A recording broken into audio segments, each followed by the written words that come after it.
Washington Street and have been managing the Ypsi pop-up market, and view the street closure has been a big success for our business. For the restaurants we see utilizing it, the cheesecake, the 24th Cheesecakery, and residents. We've had really nothing but positive comments about giving residents a place to come outside, walk the street, be safe, wear a mask, and get to do a little bit of either window shopping or actual shopping. Thank you. Thank you. The next individual with their hand up is Chase L. Cantrell. I'll allow them to speak now.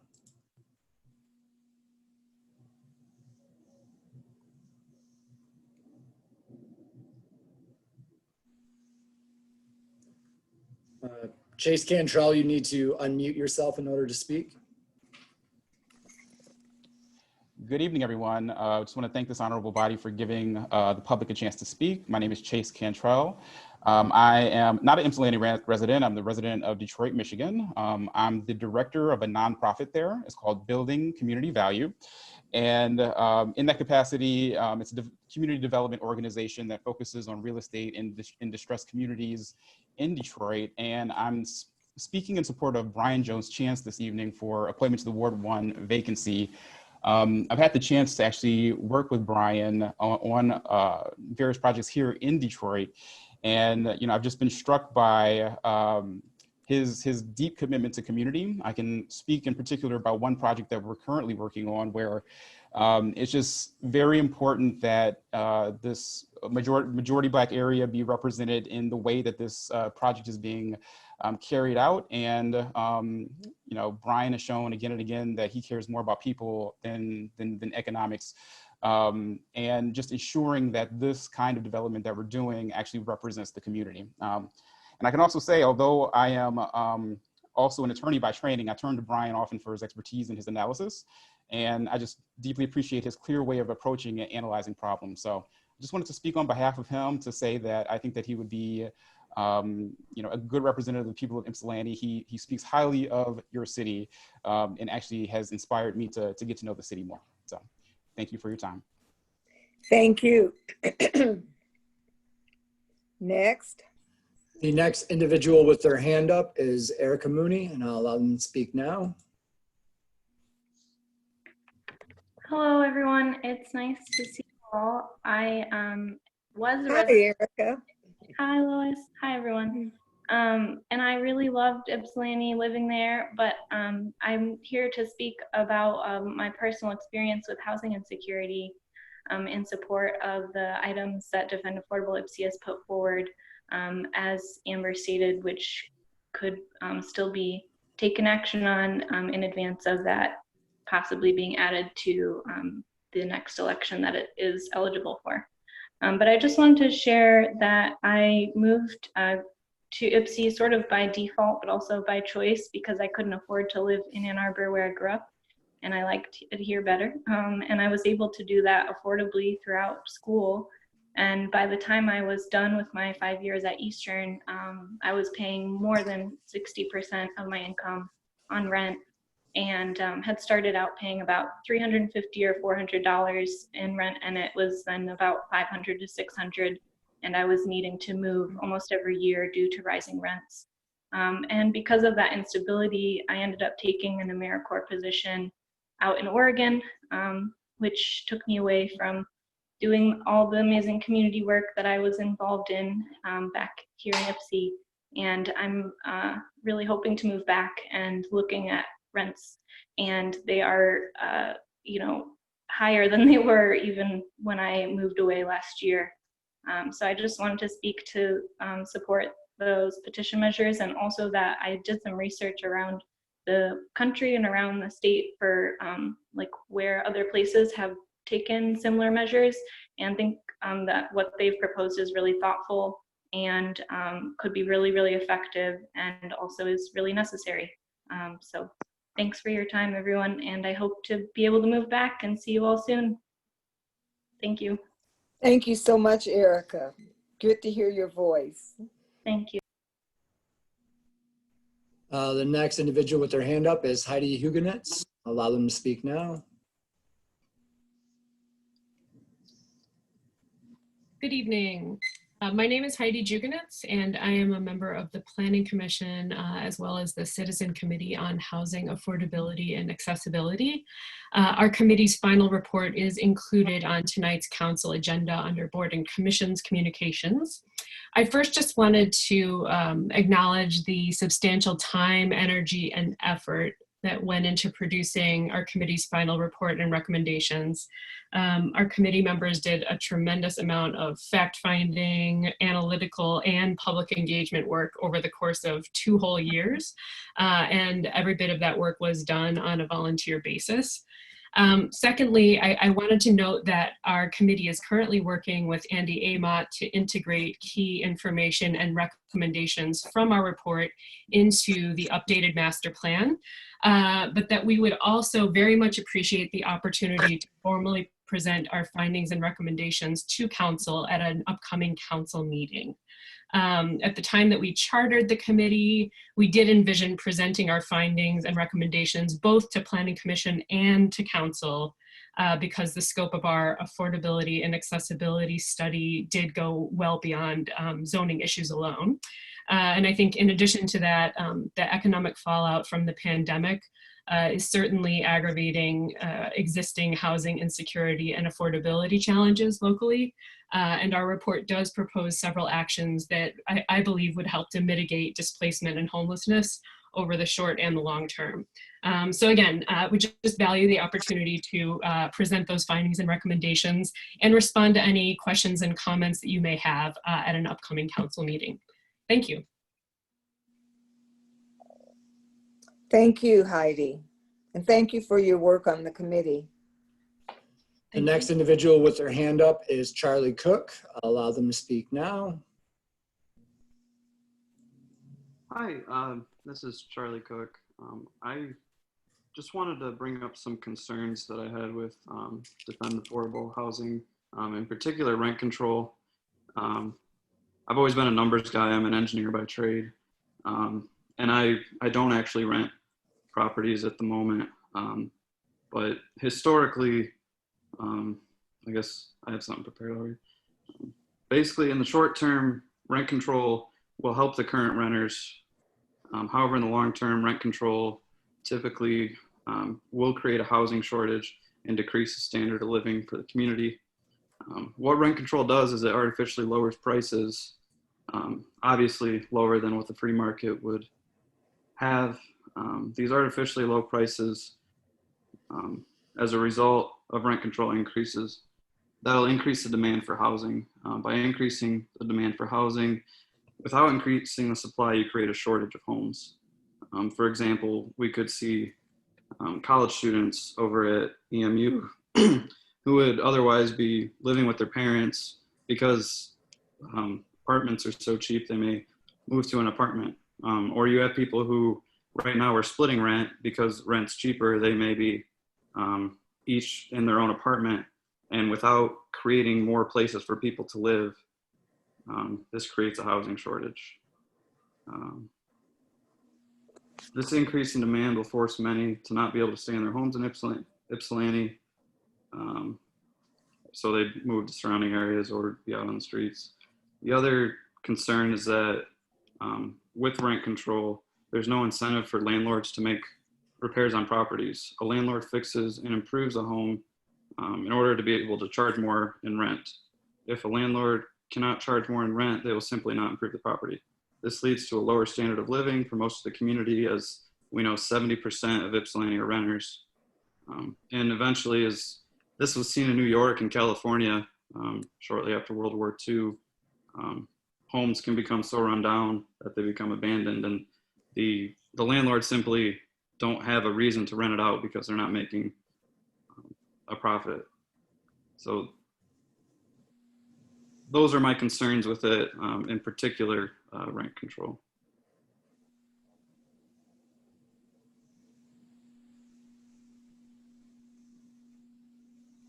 Okay, thank you.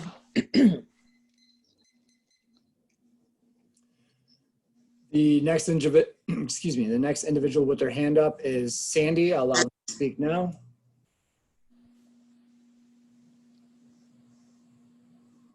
Hi, my name is Sandy French. I own Aubrey's in Depottown. I have been in business in Ypsilanti for 48 years, and I have seen a lot of changes. Going through the virus, COVID right now, has made a huge impact on everyone's business. And one of the things I can honestly say about Ypsilanti is they can be very business friendly. And right now I'm here to ask that council once again become business friendly and recognize that having the street open, having Cross Street open helps businesses and the downtown businesses on Washington tremendously, considering that it would be nothing if we had our doors if we didn't have the street and we had to have our doors closed. People are just being very conscientious, as am I, because I fall in that age group that I have to watch where I go, and many people don't want to go inside to enjoy a restaurant. They much prefer sitting outside where they feel safer. I am asking council to consider the fact that it is a business-friendly resolution, and we would truly respect and ask that you vote to keep the streets open until November 1st. Thank you. Thank you, Sandy. The next individual with their hand up is Elliott. I'll allow them to speak now. Hi, I'm Alice. I live on Normal Street. I just wanted to echo everybody except for that one engineer who supported the tenant protection petition. I'm a renter here in Ypsi. I'm really excited about this petition. I'm lucky my current landlord is not like too abusive, but I mean, landlords have an unbelievable amount of power, and I think it's really easy to forget that, especially if you are a homeowner, which is the case for a lot of the people that are in power in Ypsilanti. Heidi mentioned that committee did a lot of work, and that's super great. And the people presenting tonight also put in a ton of unpaid hours on this petition. Putting it on the ballot would be really, really groundbreaking for a city like Ypsi.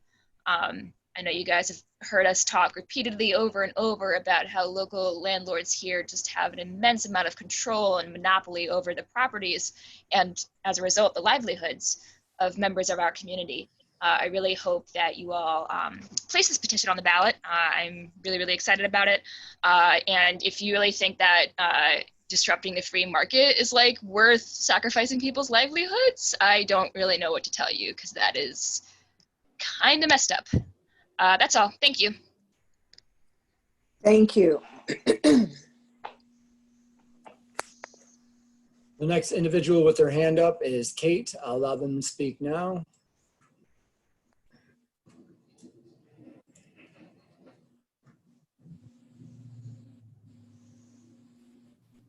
Hi, hello, council. I just am speaking up. I am a homeowner, but half my adult life I've been a renter, and I feel that everyone has a human right to feel secure in their home, and that when people don't feel secure in their homes, nothing else really can go well. And if we think of each other as neighbors and as a community, thinking about that first, I think that this question of defend affordable Ypsi is really important. And I also think that all of the recommendations of the Citizens Committee on Housing are really helpful and should be acted on as soon as possible. I think that the community land trust and the Ypsilanti housing trust that already exists but could be expanded to a permanent, I don't know what you say, a permanent entity. I think that's really vitally important, and we need to do all that we can, and the laws are supposed to be there to support the people. not the other way around. And I think that if we ask for options of how to deal with laws that are not supportive of people having housing, instead of just being told, nope, sorry, no options. You know, there's the landlords certainly hire lawyers to help them figure out ways to get what they want, regardless of what the intention of the existing laws are. So thank you everybody for all your hard work on this. That's it. Thank you, Kate.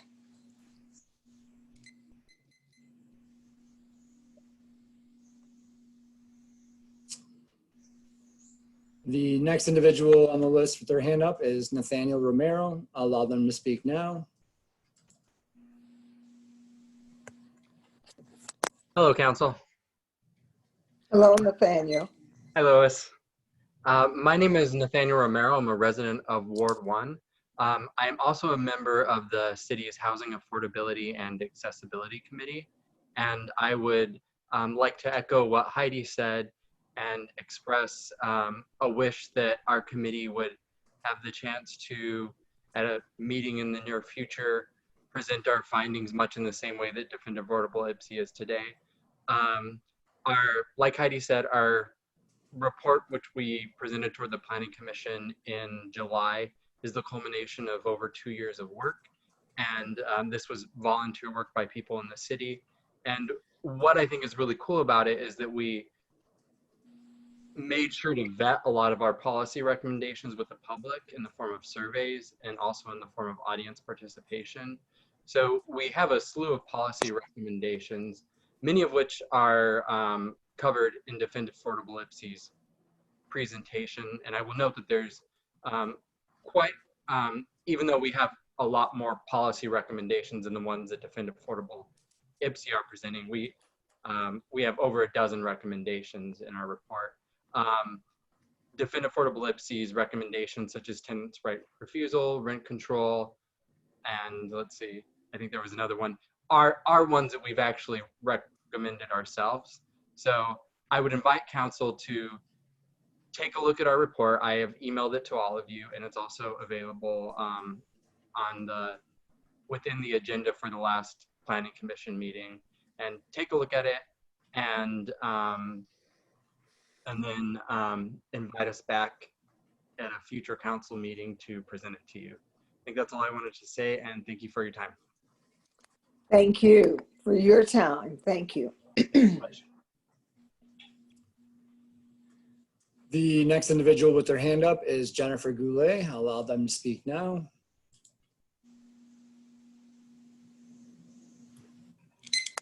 Good evening, everyone. Thank you for the opportunity to be with you this evening. I'm Jennifer Goulet, resident at 2136 Collegewood Street. I'm also a proud new member, drop-in member at the back office studio, and a proud partner with our downtown local businesses as a frequent flyer and customer in our 3 primary business districts. I'm here tonight to lend my support and echo the comments shared by Patton Doyle and by John Newman, lending to support to the proposed resolution to extend the street closures for Washington and Cross Streets. This has been such an innovative and nimble strategy to help our local business districts, our downtowns, and our local businesses specifically, as they have really been thrown a loop by COVID-19 and as they continue to navigate the economic challenges of running a business during this crazy time. And I think really overall, it really speaks so highly of our community's creative, can-do, and resilient spirit. And while it may not have seen some of the concerns, it's a strategy that supports some businesses, but not all businesses. It does attract customers more broadly into the heart of our community. It does a lot to generate very positive vibes and energy. and goodwill across our community. And I think all of that together serves incredibly well to benefit all of our businesses, as well as all of us that call Ypsilanti home. So I just wanted to jump in today and lend my wholehearted and enthusiastic support for that resolution. Thank you. Thank you.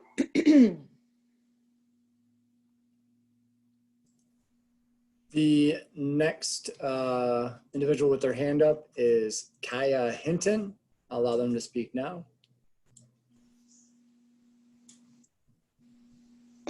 Hi, okay, so my name is Kayia Hinton. I'm with Mary Detling. We're representing Hinton Real Estate Group and First Fridays. Yes, and as far as First Fridays goes, I just want to say thank you for the street closures. And talk in support of that. Earlier this year, street events were canceled, and because of the street closures, we were able to provide some programming, and it allows us to stay relevant and active in the community, which is super important to us. Next month in September, we are having a Festival of the Honeybee, a modified version, and we'll be having, we're partnering with Back Office Studios and Ziggy's to have bands, DJs, and drag shows. And we're going to be able to do that all safely with masks and social distancing because of the street closures. So back to Kay. Okay, and I'm gonna say that I am in support of what Mary said because I am also the president of First Friday. So of course, everything she said was absolutely right. And also I am in support of the street closures because for my company as the broker here, and I own this with my mom, our foot traffic has been amazing. We've got a lot of people who are stopping in our window, looking at our listings, coming in. We're interested because they're just kind of dwelling with the restaurants here and there, and it's been amazing. And I would really love and support if we could stay open a little bit longer, because for real estate, winter is sort of tough. And then I'm gonna follow that up with, I am in 100% support of Brian filling that vacancy for Ward 1. He did work at my brokerage for a while before he ventured off and did his own brokerage. His expertise in accounting, number crunching, problem solving is fantastic, so my support's there. And the last thing for the rent control, I own a property management company, and I do a lot in rentals and facilitating owners with their properties. I think, and I'll take that back. I know for a fact that we need to control the rents. And I'm saying this because, yes, I do make money off of rents, but I cannot support our community in buying homes if they are paying their entire income on rent. There's no way they can save. I can't help them become a part of the community. They have to move to Redford, Westland, other places like that when they've grown up right here. It's just breaks my heart. And also, I'm going to say this because I know enough people where we can get work done to make our rentals livable and habitable, and it doesn't cost us that much money. So that's not an excuse, and I'm not going for it. Done. Thank you. Thank you. Thank you. The next individual with their hand up is Merz. I'll allow them to speak now.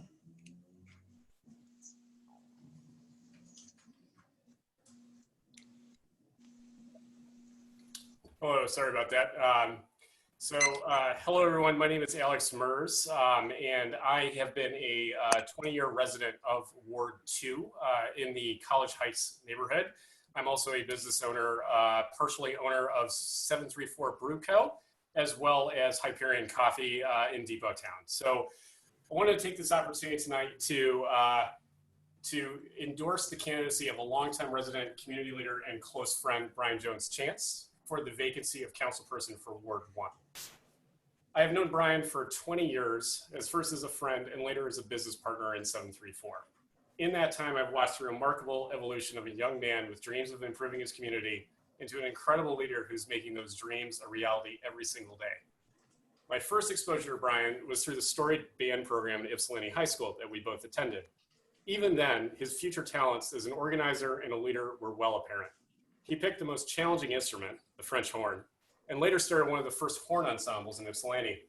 He excelled at bringing people together and always brought along his friends with him to family gatherings and events. His social circles always represented his inclusive views, and he always pushed hard to ensure all of us had exposure to and appreciation of other ways of life other than the ones we were familiar with. We made frequent trips to authentic taquerias and cultural neighborhoods before those places were as frequented as they are today, and often spent long afternoons going into shops and bookstores. During those days, Brian often talked about wanting to build something great in Ypsilanti because he felt like the people there had a right to it. Brian is one of the most driven people I know, relentlessly pursuing to better his understanding and his knowledge about the world around him. Those of you who know him well know he's always carrying around a new book to read. If there's ever a topic he doesn't know enough about, Brian will learn it. He is meticulous about translating his expanding universe into practices, and you will often find him behind the bar at 734 talking with customers, staff, and partners about the latest discovery of his. Brian always puts others before himself. He treats his friends, staff, and community as family, and always fights for the best things for them, to the point of self-sacrifice. Brian fought hard for his business at 734, insisting that it was important to be open in Depot Town as a beacon for community inclusiveness. Brian has always included staff in every important decision, and all of them therefore see their ideas as their ideas. As all of us reeled from the coronavirus pandemic, Brian brought all of our employees together to hear what would be best of them during the times. While the collective decisions that were made were difficult, Brian's leadership ensured that the best possible outcome from every one of the people that he felt deserved a voice. And this year, as the nation wept for the terrible events in May and June, Brian set up an organization to better the life and prospects of people who have been most disenfranchised in our society, the Association of Businesses of Color, to give a microphone for those who have not been heard. My fellow citizens, Mrs. Mayor, members of council, there's not a single person today who is more qualified for this vacancy. Brian Jones Chance has the character, the fortitude, the history in the community, and the desire to always fight for the right outcome, to contribute to the community, the city, and the council in the most effective way. Thank you for your time. Thank you. The next individual with their hand up is Dawn Branham. My name's Jason Branham. Actually, I'm logged in through my wife's account right now. I own May's Mexican Cantina in Depot Town. I just wanted to speak in support of the continued street closures. It's made a world of difference for our business, and with it looks like going on in Washington, there's probably not going to be any further assistance to help struggling businesses anytime soon. I know it looks like we're doing well, and we are, but what's happening right now is we are able to make a little bit of money to hopefully weather what looks to be a pretty bad winter.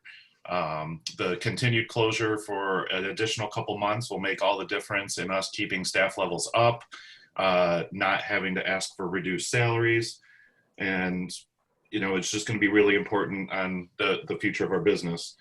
And just thinking about what Depot Town looked like when I was first born in Ypsilanti and growing up in the 70s and 80s, like it was, full of shuttered businesses, and this could really make or break a lot of those businesses.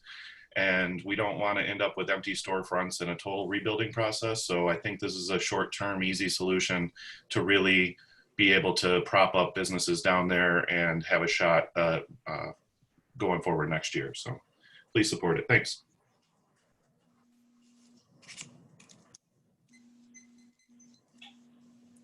The next individual with their hand up is Eric Black. I'll allow them to speak now. So thank you for your time. I'd just like to speak on behalf in support of the Affordable IPSI control proposal.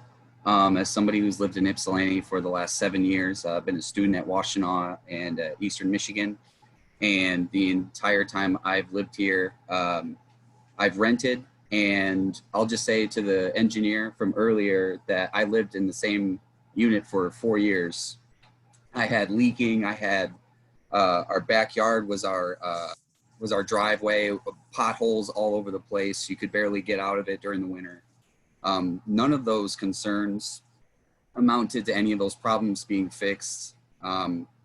They just got our rent every month, and they made lots of money off of us, basically. So pretty much the entire time I've rented, I've been close to being rent burdened, which I believe is considered 30% of your income in rent. And recently I've had to move outside of Ypsilanti. I live in Taylor now because of these consistent problems being able to afford rent. So I really am passionate about this issue. I really hope Ypsilanti can do something about making rent affordable so that we all have a chance. And I really don't believe that anyone should ever be homeless. I really think that's an awful thing that we do. And I really one day want to see that problem eradicated completely. So that's my time. Thank you so much. Thank you. The next individual with their hand up is Amin. I'll allow them to speak now.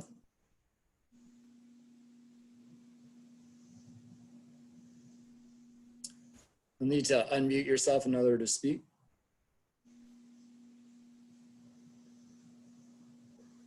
Hi, everybody. Sorry about that. Thank you for your time. My name is Amin. I live in Ypsilanti, Ward 1. I would just like to voice support, like many others here, in keeping the streets open for businesses.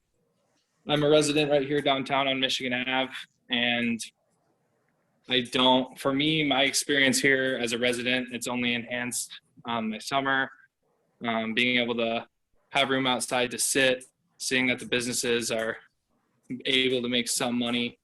I have some friends that use the vending space down on Washington and sell clothes, and it's really great for them to have an opportunity to get exposure. And I have friends that are artists that use the stage down there to play music, and it's just a really great thing, I think, to give a lot of people opportunity that is otherwise not around during the pandemic. So I fully support the push to keep that open longer.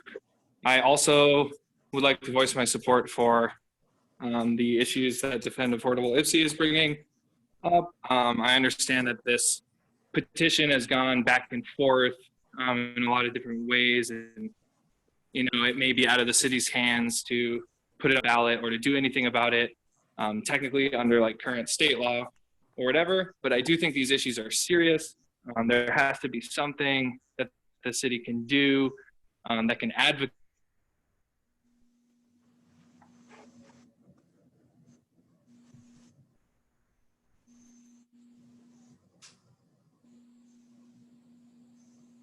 I think we lost you.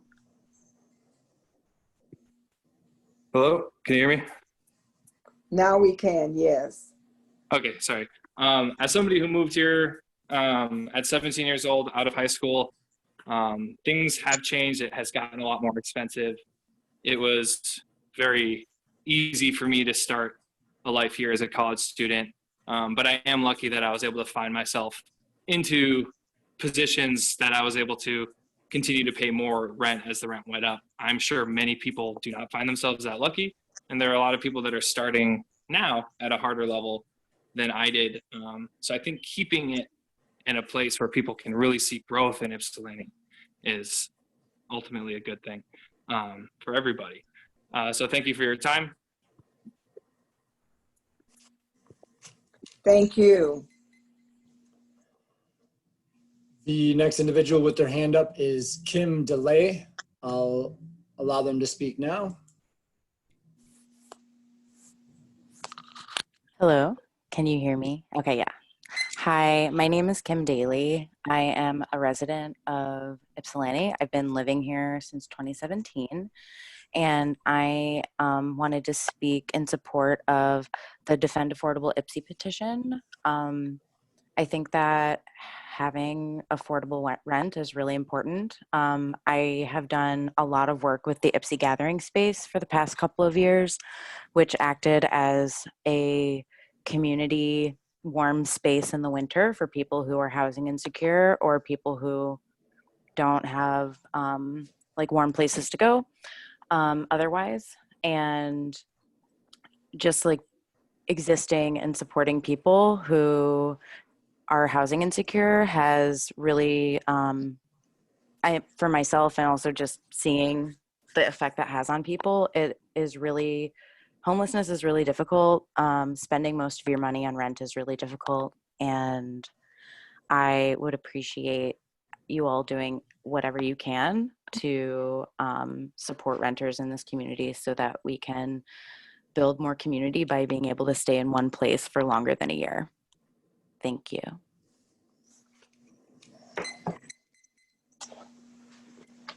The next individual with their hand up is Desiree Simmons. I'll allow them to speak now.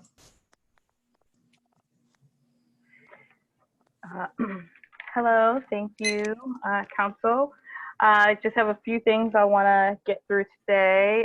First, I want to just say welcome to whomever is appointed to the Ward 1 seat.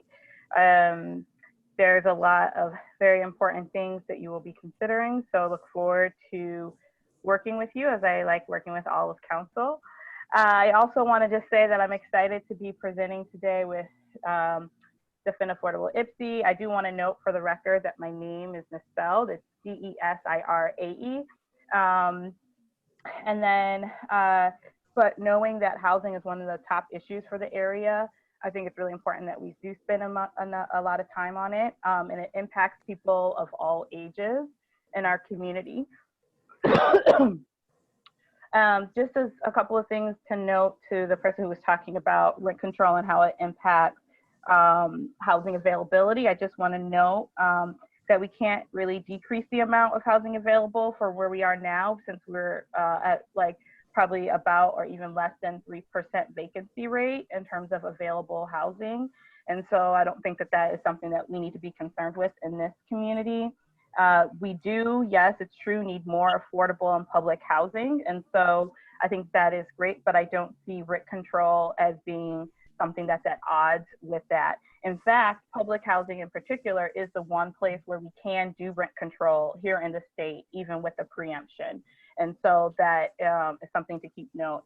Also, we see even now with the major rent increases that some have already talked about, rental properties are not being upkept as it is now, and they're still raising rent. So the idea that rent control would stop landlords from upkeeping properties, I think is a wrong way to think of it. And also that we need to appeal to other motives outside of capitalistic ones. So I think we talk a lot about how we want to focus on Ypsilanti being a vibrant and glorious community where all can live, and not just one where landlords can profit unendingly off of low-income residents, as well as people of color, millennials, and others who are heavy populations within the rental market.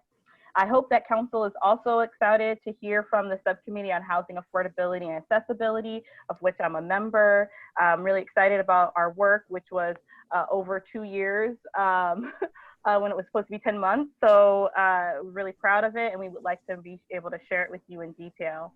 Another thing I just want to say is with the upcoming elections, and as we're thinking about which ways we can support our city clerk in their work to support elections, and really thinking about where we can place additional ballot boxes that are secure for the community, because we can't trust the mail, as we know that we've already had mail issues in Ypsilanti. And so this is something that I think is important. And then I just want to say, I'll skip over talking about community policing strategy. I think I talk about it enough. I'll talk about it again in the future. And I just wanted to say, who knew that Council was a B-Day destination? Happy birthday, Isaac Levine. Let us start a new trend here in Ypsilanti. Thank you all. Good night. Well, I'll see you soon. Thanks, Desiree. The next individual with their hand up is Hannah Williamson. I'll allow them to speak now. Hello, everyone. I'm sure this is redundant at this point, but I'm also here tonight to speak in support of Brian Jones' chance for the Ward 1 City Council appointment. Full disclosure to anyone who doesn't know, I am Brian's employee at 734 Brewing Company, and I understand that being his employee gives me a bias the council will have to take into account, but I also think I offer a unique perspective as someone who, excuse me, interacts with him nearly every single day. I would also like to make it clear that speaking about Brian does not put my job at risk or give me an opportunity for a promotion. I talk back to Brian every day about one thing or another, so I have no reason to fear him or flatter him.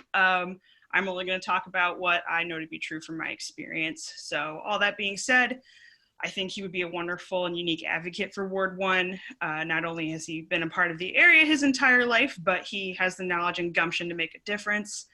a lot of up and coming voices in this area, and myself included, have only lived in Ypsilanti for 5 to 10 years. And although those opinions are valid, I hear more opinions from newcomers and less from Ypsi natives, and I would like to see Brian's voice in the mix. Brian's commitment to Ypsilanti is unparalleled in my opinion. I heard about 734 Brewing Company a year and a half before they opened, and I demanded an interview, and then I demanded the promise of a job 15 months before they opened officially, because I knew it was going to be something special. And despite all the angry and joyful tears that come from the highs and lows of working for a startup, I can't bear to leave it. Alongside my work at the Freight House, it is the most rewarding job I've ever had because of Brian's and the owner's commitment to their hometown and making sure that everyone from their neighborhood feels like they can take up space in the rest of the city. And he's making those changes with 734 and with the Association of Businesses of Color. Real quick, to those who have concerns about Brian making decisions that only serve himself or the brewery, I understand why you might have that concern about a business person if you've never met him before, but to those who do know him, that concern is baseless. He cares about others nearly to a fault, I would say. He will never fire someone for making a mistake. He'll never turn away a panhandler who walks into our business to receive warmth, safety, and water, nor will he make a decision for the brewery that makes more money but rejects the mission, which is creating accessibility for everyone. That mindset is what guides all of his decision-making that I have seen, and I have complete faith that he would abstain from any vote that might be a conflict of interest. Brian is a lot of things, and I would be lying if I said one of those things wasn't frustrating at times. However, I know for any disagreements that council or constituents might have with Brian, if he is appointed, he would make the time to listen to you calmly, respectfully, and with grace. I hope you will give him the chance to fight for his community on a larger platform for the short term. And thank you for the opportunity to speak today.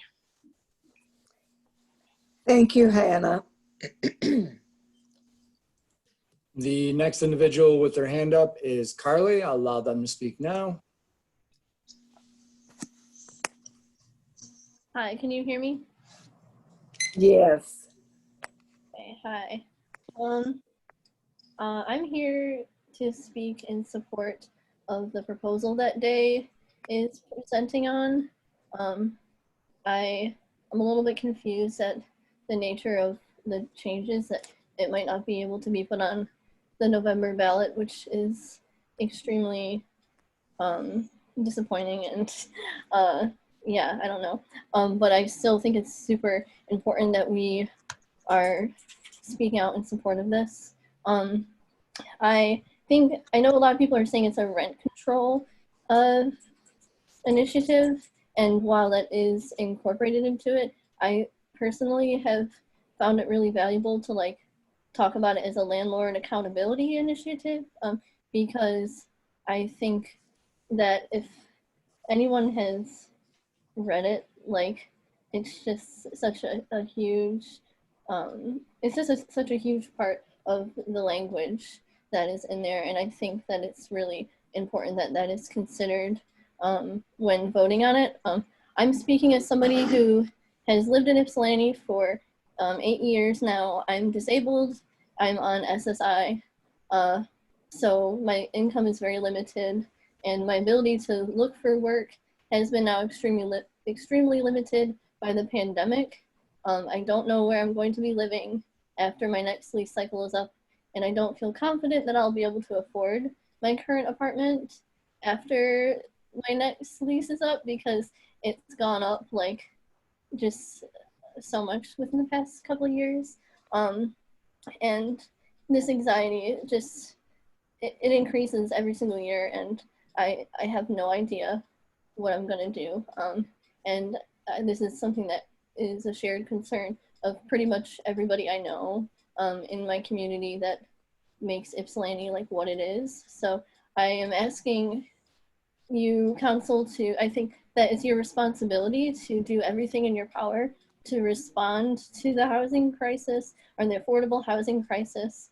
And I think that putting this on a ballot to let citizens decide, and doing anything that you can to allow any community member to give their input on this and to advocate for the most marginalized. I just think it's your responsibility to advocate for that, to the best of your ability, because it's a crisis, and it needs to be responded to. So yes, please support the initiative that they will be presenting on. Thank you. Thank you. The next individual with their hand up is Scott Elliott. I'll let them speak now.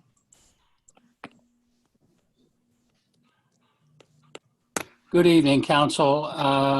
My name is Scott Elliott. I'm a longtime Ypsi resident. And I simply, I just say I observe from the comments made throughout the public sharing tonight, it sure seems like we're chasing a lot of contributing and productive members of our community out of the city because they can't afford to make a life here. And so very simply and very quickly, I want to place my full-throated support behind Defend Affordable Ypsi's petition and hopes that it can find its way onto a ballot. I believe it's the right thing to do. Thank you, Council. Thank you.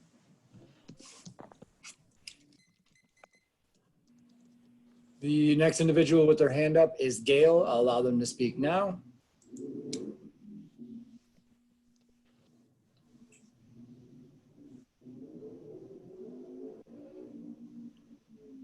You have to unmute yourself, please. Okay, can you hear me now? Yes. Okay, good evening, everyone. How are you? I'm here in support of Brian Jones Chance. I sent an email to everyone on council. Hopefully you saw it and read it. I would like to say, as a long-term community advocate, I met this young man and I just have wonderful things to say about him because actually he reminds me of myself. For those of you who know me, how I tirelessly work on behalf of others, and I'm in a selfless way. And to see a young man be selfless in a selfish society in today's time, it is just such an honor and welcoming for me to be in support of him.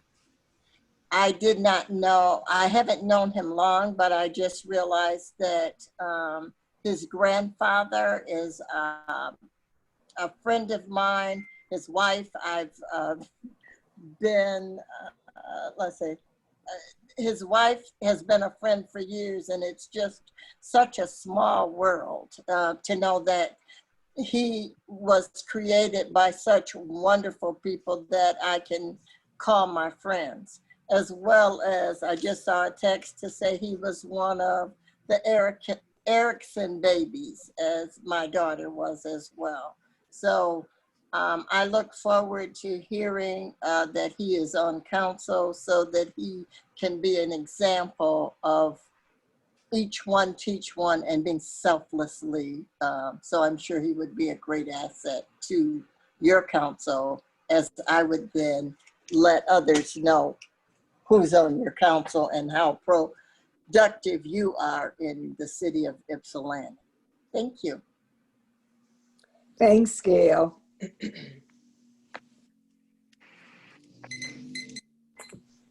The next individual with their hand up is Alyssa Newsome, and I'll allow them to speak now.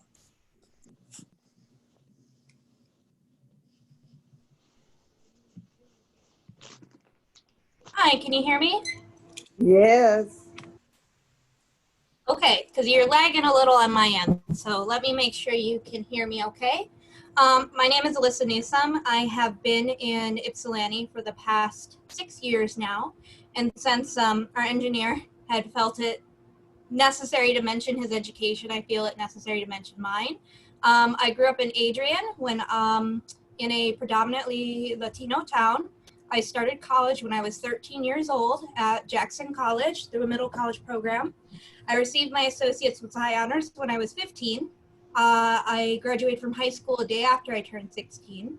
And then my parents made me take a gap year because they would not allow me to live on a college campus when I was 16. So I started at Eastern when I was 17 and got my bachelor's of science before my 21st birthday. And now I am back at Eastern studying public administration. So I kind of find it interesting to have that mentioned by our engineer friend. So I just want to say that I would hope that he trusts that there are a lot of very educated and very knowledgeable people who have been working on this issue. In 2018, I had to couch surf in Ypsilanti as a result of a hospitalization. I lost my job, and you might say, well, your employer can't fire you for losing your job. And I say, well, if you have the money, if you have lawyer money, then, you know, help me out. But if not, I ended up paying my rent for several months using a credit card. I did not have enough money saved up to cover the cost of a deposit and first month rent. Even though I was employed and able to pay, say, $400, $500, I simply did not have $1,500 to pay a deposit.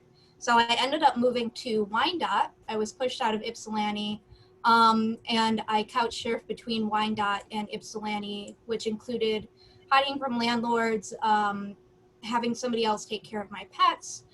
When I was living in Wyandotte, I lived in a house that was meant for 3 people, and there were 6 people living. So when the city inspector came, we would hide all the stuff and leave for the day. So when people mention, you know, oh, these residents, you know, if something becomes available, instead of sharing housing, they're all going to go get their own apartments. Well, I say people are already pretty crammed and you just don't know about it, because that is what homelessness looks like. It looks like a bunch of people who are not supposed to be living there, hiding there. So I want people to know that is what that looks like, and the arguments made against rent control are very entry-level stuff. So it's not hard to Google why rent control is not good, but it is harder to understand why it can be helpful. We've spent the past 8 months researching. I have done research on the city budget for my public administration degree. Rent control would not be enacted without the state repeal, and I want people to take that away.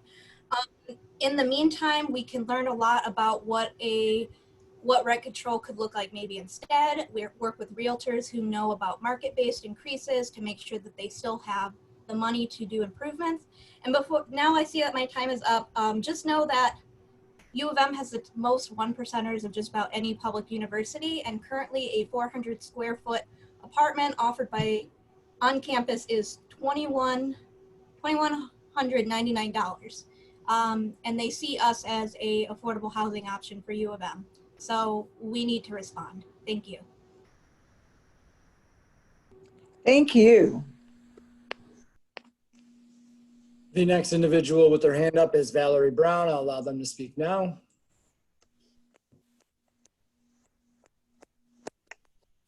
Can you hear me? Yes, we can hear you. Okay. Okay, first of all, Andy, I want to thank you so much. During the last election, I had so many elderly folk ask me who you were. And I told myself that's the city clerk. And they said, Lee, that's the greatest city clerk I ever met. Thank you for being so professional with the folks and treating the folks like you would want to be treated. I appreciate that.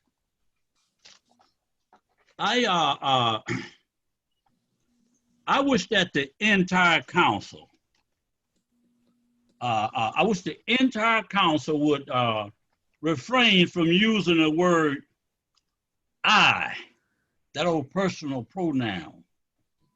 I wish they would refrain from using that as pertaining to accomplishments in the city.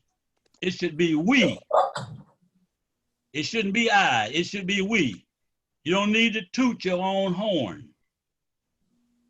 Because even a basketball player that makes all the points, you'll never hear him say, I did it.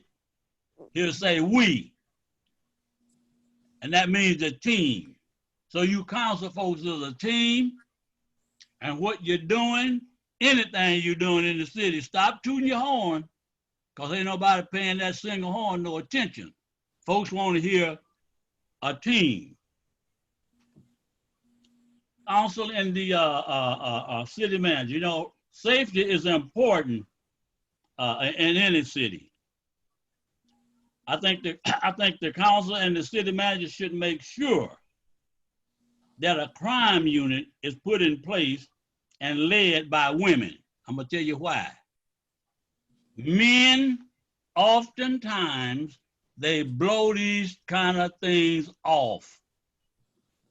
So I think we need to, not just Ypsilanti, it needs to be all over, in every police department should be a sex crime unit put in place, because the guys, they blow them off.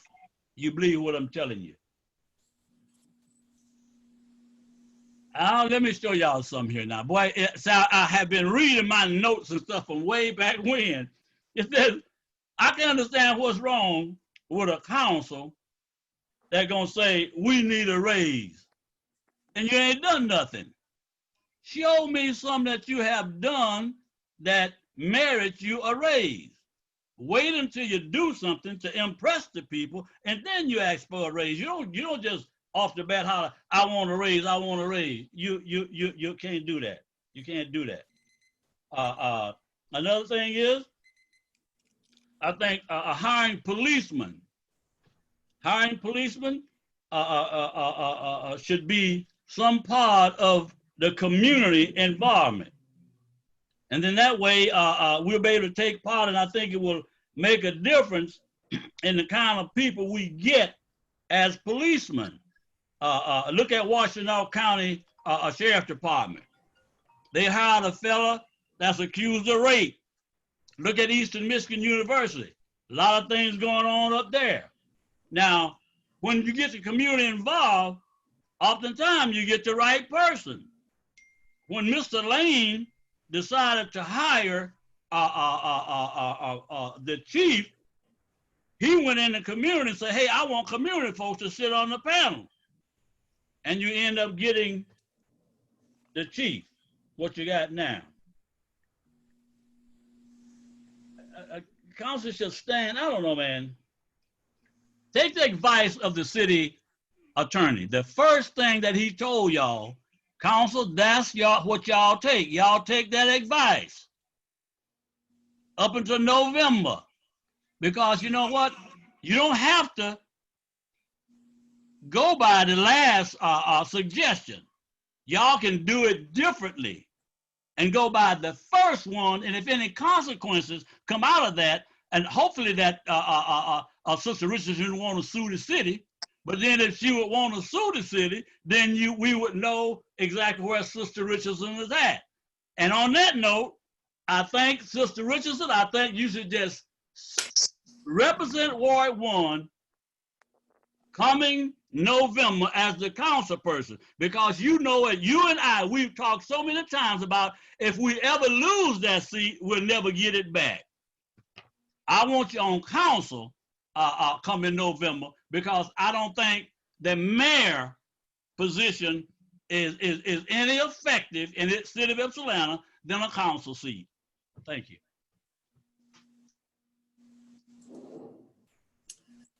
The next individual with their hand up is Allison. I'll allow them to speak now. Hi, my name is Allison, and my pronouns are she, her, and I am also an engineer and a numbers person. So I would just like to speak from a female engineer perspective, because oftentimes a male engineer perspective is the one put forward. So as a resident of Ypsilanti, oftentimes the landlord will threaten you with an eviction if you try to fight and get your deposit back. And eviction can prevent you from getting your another rental in the future. And if you do not have a deposit, then it's really hard to get another place in the future. So a lot of times you just feel like you have to stay at the crappy place that you're at, which in my case is not possible because my daughter has horrible asthma, and the asthma was so bad that it landed her in the hospital. So I had no choice but to move out and forego my security deposit. In addition, it also led to an eviction on my record. It also leads to you having a dock on your credit report. So that's something that has to happen too.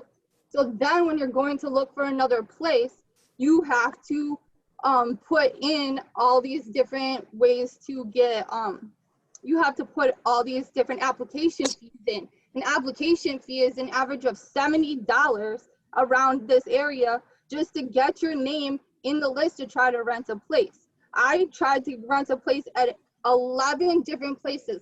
That's $70 times 11. So if your numbers guy, I'm sure you could do that math. So then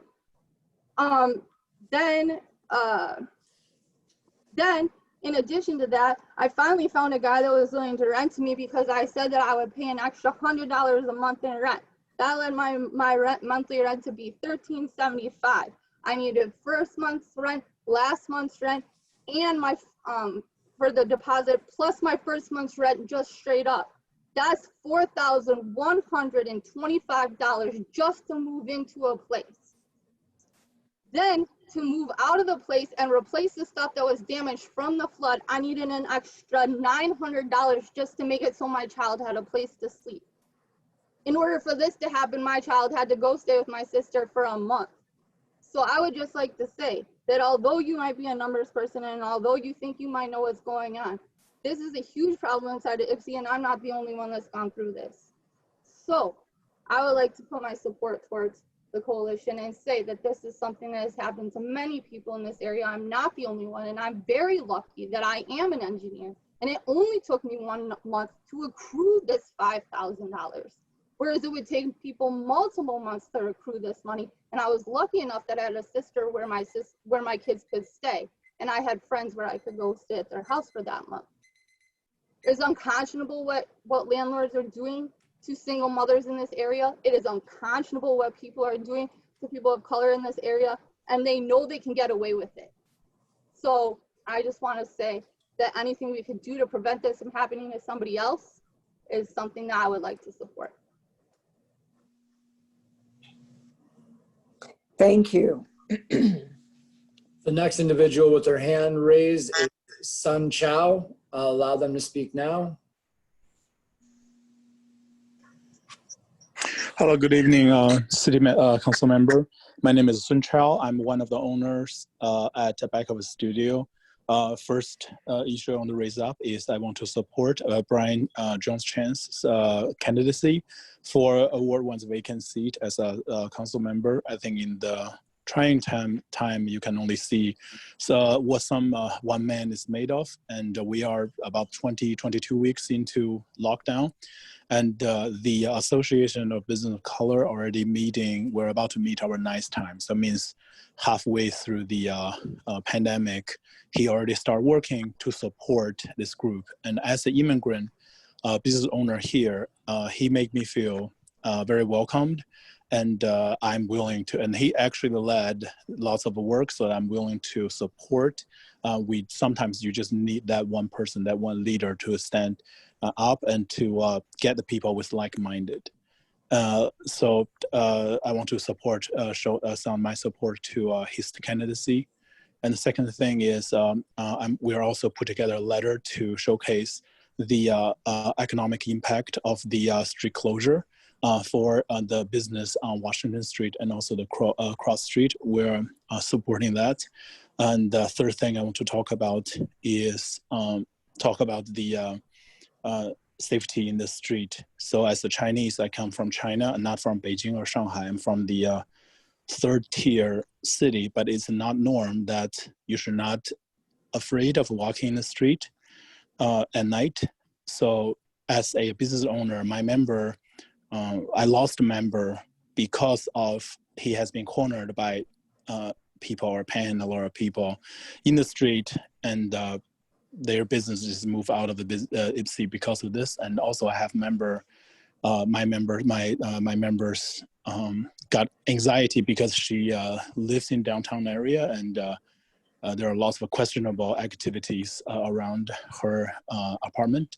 So we talk about, because as a foreigner, I think IPSI is a perfect place to spillover for affordable housing to attract a young professional, because we have free, lots of fun store. We have a lovely community, lots of artsy activity to attract a young single family or young adult.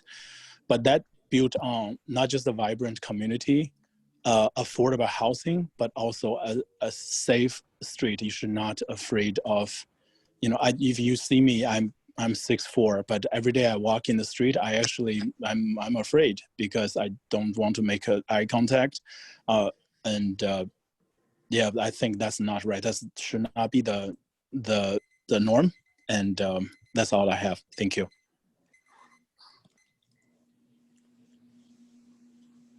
The next individual with their hand up is Brandon Dent. I'll allow them to speak now.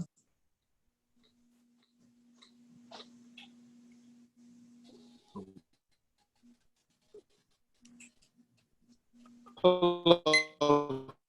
Can you hear me? Yes. I'm not a resident of Ypsilanti, but I was born and raised here. And I'm also a member of the Ypsilanti Seventh-day Adventist Church. And I co-run the 24th Cheesecakery on Washington Street.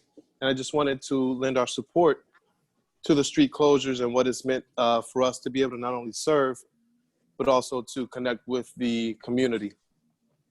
We opened up our shop in February, not knowing that March was going to bring the shutdown. And the community has really, really supported us well. And we've gotten a lot of support, not just from the residents, but also the local businesses around us, including Back Office Studios, Bobcat Bonnie's, Ypsi House, Beezy's, and more. And it's just been a great thing for us to be down here and to have the streets closed and to get new business because of restaurants like Bobcat Bonnie's offering outside dining, Ypsi House, and others. And the pop-up markets that Back Office Studios has been doing has really, really helped us weather a crazy storm that we've been going through. And August has been July and August have been some of our better months. Obviously since we opened, and I just wanted to make sure that our voice was on record for support of it. And we appreciate the fact that it's been closed for this time now. But thank you. Thank you. The next individual with their hand raised is Jesse. I'll allow them to speak now. Hello. Thanks for having me. I wanted to voice my support for Defend Affordable Ypsi's petition. So I'm a public health researcher and worker, and I think a lot of medical folks right now are saying that housing is healthcare. You can look up that hashtag. I think that we need to hold greedy corporate landlords accountable. I first moved to Ypsilanti in 2016, and I moved away for a little bit, and now I came back, and just the difference in a small number of years has been ridiculous in terms of the price and the extra fees and cleaning fees, pet fees, like these extras plus security deposit, things that people are asking of working class people that I've seen has been ridiculous. The current system is basically suffocating working class folks. Between stagnant wages and rising rents, millennials like me are not going to be able to afford to basically leave the abusive relationship with their landlords and buy a house. I want to get out of this relationship where I have no power. I want to buy a home one day, but I don't think I'm going to be able to unless something changes. I want to stay here because I have a lot of friends and I love the amazing community here. And I want my friends to be able to stay here too. Also, earlier, some folks said it's going to be a hard winter for things like real estate and for businesses. So as a public health professional, we're in the middle of a pandemic that has killed over 170,000 people in the United States. That's about 53 9/11s, if you want to measure it like that. It's going to be a hard winter for tenants who are struggling to pay their rent. It's going to be a hard winter for people who are getting evicted right now.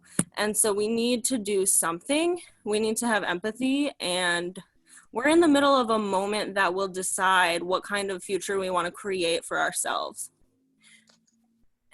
And that's all. Thank you.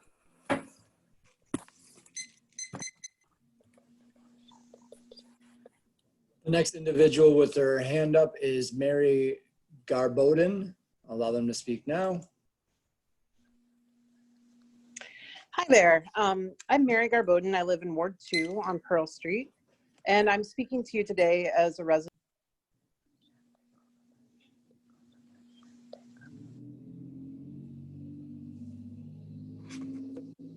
Could you hear me? We can hear you now, yes. Oh, you couldn't hear what? Okay, sorry.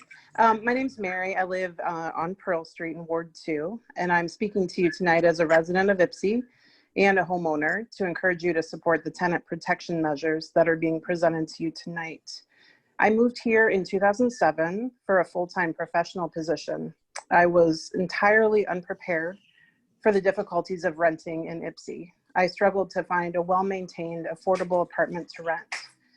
It has only gotten harder in the 13 years since. I was fortunate to be able to purchase a home a couple years later in Normal Park, and I've watched like over the last 3 to 4 years as my home's value has risen far, far past what I believe it's actually worth. As someone who would stand financially to gain from gentrification, I want you to know that I'm morally opposed to it, and I would much rather have Ypsilanti be an accessible place to live than a place that I can capitalize on whenever I do sell my home. The pandemic has certainly brought to light the importance of protections for renters in our city, as so many are facing evictions and displacement. For many years, Ypsilanti has been changing dramatically due to the high cost of rent and gentrification. So much of what makes it a great city to live in is being pushed out, and controls to protect renters are one of the most important actions that you can take as city leaders to preserve what makes Ypsilanti such a special place to live and allow those who call Ypsi home to keep doing so while addressing our very economically and socially unequal present and preparing for a future of even greater uncertainty. I do understand that a rent control measure is not allowed under Michigan law at this time, but encourage you to keep it in the ordinance as a measure that can be enacted if and when the Michigan law changes. I urge you to approve putting these tenant protection measures on the next possible ballot. Thank you for your time, and thank you for all you do for Ypsilanti.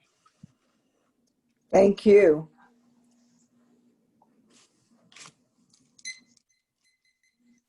Next individual with their hand up is Brian Foley. I'll allow them to speak now.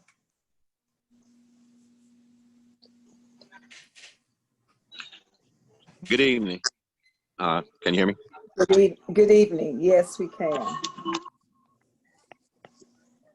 Okay, sorry about that. Thank you for allowing me to speak. Firstly, I want to thank the entire city of Ypsilanti, government and management and labor, for the work that they are doing in Park Ridge Park. They have listened to the community, listened to what we would like our seats, our park to look like, and not only have they committed the time and the energy, they have committed the money. And I've been with them firsthand on it, and I just want to really say thank you for doing that. With that being said, I am a lifelong resident of the city of Ypsilanti, born and raised here. This is the only place I live. I'm 60 years old. My birthplace was on 429 South Adams. Next door to us was a family by the name of the Dennises. And that's why I'm here to support. I'm here to support Toy Dennis' appointment to First Ward seat. And I'm not merely just here to ask her support because her family grew up next door to mine, or because her family has roots here or been here for a long time. I'm here because I've seen Toy's face in the community. I'm a sustainability commissioner for the city of Ypsilanti. I am an electrical contractor for the city of Ypsilanti. I'm involved pretty much in any aspect and every aspect of whatever the city does, and particularly in the parks, the DPS, and what have you, and in government, having the ear and lending an ear also to our elected officials. So I kind of know who's in the community, who's doing what, and who is not doing anything. I take pride. You can always find me somewhere on the south side. in particular in Park Ridge Community Center, volunteering or being a part of some type of group or some type of organization that's uplifting the south side of Ypsilanti, particularly the south side, Ward 1. Toy Dennis is active there. She was one of our commissioners, and she should have been another commissioner when she applied for reappointment, but for whatever reason, our prior mayor chose not to reappoint her. That shows her commitment to the city, not just because a seat became available and wanted to take advantage of an opportunity. I've seen her work. I've seen her face. I know her face. Why is that? Because I am in the fourth ward all the time. Many of the voices I've heard speak in support of other people, I've never seen them before.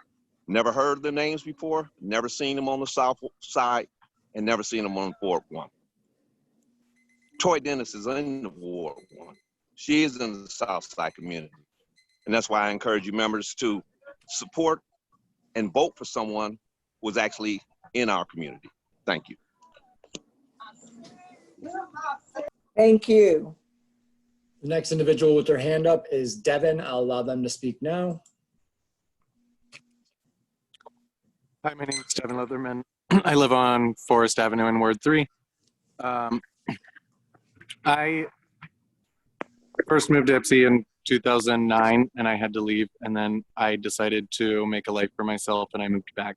And then grad school took me away again, where during the pandemic I realized that I wanted to do more work with a community that I appreciated. So I moved back again and left grad school, and now I'm seeking employment and trying to make a life for myself here. And I've already had to make really big compromises in where I live and how much I pay in order to live within the city limits. I would like to eventually buy a house, and most of my friends are buying houses outside of city limits.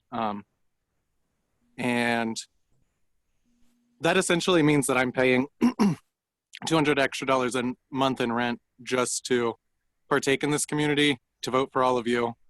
And as I'm looking for jobs, I'm gonna have to make compromises in my own personal mission, working with struggling communities, because I'm gonna have to find a job that can pay me enough to live here.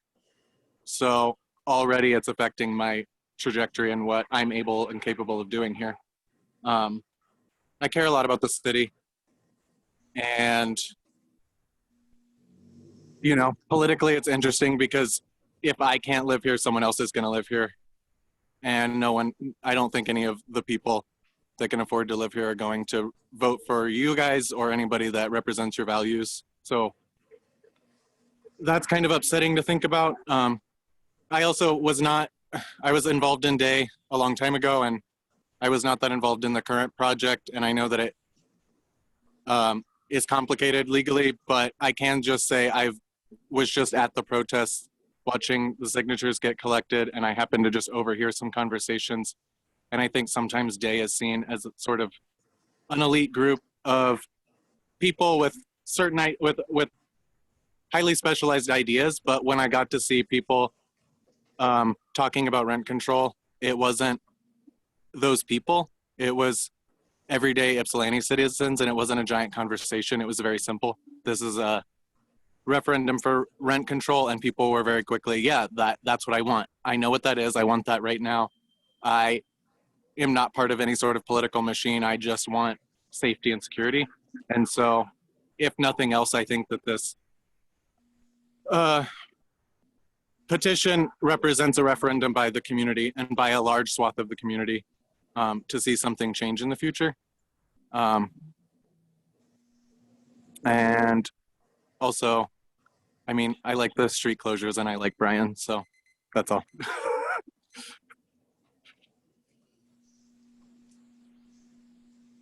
The next individual with their hand up is Isaac Levine. I'll allow them to speak now. Hey, really appreciating all the issues that are coming up at public comment today. I'm Isaac Levine. I live on Summit Street. I'm part of Defend Affordable Ypsi, and I helped write the ordinance. And today we just learned, or maybe just figured out that by state law, we're not going to be able to put rent control on the ballot or our tenant protections bill on the ballot in November. And, you know, this is after we had a very, successful petition collection where we talked to so many people who want this.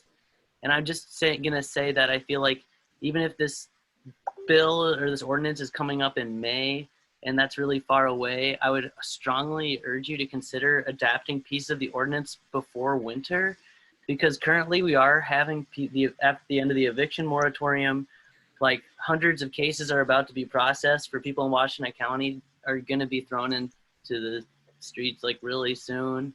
Like tomorrow at the 14B District Court, like 49 cases are being process for Washington County of people who are going to lose their housing and might not be able to get new ones, and it's a pandemic. So I just strongly urge you that before winter, please consider putting in right of first refusal into law, into the city ordinance. Please consider taking what we are presenting you and doing things with it that you know will help people keep their housing, because May is really far away, which is when the next election that we'll be able to have a goal of it being in is. And like between now and May, a lot of really awful things are going to happen in our city and our county for people regarding housing. And I just urge you, if any of these stories are reaching you and if any of this seems useful, adopt it now. Take the pieces of the bill that were, we'll get the rest of it in the election, but do it now. Thank you. Thank you so much. Thank you. Thank you, Isaac.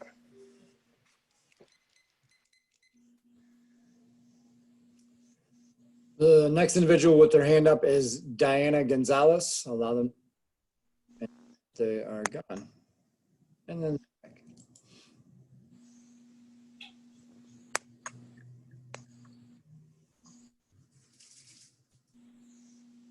you have to unmute yourself so we can hear you.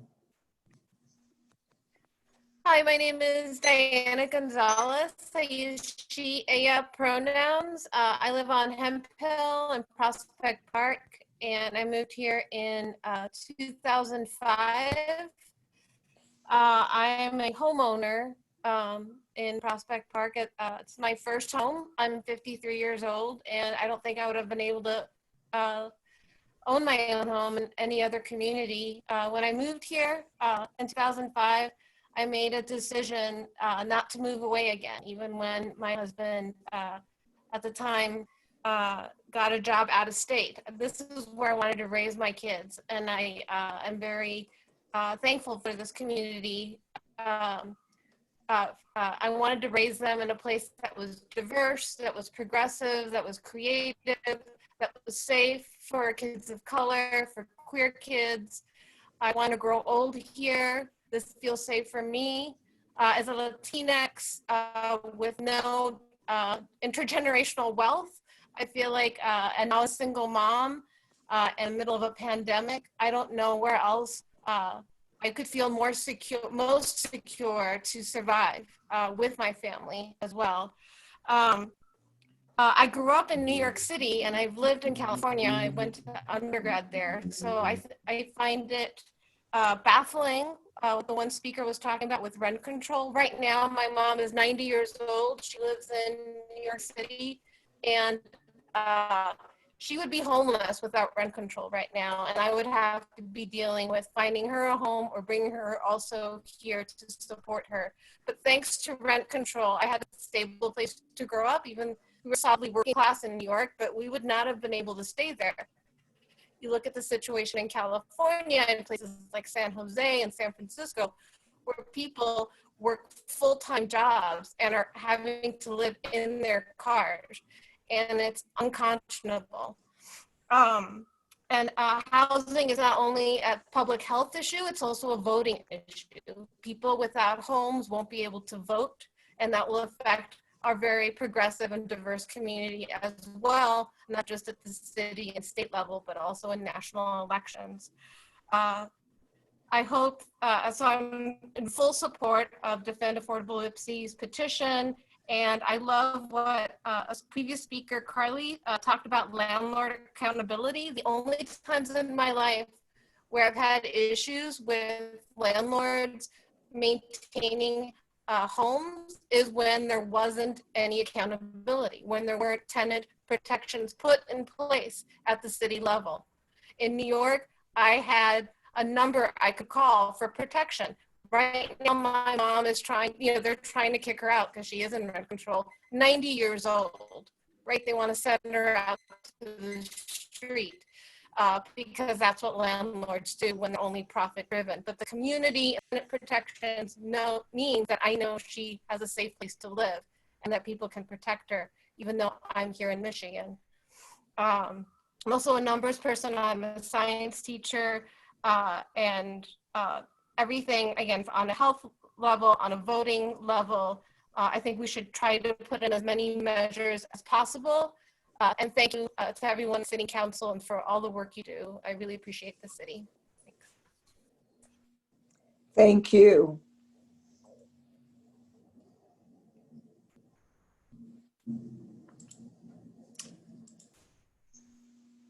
Next individual with their hand up is Danny Megason. Allow them to speak now.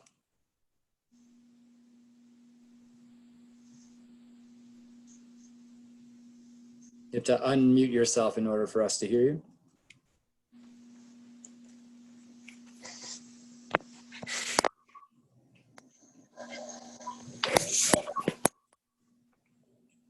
Danny Megason, you have to unmute yourself in order for us to hear you.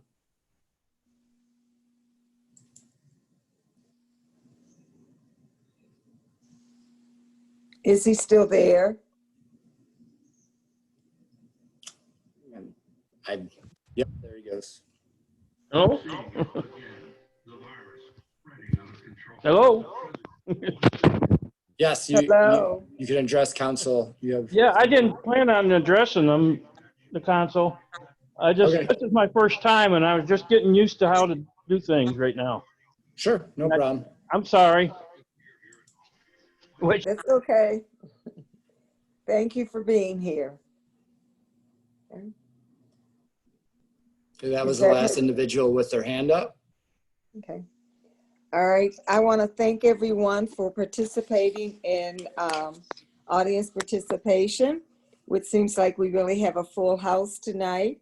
I was checking the participants, and at one time we had 97 that were here. Thank you all for coming. Thank you for those that took time to speak. And we're not going to delay the meeting any longer. We need to select the next person to fill the Ward 1 seat. So I would move us to that item on the agenda. And I got a message from Miss Dennis asking if she could speak before we start questioning or before we start the deliberation. And I would like to call on Miss Dennis at this time, if you would allow her to speak, Clerk Kalinga. Will everyone be given the chance to speak? Yes. Ms. Dennis, could you raise your hand so it's easier to find you? And then also the other applicants in the audience, please raise your hand.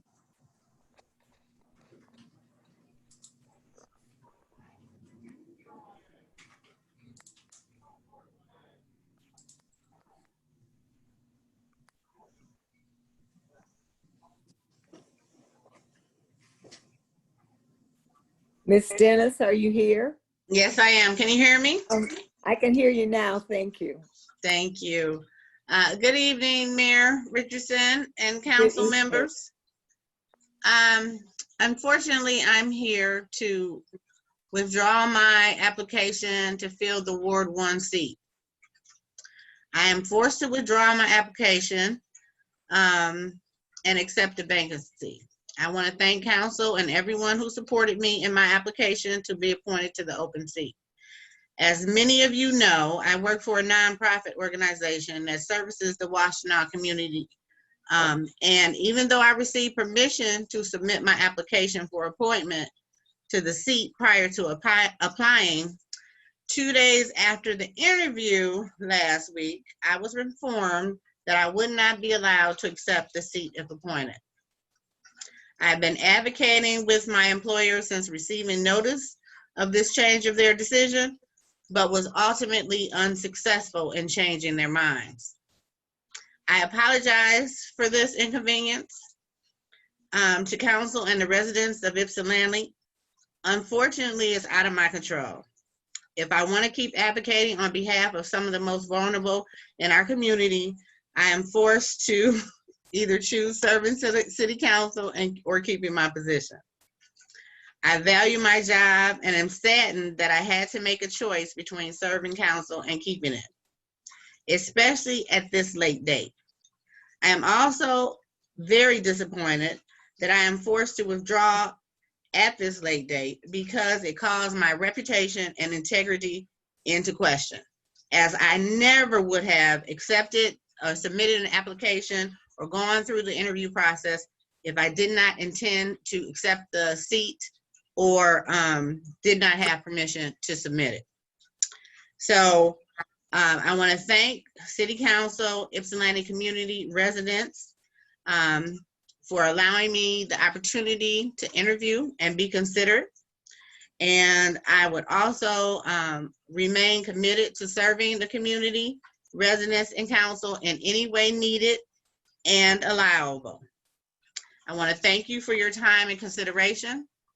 And I also have a letter from my employer stating their opinion, which I will submit to Mr. Hellinga along with my letter. I would read it if I have a few seconds.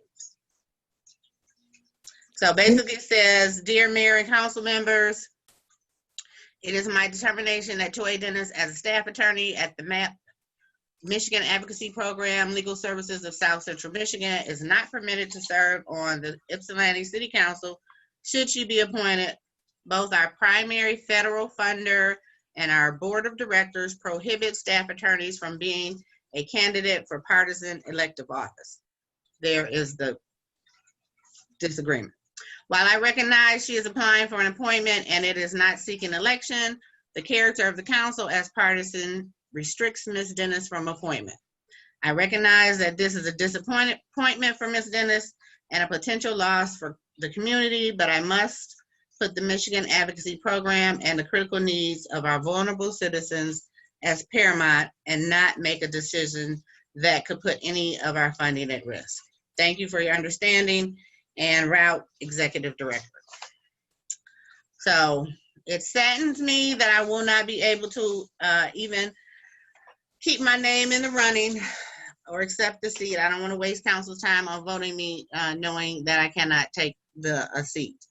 I don't know Brian Jones' chance, but he sounds like a good individual based on me listening to his interview last week and all his support today. So for all of you that were going to support me, I now put my support behind him. Again, I apologize, and I wouldn't, from the bottom of my heart, never would have submitted my application had I known this was going to happen, and never would have withdrawn it this late in the date. So thanks again for your consideration.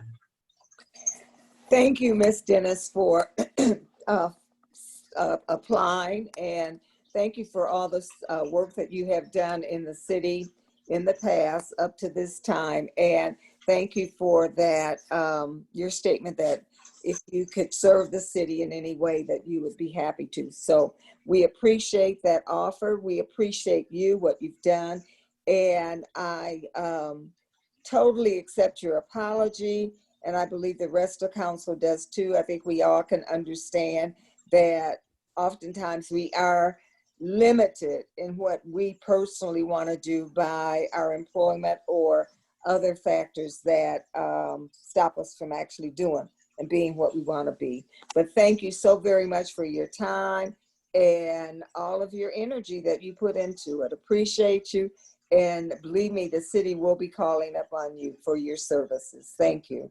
Thank you. Would any other council people like to have a word to say? Mayor Pro Tem Brown.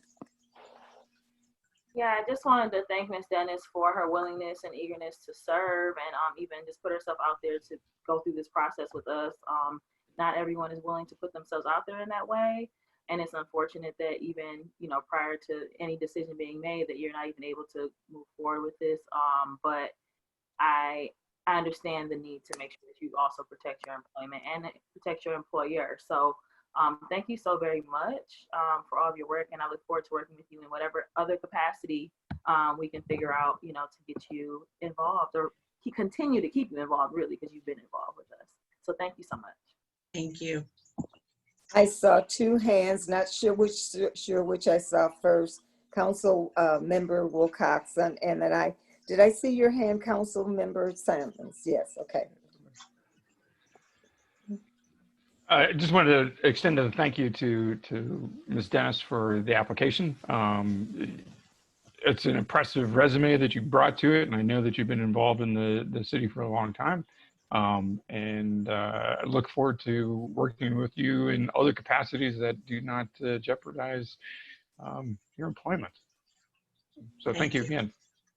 Thank you. Council member Simmons. Oh, I just also wanted to say thank you. It's not easy to put yourself out there and interview for one of these positions when we have openings. And, again, thank you very much. And appreciate your service that you've had and your continued commitment to our city. So thanks again. Thank you. And I say thanks again, and you will be hearing from us, Ms. Dennis. Thank you. Thank you. All right. Oh, I'm sorry. Sorry, I just wanted to also say thank you for applying. Thank you as well. Mr. Hellinga, I'll send you the letters for the record. Okay. Councilmember Morgan, was your hand up? No? Okay. Thank you. All right. You will hear from us, Ms. Dennis. Thank you very much. Thank you. Okay, the next person, Mr. Hellinga. You're muted. The next applicant that raised their hand, I don't believe the Lawrence Wortley's on this meeting, but Brian Jones Chance is, if you'd like to make any statements. I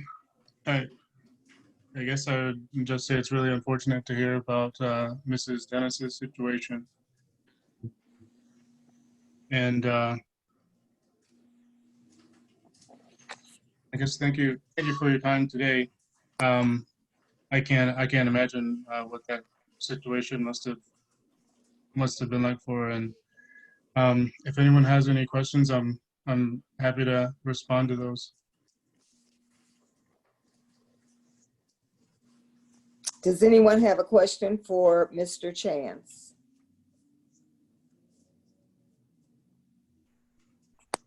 Okay, Councilmember Morgan, is your hand up? Okay.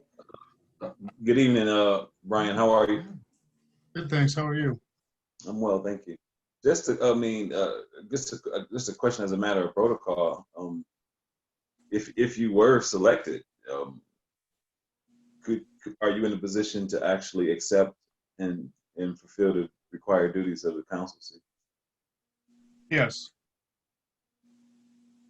Thank you. All right, thank you. Okay, Mr. Wortley is not on the call this evening. No, I sent a link to all three applicants this afternoon to remind them of the meeting. And I've looked through the list of attendees and it does not appear that he is present. At least that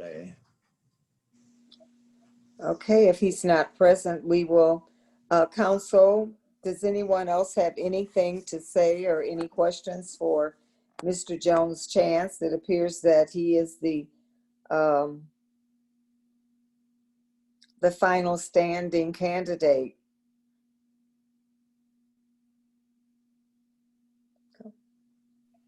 Councilmember Wilcoxon. Oh, the absence of Mr. Wortley doesn't rule him out of being that. It just means that he's not here, and if he were selected, then he would miss the first meeting. So, as the way I take that. So. Yeah, that's correct. Okay, my understanding was that the person needed to be here, but maybe I'm wrong. Councilmember Somerville. Yeah, I just wanted to move to nominate Brian Jones-Chance to fill the vacancy. Thank you. It's been moved and second to nominate Brian Jones-Chance for the vacancy in the Ward 1 seat. Mr. Halinga, would you call the roll, please? Mayor Pro Tem Brown, Yes. Councilmember Somerville, Yes. Mayor Richardson, Yes. Councilmember Morgan, Yes. Councilmember Simmons, Yes. Councilmember Wilcoxon. Yes. Motion carries. Thank you. Welcome, Mr. Jones-Chance. You are now the new council member for the Ward 1. Please take your seat. And Mr. Halinga, would you elevate him to invite status, please? Yeah, I missed, if anyone said anything just then, I missed it. All Okay, those wonderful accolades. You missed all that, Brian? I was congratulating you Oh, thank you. the Ward 1 seat and inviting you to take, asking Mr. Halinga to please elevate you to the Ward 1 seat, to elevate you to invite status. So thank you very much for applying. Thank you very much for being here and accepting the responsibility of the seat. I had all the council members here and now I've lost one. It looks like Jennifer's letting her dogs out. Oh, is that what it is? Okay. Yeah. All right. I knew I had everyone here. Okay. Yep, no, I am here. Oh, you are here. Okay. Just not Mr. visible. Halinga, is there a way that you could put her on the screen with the rest of the council people and they would all be here? No, her Camera's off. When she turns it back on, she'll reappear on the screen. but I do need to give Brian his oath of office. All right. Thank you. Andrew, small. Well, it would be similar to what you had with when you took it for the DDA. Okay. Okay. Raise your right hand. I state your name. I, Brian Jones-Chance, Hereby accept the office of Ward 1 councilperson. hereby accept the office of Ward 1 councilperson. And further, I do solemnly affirm that I will support the Constitution of the United States, that I will support the Constitution of the United States, the Constitution of the State of Michigan, the Constitution of the State of Michigan, and the Charter of the City of Ypsilanti, and the Charter of the City of Ypsilanti, and that I will enforce the laws of the United States, and that I will enforce the laws of the United States, the State of Michigan, and the ordinances of the City of Ypsilanti, and the ordinances of the City of Ypsilanti, and that I will faithfully discharge the duties of said office according to the best of my ability. according to the best of my ability. All right. Congratulations.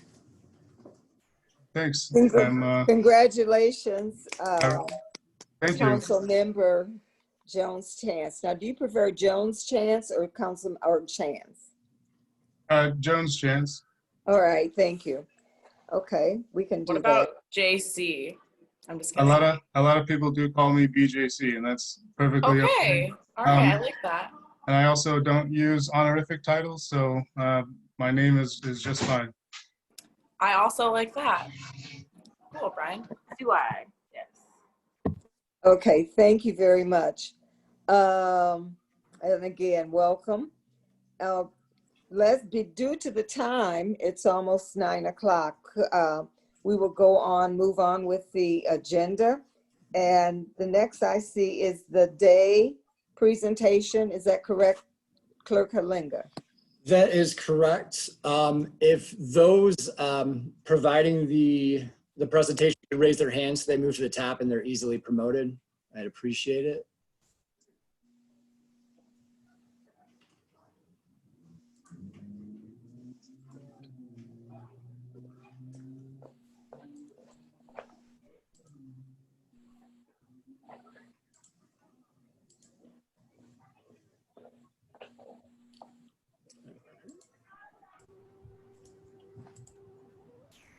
I believe I have everyone.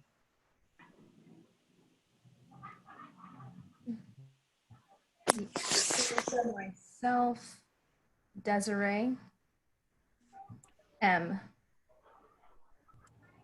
Hi. Am I going to be sharing the PowerPoint? If so, I'd need permission to share my screen on my other check-in over here.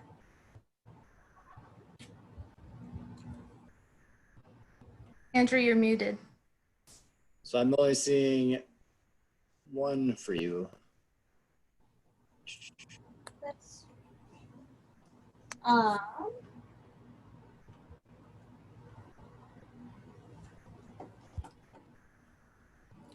yeah, that's strange considering. Okay, let me. I saw the other one up a moment ago, but now it is. Yeah, both of mine are pulled up, so I'm not really sure. And since you're a panelist, you should be able to share your screen. Okay. I have two separate computers, so let me just jump on the one. Give me 1 second. While we're waiting, happy birthday, Isaac. Thanks so much. Isaac. Happy birthday, Isaac. Thank you guys. So nice. I'm wearing a shirt that says San Francisco on it, so I'm appreciating the Golden Gate Bridge. All right, thank you for your patience. I'll slide that. Over here. I think we're missing M. Host disabled participant screen sharing. So it is still not allowing me to do so. I'm gonna check. Okay, while she's working on that, would you wanna, can you get started without the, We are waiting for one person, Andrew M. Hopner. M, can you raise your hand so Andrew can find you? You need me to raise my hand? I'm sorry, you cut out for a moment. M. Oh, M.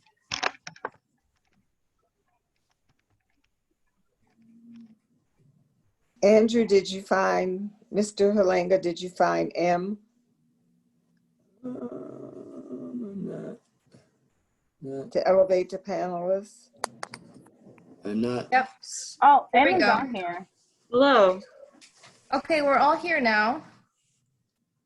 Okay.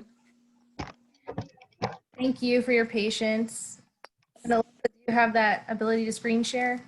It is still denying me permission. Host disabled participant screen sharing. So I'm not sure if that's something I can change permissions on or. But we also have the presentation as a PDF, so we're able to present that with whoever has permission to screen share, if that's an issue we're running into. I have sent the presentation to Andrew Halenga, so he also has it. So Mr. Halenga, are you able to screen share the presentation?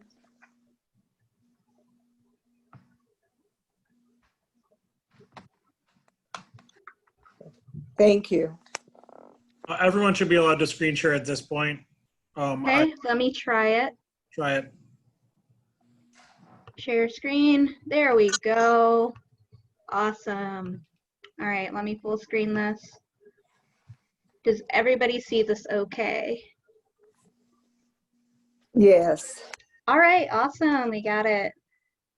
Great. Thank you, everyone. So I'll get right to it. Thanks, everyone, for staying with us so long. Thanks to City Council, to the mayor, staff for having us, and thank you to everyone who spoke up and who worked on or supported the petition. I'm Amber. First, I'd like to mention that tonight is, to the hour, 2 years and 11 months since the public meeting for International Village and Affordable Housing, which drew hundreds of residents and hours of personal testimony and outrage about rising rents, displacement, and inaction. Since then, some of those who testified have been pushed out of the community, and although time has passed and some things have changed for the better, we still have not yet truly acknowledged the plight most of us are facing here. With this petition, we move from a reactive strategy to a proactive one. We have an opportunity to prioritize policies and regulation that would have a tangible and sustainable positive impact on the average Ypsilantian's day-to-day and future. Members of DAY collected about 500 signatures in 10 days. Based on the enthusiastic reception of the petition and including signatures from 3 of our city council members, were the city attorney's legal decision to block our petition had not been a factor, our goal would have been met and this petition would have appeared on the November ballot. We are here because the city attorney's decision has obstructed the wishes of those 500 signatories, and so we make our appeal to you, council. We ask council to place some version of the tenant protections on the next ballot, be it in a special election now or in May. As state law currently bans rent control, we knew that our petition would face institutional pushback. Our intention was to advance the issue of tenants and unregulated rent via local petition in which the rent control, though unenforceable until the state law changes, is explicitly named. Next slide, please. Some data to illustrate why we decided to do the petition. Renters are Ypsi.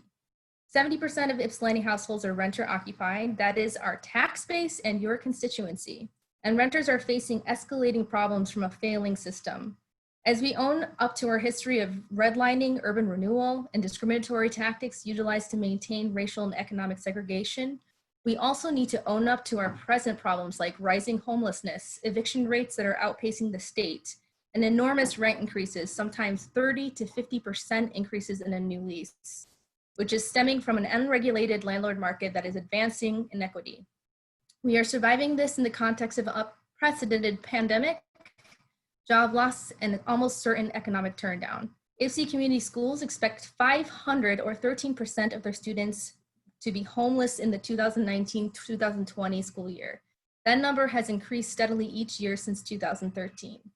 55% or over half of Ypsilanti renters are cost burdened, meaning that they spend more than 30% of their income on housing. There has been a recent drop-off of home ownership in Ypsi. In 2010, 65% of residents aged 25 to 34 rented versus 85% today. In 2017, Cross Street Village converted to market rate. Next slide, please. Even before COVID, next slide, please, sorry. Even before COVID-19, Michigan was experiencing an eviction crisis. In 2018, there were almost 200,000 eviction cases filed in Michigan. Washtenaw County had a 22% eviction filing rate compared to Michigan's 17% overall. And for comparison, nearby cities of Cincinnati, Chicago, and Philadelphia all had eviction filing rates in the 3 to 8% range.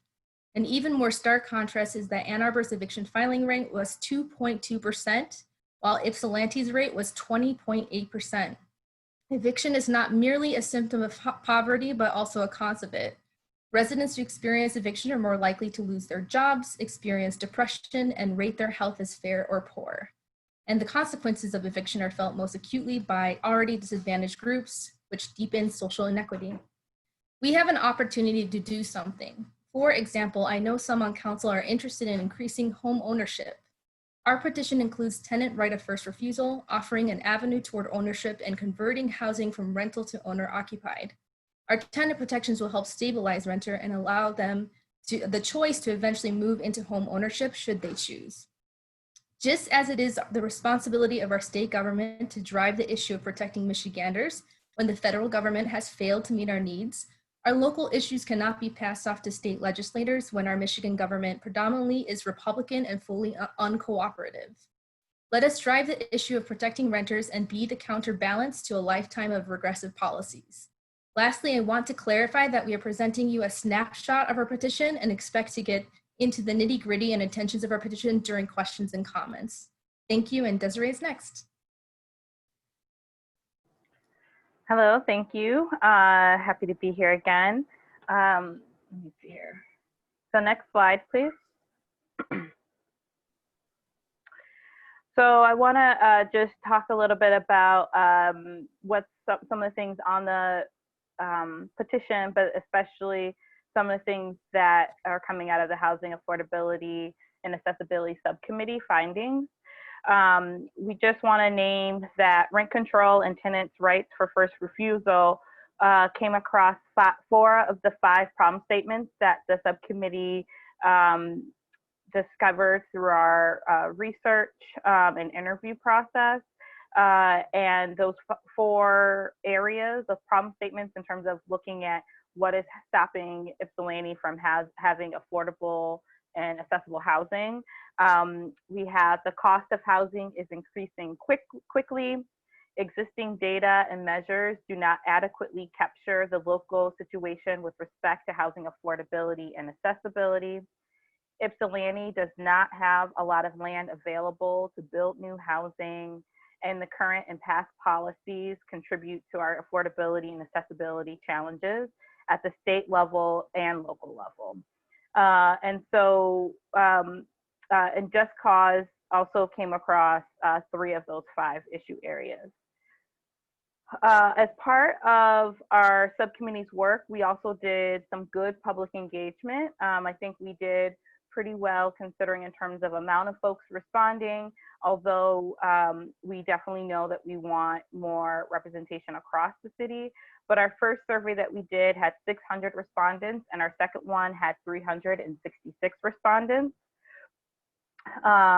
In the second survey, we offered 26 different strategies, and the subcommittee is recommending 11 of those. Rent control was one of the most popular strategies across the board within that group. And that was even, we made the caveat that it is currently illegal and everything. We made that really clear for folks. And they still rated it highly. And that was rated highly between both renters and homeowners. So this was something that had broad support. Given this, we wanted to find a way to address the community support and also to lift some energy around the state toward addressing the state's preemption law from 1988. When, to be fair, the housing market looked a lot different than it does now. And now there are also 36 states that also have the same preemption law. And this is something that across the state is seen as driving issues of inaffordability, just like here in Ypsi. We found when we started looking for options that conservatives are doing things that are called trigger laws for regressive policies. And so we saw this as an opportunity and still see this as an opportunity to do what we are calling a seed law, which, a seed law for a really wildly popular progressive policy. This is in line with Ypsi's voting history. Besides City Council making us the second city in the country with a community benefits ordinance, our residents show up at the polls when there is a progressive candidate on the ballot. This past primary, when we looking at the numbers for the county prosecutor race, we see that Eli Savitt earned 2,377 votes, and Arian Slade earned 1,349 votes. This is different in Ypsi Township. Arian Slade received a majority. We also saw increased turnout in Ward 1, in particular with some of these votes as well with this race. From the primary in 2018, Abdul El Sayed earned 2,366 votes, and Gretchen Wetmer earned 1,261 votes. And so it was almost double the votes he was able to earn here. And so Ypsilanti as a community is very progressive and leads the county actually. And so we are a community where we can and should begin the trend of prompting seed law to spread. Slide.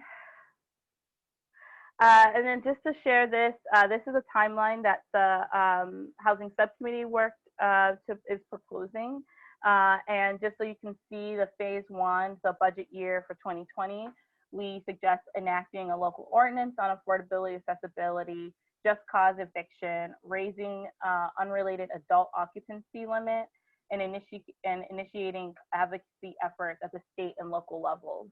And so this is really in line, and I'm really proud of this effort. And I am going to pass it on to M. Thank you. Next slide.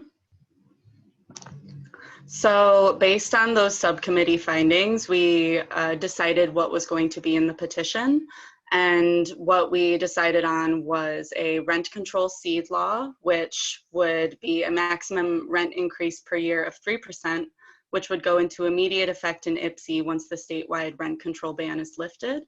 And this passing in our city would signal to the state that it is an important and supported issue.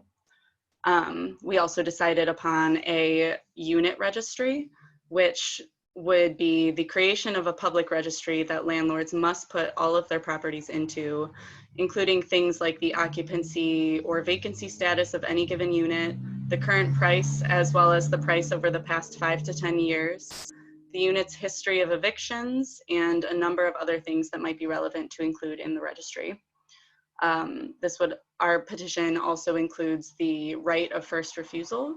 So this would allow tenants the choice to purchase the house they live in before their landlord sells it.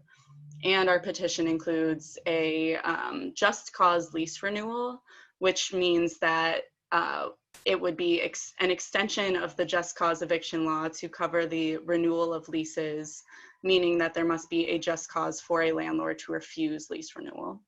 Next slide. So our steps so far that we have taken, in January, we're having our first discussions based on the results of the Planning Commission. And then in February and March, we were doing our research and drafting of the petition. March is when we finalized the language. And in June and July, we started to collect signatures for the petition. But we also were in conversation with the city attorney, who informed us that the petition would get rejected. So we stopped collecting signatures, and in August, we are presenting to City Council. So our original goal was to get this on the ballot in November, but based on the city charter, we believed we had until September 6th to reach this goal. We just found out that based on state law, we only had until August 11th. So given this unfortunate news, our new goal is to get this on the ballot for May of 2021. But keep in mind that these are all issues that our community is facing right now and at an increasing rate due to the pandemic. May will be too late for many people to wait. Given that, we also ask you to consider enacting as many of these measures as possible as soon as you can. And with that, I will pass it on to Isaac. Hey, so I do believe that there is a legal precedent and a national imperative for rent control and rent control type legislation, especially in Michigan, because homelessness has been increasing in Michigan, and homelessness is impacting senior citizens and African Americans disproportionately in Michigan and Ypsilanti's population. And as mentioned earlier so many times, since Ypsilanti is composed of 70% renters, most Ypsilantians rely on the landlord system for stable housing. Since in addition to this, new construction isn't viable in many spaces, and landlords have been steadily increasing rent each year, it is imperative that we keep the homes that currently exist affordable to avoid displacing low-income and long-term Ypsilanti residents. Next slide. Ypsilanti also isn't the only place in the country in which people are considering rent control. This movement is happening nationwide because we are in a nationwide housing crisis. And as a result, many municipalities are demanding rent control. We've seen a growing movement for rent control in Seattle, a rent increase limitation ordinance in Richmond, California, and a statewide rent control law in Oregon.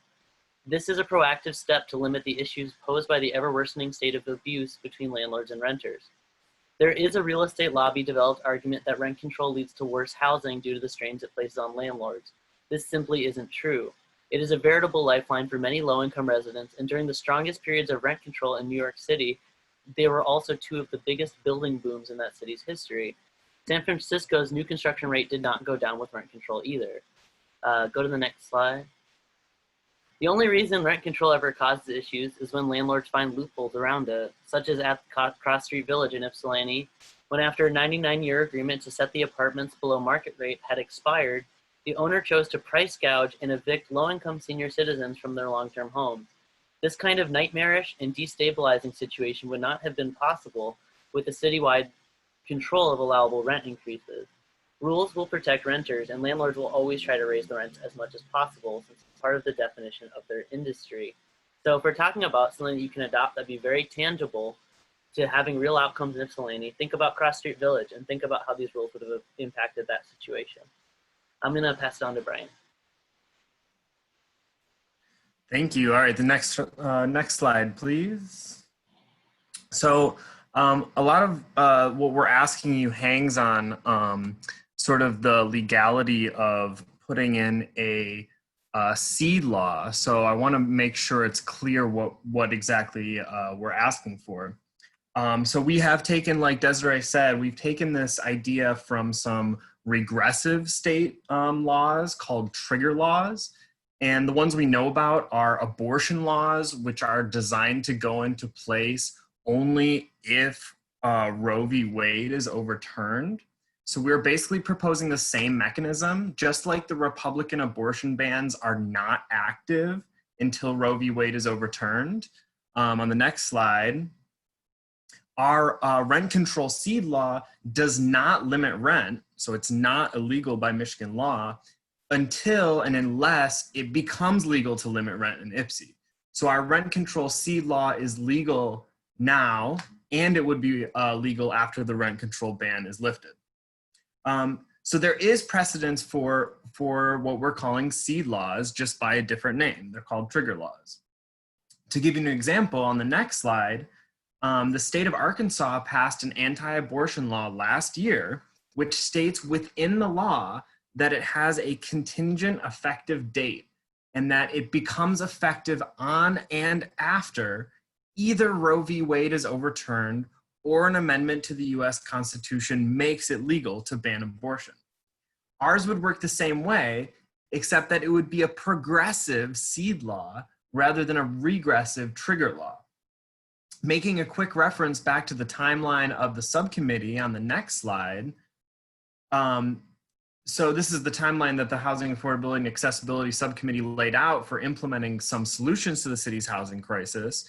The time is now. We are in phase 1 of this timeline.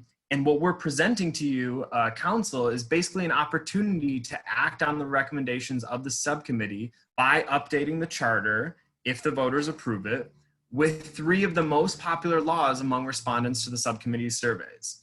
So we hope and expect that putting right of first refusal and just cause eviction laws to the voters will be supported by you all, but we also want to stress that your job as representatives is largely to represent the will of the city's residents, and the city's residents surveyed overwhelmingly support rent control as well. Further, note that the subcommittee's recommendations for immediate actions include advocating to Lansing to create better conditions for housing justice. So that includes repealing the rent control ban, and putting a seed law on the books would do that work. So I'm going to pass it on to Alyssa. Alyssa, you're muted. Thank you, Brian. So appreciate that. So what we're basically asking you to do is to copy our petition. So we're asking you to put forth a ballot question. And again, we had created this petition with the understanding that we might have been able to do it for November. So bear with me as I kind of walk you through it. This could end up going on the May ballot, but also it's something that you might be able to consider prior. The ballot question could include the rent control seed law, right of first refusal, and just cause eviction.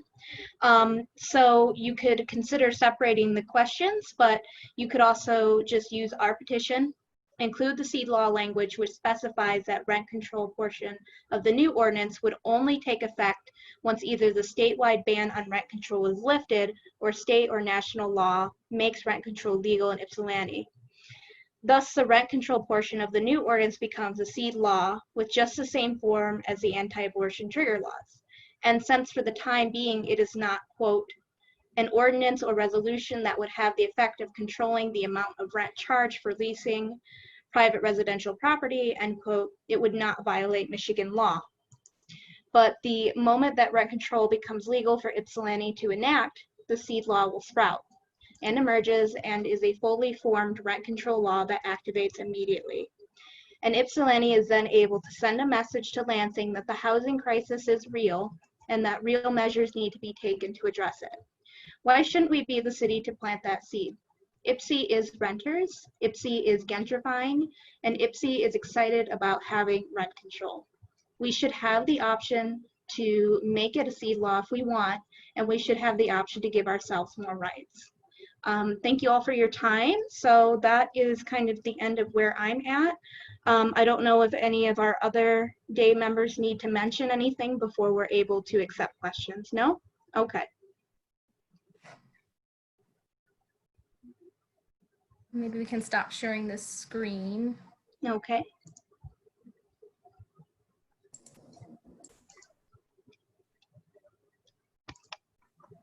Lois, you're muted. I'm sorry. I just wanted to say I thank everyone for all that they, for the presentation. It was a very well done presentation. And we are at the end. The presentation lasted the full 15 minutes, but I'd like to offer 5 minutes for council to ask some questions or questions and answers.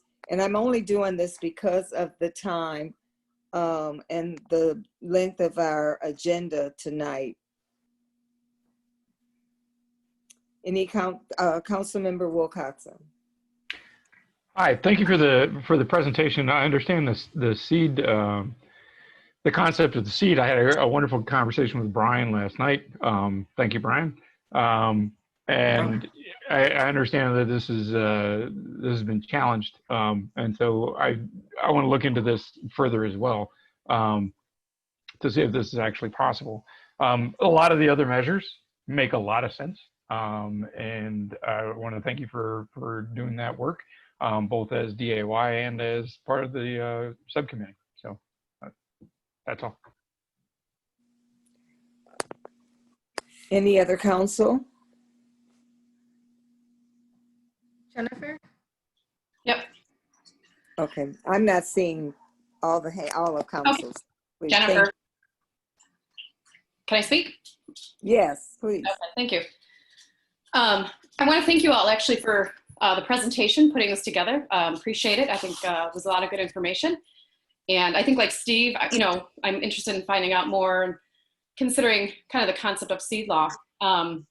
But I think it's a lot of important stuff that we need to keep having conversations and working on these issues. I wanted to just ask a quick question, a little bit more about the right of first refusal and how that would work, kind of, what you guys are thinking and how that would work here in this city. Sure. There are examples of tenant right of first refusal in other municipalities that are similar to ours, and a lot of times it looks like that there is a law that shows that either the existing tenants are notified in advance about a year or sometimes maybe 6 months to a year of when a property owner is thinking of selling. And in that time, they're able to either make a proposal to purchase the property themselves or use a third-party nonprofit to purchase the property, or some other third-party agency that would stabilize the rent and keep it affordable. So that's shown a lot of success in certain communities. I know in North Carolina, there's a couple cities that have this policy.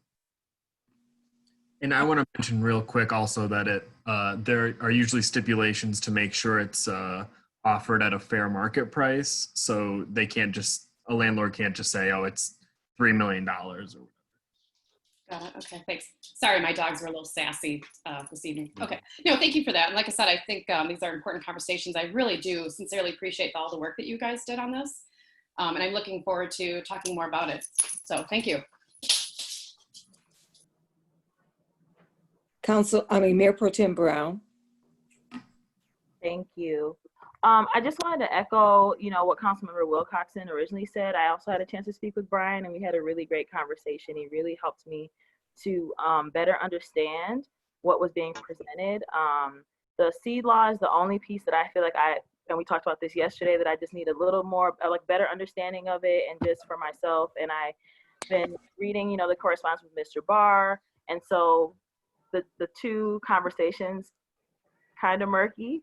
So I look forward to just continuing the conversation and figuring out how to bring better clarity, I guess, to what we're allowed to do and how we can figure out, the best way forward for the community. But I look forward to continuing the conversation about this. So thank you all so much. That PowerPoint was very great. It was like amazing.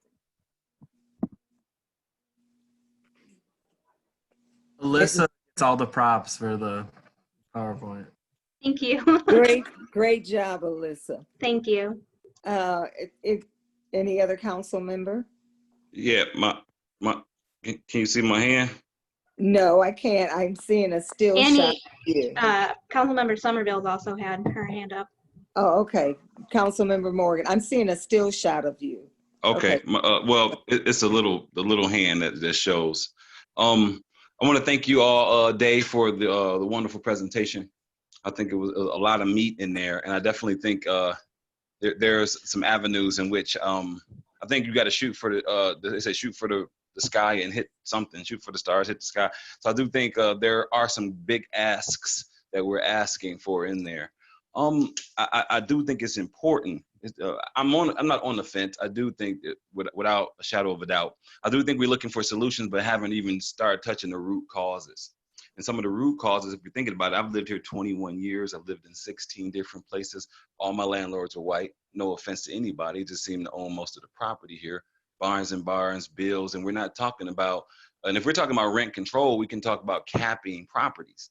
And when we're thinking about the fact that when you use these situations like in Oregon, in Washington, and Richmond, just like Ipsy, the medical marijuana, these industries are hiking up, especially being right next to Ann Arbor, they're hiking up and affecting these prices also. So the bubble in Ann Arbor is busting, spilling in over us. So we have to look at the root causes. And what I mean by that, there are a lot of people here that own property. And when we're talking about solutions, we don't hear from the Asian Americans. We don't hear from the Arab Americans, the Hispanic Americans, all the people who literally suffer the same things that everyone else in the community faces. And so it has to be more, it has to be different, a vast and variety scope of the problem and from the core. And like, again, a lot of these owners and business owners, and again, regardless of the demographic they fit, these are some root causes. And so we're talking about a certain group of people who have all the keys. And I think, and we're talking about real equity, we're going to have to talk about sharing some of those things. And so I do think rent control, the right of first refusal, I think as a person who owns something, they should be able to determine who gets it. It does. I think so. That's an ownership thing. So I'm kind of on the fence about giving somebody who, just because they're there the first, I don't think I should have to do that. If it was my home, I don't, just because the person there, I don't think I would have to personally give them the first rights to the home if I wanted to sell it. So I'm kind of on the fence about that. But a lot of the other things going on with the seed. And just for the last thing I would say, if there wasn't these abortion law, men shouldn't be able to vote on it at all. So this, I'm saying, these lenses that are going to have a lot of say to the outcome of some of these things that I think it should be a much bigger conversation. But I'm going to dig into these presentations and all the information so I can make a better, credible decision. Thank you so much for your information. I appreciate it. Councilmember Somerville. Yeah, thanks everyone for the presentation. A lot of my questions are probably going to require a conversation with Mr. Barr. But one thing that I was curious about with regard to the tenant right of first refusal, how does that work in multi-unit apartments, rental units? Does anybody else want to answer that one? Well, I just wanted to know, I was just actually the other day seeing an article. It was talking actually about might have been in Illinois, but I have to look and see, where they actually figured out how to actually like split up units so that almost the same way like as a condo, I guess. Where, condos, okay. In that kind of way, but even so that you didn't necessarily have to say I'm selling the whole property. It could be this apartment as an example. So there's precedent for that, and I don't know if there's other things that people would want to say to that too. Yeah, what I just want to add is that our petition is really taking a broad approach to just presenting the question, and really the breakdown and stipulations of how everything works comes later after it is either enacted by council or and then is sorted out by staff in the legal department, or after it's voted in by the community and then sorted out. So, with rent control protections in other communities, it's usually stipulated by the year a property is built,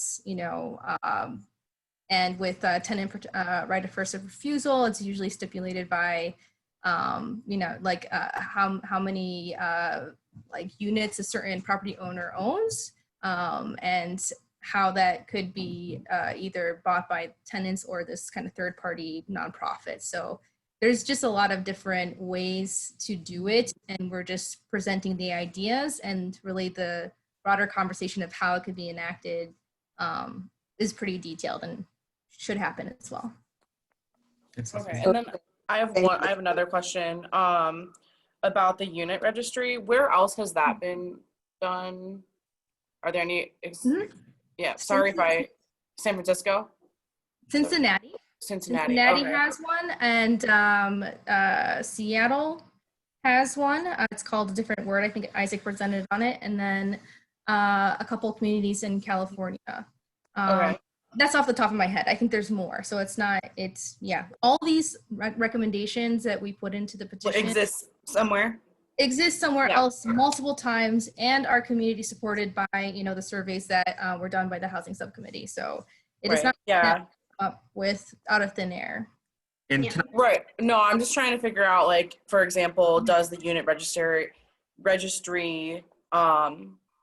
is that compatible with Michigan law, federal? So it sounds like it's definitely compatible with federal law if it's something that's happening in other places. I'm just wondering in terms of the state of Michigan and what property owners, if that's something that they can be required to do.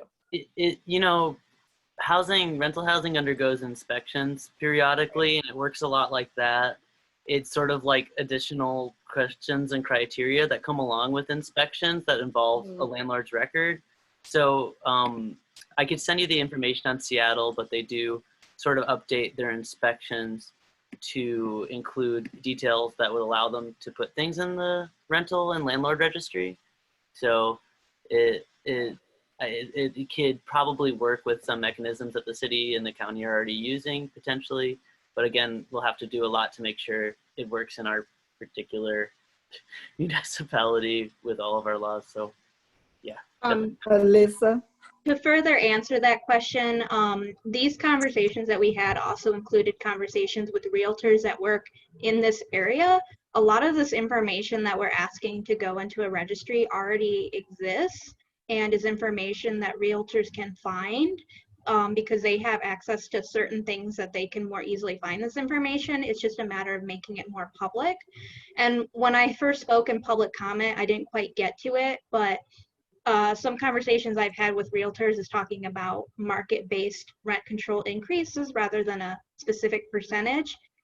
But that would only really be viable if we had the transparency. So what we're really looking for is transparency of information that already exists. And sometimes a registry might sound like, well, who's going to maintain it? That can be further conversations of, okay, if it's not a rotating registry, maybe it's an annual report. So just kind of keeping your minds open to it.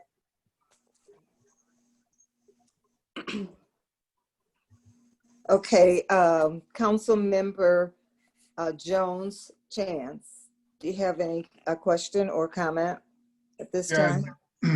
I had some questions, and I guess one is probably better for the subcommittee in their presentation later on. And it was surrounding the survey. It seems that the respondents, that the African-American population is underrepresented by about 14%, and the white population is overrepresented by about 10%.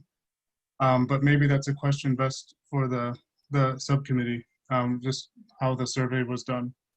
And another question is, it sounds like there's a lot of good ideas in the proposal, but I'm curious if your group had thought about any potential unintended consequences and how those might be resolved. Right of first refusal, for example, could potentially lead to increased scrutiny of rental applicants. If you thought you might be selling, you might want a much higher credit score or a higher down payment or this, that, or the other thing. So are there any unintended consequences that you all have thought through? I just want to say, go ahead, Des. Well, I just wanted to say first, just to your first question, that, noting the representation pieces. So the surveys were done, we did, they were online primarily, but we also did printed. So we did paper copies of the survey and had boxes, drop boxes that we had around the city across the wards in different spaces. And so we did also do paper for accessibility for one of the surveys. So we did try to get them in different ways. Amber, I'm guessing you wanted to say something about the second question. Sure. So yeah, I think that's a really great question. And, in doing this petition, we wanted it to be data driven and informed by what we were seeing as far as different committees that were doing proposals and how residents responding to that. So that's why we chose these policies, but by no means is this expansive or, adequate enough to cover all the issues that people in public comment were talking about. Issues of discrimination based on credit scores or criminal history, or issues with, just the discriminatory behavior that is harder to track, issues of all the different fees that people are facing, and the requirement for 5 times the amount of income to be able to rent somewhere. And, the first month and last month and deposit requirement that we're starting to see trickle over from Ann Arbor into Ypsilanti. So this is not, this is why, we're saying to you, we implore you, we got to start on the work now, because this is just the beginning of what we need to do to solve issues here. So I agree with you. There's unintended impacts that could happen if we don't face these other kind of surrounding policies that would need to be put into place. And I encourage, council to look into that and collaborate with us to kind of meet those needs. If no one would object, looking at the time, it's just about 20 minutes to 10. I'm going to say that I'd like to cut off the questions and discussion now. Upon reading the report from the Housing Committee, and it is quite intensive and extensive, and it leads, it presents a lot of things that calls for a lot of questions. I would like to call for a work session, and if council would support that, just a work session on this whole housing issue, the day presentation and the report from the Housing Committee. And I'd like to ask Mr. Halanga if he would try to find a date for us when we could have a council work session with presentations at that session from the Housing Committee, because there was not a presentation from that committee planned for tonight, but we would need a presentation from them. And also if they would like to repeat their presentation or extend their presentation at that time.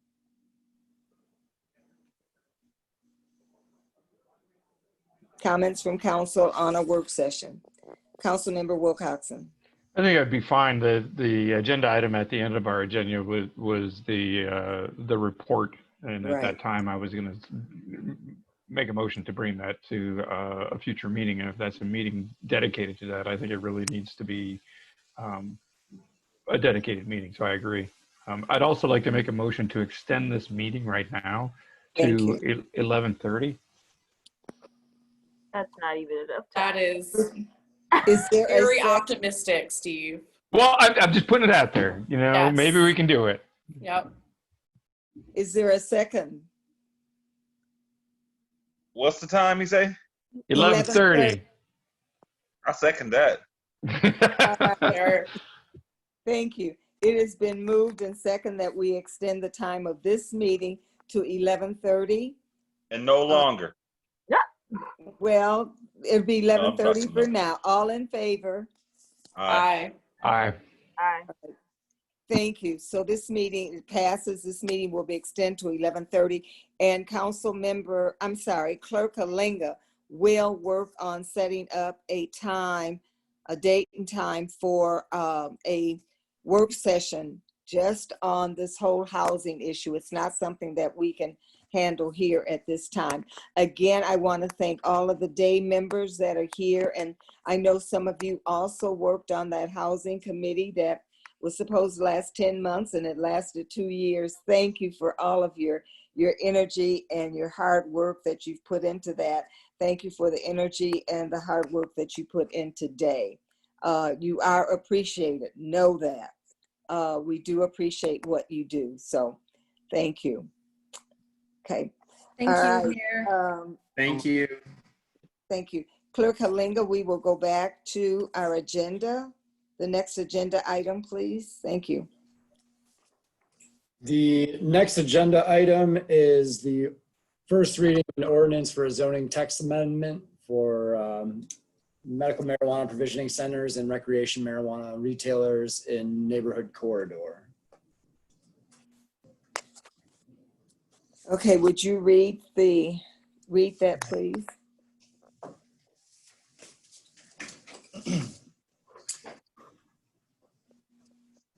This don't even charge. It is resolution number 2020-156, whereas the city has an interest in protecting the economic diversity and image of the community, and whereas the city has an interest in promoting and supporting local businesses and their growth, and whereas the Planning Commission has recommended the City Council adopt the proposed ordinance change, now therefore be it resolved that the Ypsilanti City Council adopt the ordinance entitled Medical Marijuana Provisioning Centers and Recreational Marijuana Retailers in Neighborhood Corridor. All right, Mr. Amat, are you here to present on that? Was there did anybody move that or second it? Oh, I'll move it. I'm moving too fast. Thank you. I'm sorry, I'm moving too fast. Okay, presentation, please. How's it going, Council? Good evening. Good evening. So I just want to summarize the request at hand, and then I can go into a little bit further detail if you wish, but I know that we're cognizant of time here. So really, this is a request to amend the zoning ordinance text, section 122.451 permissible uses chart to make medical marijuana provisioning centers and recreational retailers permissible as a special use in neighborhood corridor. Right now, these neighborhood corridor zoning districts do not currently allow for medical marijuana provisioning centers or recreational marijuana retailers or any marijuana uses. Really making them permissible as a special land use makes applications for special use permits reviewable by Planning Commission on a case-by-case basis. The application to amend the ordinance was submitted by Crown v. LLP. And Planning Commission recommended City Council adopt this text amendment with the following revision, that both medical marijuana provisioning centers and recreational marijuana retailers would be limited to less than 5,000 square feet of gross floor area, and be permissible as special land uses in neighborhood corridor. Their findings were that the proposed amendment is consistent with the guiding values of the master plan. The amendment is consistent with the description and purpose of the proposed district. The proposed amendment is consistent with the intent of this zoning ordinance. The proposed amendment will enhance the character of future development in the city, and the proposed amendment will address a community need in physical or economic conditions or development practices. And their vote to amend this ordinance was a unanimous 8-0. Do you have any questions? Any questions from council? Councilmember Wilcoxon. This is a simple one. I'm trying to get my head around 5,000 feet. Can you give me an example of, I'm over by Washington on Ward 2, and, there's a strip mall there between just east of or just west of Mansfield. What's a 5,000 foot storefront look like? So a good example I included in the staff report that you may have read was the Planning Commission staff report. So it was from last Planning Commission meeting. Yep. An appropriate example would be possibly the Third Coast marijuana facility, if you know where that is on Pearl and Hamilton. That ground square footage, so the first floor of that facility would be about 4,000. Great, thanks. I remember that now. Thanks. Yep. You're meaning the ground floor of that's the house. So that house. So it'd be So just the if I have a question. Just the first floor. Okay. Who's Councilmember Somerville? Was that you? I heard. Oh yeah. Sorry. The Crown LLC. Do they currently have a business in the city, or were they just an outside? So I do believe it is the gentleman's name is Billy Salome, and Dave. I believe the assistant is Dave Cochetto. Okay. I was just curious who the folks were. Thank you. Yep.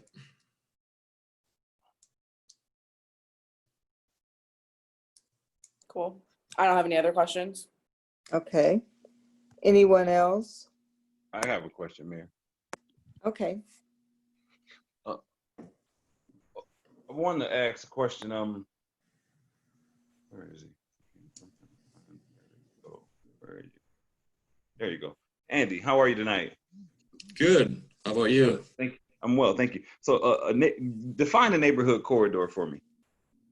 Yeah, so a neighborhood corridor falls under what our zoning ordinance defines as the walkable urban district. It's supposed to be kind of a mixed use and partially form-based district. A form-based means that not only are the specific uses and separation of uses being regulated, but also, building type, building form, number of stories, setbacks are just a little bit more regulated there. So I would call this district kind of in between a more suburban feel of general corridor and in between that and the center district, which is like downtown and Depot Town and West Cross. So it kind of bridges the link between developments and uses that could go in either of those zones, if that makes sense. So we're expanding the zones for the usage. Yeah. It's hard to see how marijuana has really helped the city. I mean, I do believe to expand the land area in which we could perhaps grow businesses is important. So are those NC corridors throughout the whole city in Ward 1, 2, and 3 by definition? Yeah, they are in each ward. A couple main areas that you would think of when looking at NC would be a stretch of East Michigan, just east of downtown and near Park Street and River, right in that area, as well as a stretch of West Michigan in between, I believe it's Octapharma there and the police and fire station. There's also a couple little areas. There's a stretch of Washtenaw as well in between. I can't name the intersections, but really in between a general corridor stretch and a core neighborhood stretch. And then there's a couple pockets. It's between Cornell and Cortland Yes. on Washington. Okay. All right. Thank you so much.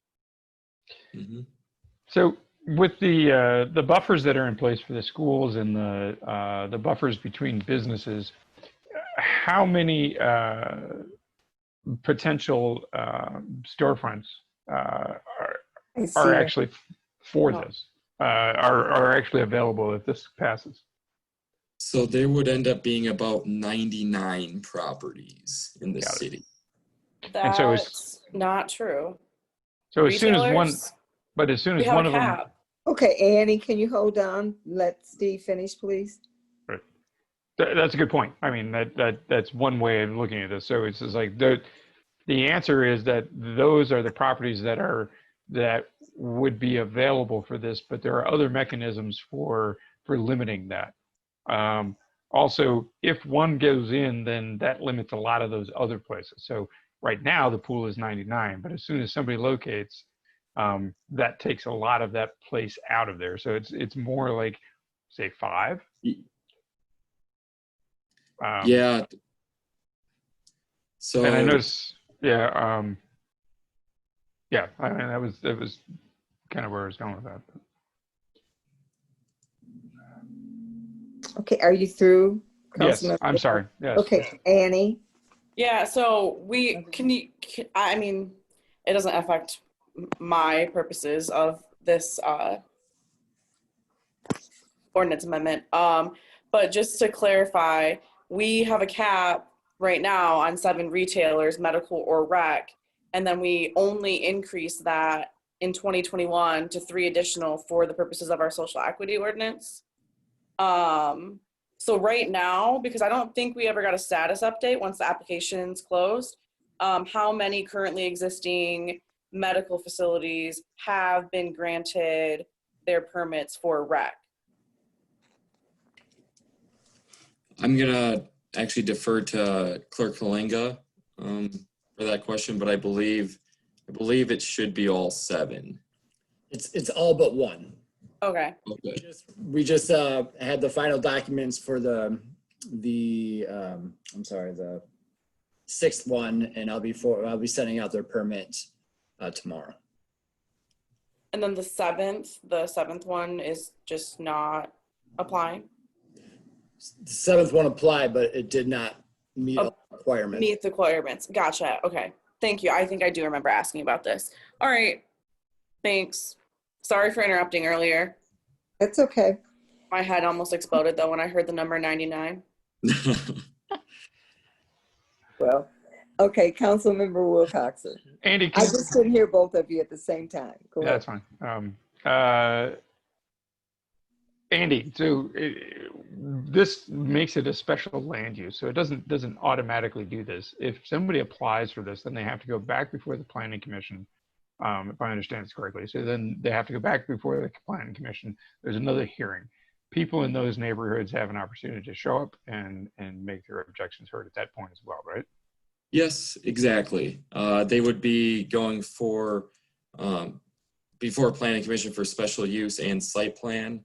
You know, a lot of times, you know, adjacent properties may have comment or neighborhoods may have comment. Planning Commission, you know, I think has a certain level of threshold that usually facilities, you know, should meet in terms of site planning and screening and buffering from other uses and things like that. So yeah, yes, you're correct. It wouldn't make it, you know, a principal permitted use where it goes through really few or no level of review. So it goes through no level of review? No, it wouldn't be that case. It would be the case where it goes before Planning Commission. It's a thorough review, special use permit, public hearing, and site plan review. Okay. Thank you. Councilmember Jones Chance. Has any thought been given to whether or not this use might affect might affect subsidized housing. There's a section on HUD inspections for general health and safety, and site and neighborhood conditions are one of those things. Has any of that been anticipated or thought through? I really don't know how marijuana uses would affect HUD requirements. I mean, for the most part, I mean, we don't buffer from, you know, residences in terms of our zoning ordinance regulations. But I don't see these, you know, I don't see there being mixed use facilities of marijuana and adjoining HUD housing. Well, not adjoining necessarily, but I'm looking at this section on Harriet Street here, and it's directly across from subsidized housing. And the inspection process is pretty, it's pretty much up to the inspector to decide what the neighborhood conditions are. And maybe a friendly amendment to add a buffer zone around any pre-existing subsidized housing would be appropriate. I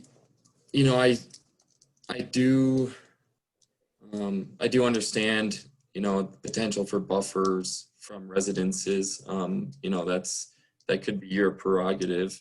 But I would probably defer though to our city attorney for that specifically, and if you know, a marijuana use would affect you know, subsidized housing through HUD. The one thing I will say about Harriet is Perry School buffers out a large chunk of Harriet, really until you're on the I believe that's, yeah, the east side of Adams. So, and then actually Patient Station buffers out a number of properties as well. So, but I know that that's not always set in stone.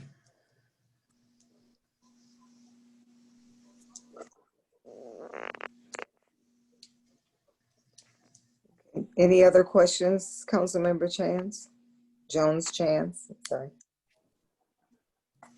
Any other questions from council?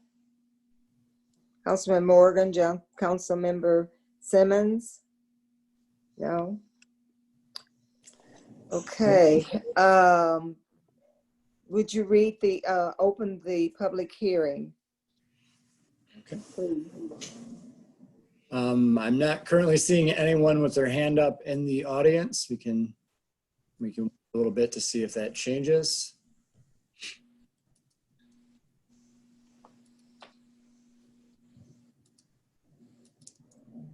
All right, no one has currently put their hand up. Would you like me to read the closing of the public hearing? Yeah, you make a motion to close public hearing. If there's no, well. There's currently no hands up. Okay, let's open it and then close it so that we. Well, you just opened it. Oh, okay. Resolution number 2021-57, resolved by the Council of the City of Ypsilanti that the public hearing for an ordinance titled Medical Marijuana Provisioning Centers and Recreational Marijuana Retailers in Neighborhood Corridor be officially closed. Support. We need a motion and support. I heard a support, but a motion. Morgan supported. Yeah. Okay. It's been moved in second to close the public hearing. All in favor? Aye. Aye. Aye. Thank you. Okay, discussion. We had an opportunity for questions. Any further discussion on this ordinance? I would like to ask Mr. Barr if he would to answer Council Members Jones Chance's question about the location in relation to subsidized housing.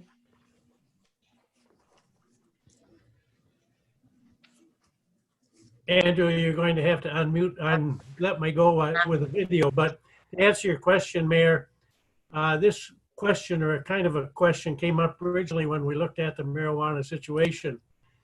And my understanding then was, even though marijuana is still illegal federally, the feds weren't going to do anything about states that legalized it. Now, if you are concerned about this, I can do some research between now and the second reading and give you a report. Councilmember Jones Chance, does that answer your question enough? Or do you want more? I think it maybe it's more particular to whether or not we can add buffers around residential properties. In my opinion, yes, you could do that. That would be a question of, does it meet the requirements that the original motion is looking for, or would it destroy that process or that symmetry?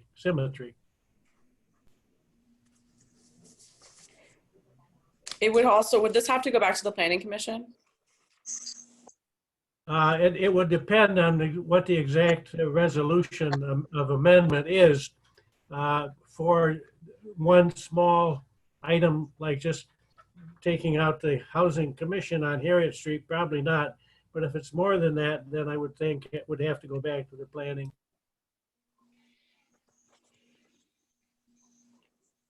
Councilmember Jones Chance, are you wanting to make that amendment? Yeah, I guess I would make a friendly amendment that we add a 500-foot buffer around any existing subsidized housing. I support. It's been moved and supported for a friendly amendment to add a 500-foot buffer around any subsidized housing. Discussion on the motion, on the amendment. I have a question for Andy. Do we have any buffers on liquor stores or bars? Or breweries? I do not believe so, from liquor stores or bars. At least not for bars. What about like other stores that sell alcohol? Stores that sell alcohol. Or tobacco or? Honestly, we just define those as food stores, including the sale of alcohol. And I don't see any, no. Okay, yeah, I didn't think so. I just wanted to clarify. They are regulated pretty similarly to what this would be. Yeah. In terms of neighborhood corridor. All right, Councilmember Jones Chance. And then you, Councilmember Morgan, I heard your voice. Yes. Yeah, I would say as far as the alcohol uses go, the state is already applies a buffer zone. It's 500 feet around any school or religious building. Okay, Councilmember Morgan, and then I was just gonna mention that tobacco and and alcohol are federally sanctioned drugs, and marijuana hasn't caught up yet. But I still think there needs to be a buffer around some of the vulnerable populations in the city. Clerk Kalinga, thank you, Councilmember Morgan. Council, as a friendly amendment, this council members Wilcoxon and Somerville would need to agree to that friendly amendment.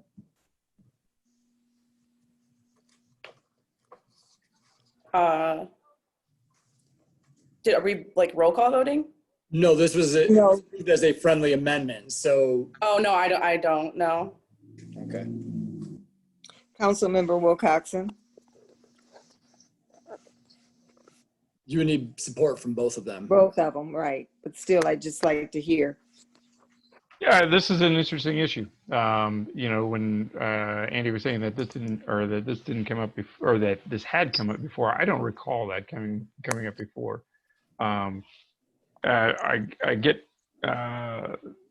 Councilmember Somerville's point that we treat now a legal substance differently than we do other legal substances. And Mr.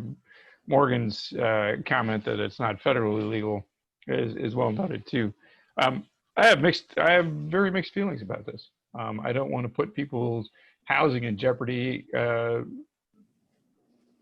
in any way, shape, or form. But I also agree with Ms. Somerville that this is a treatment for something that is we have a precedence for this. So I won't support it either. Not at this point.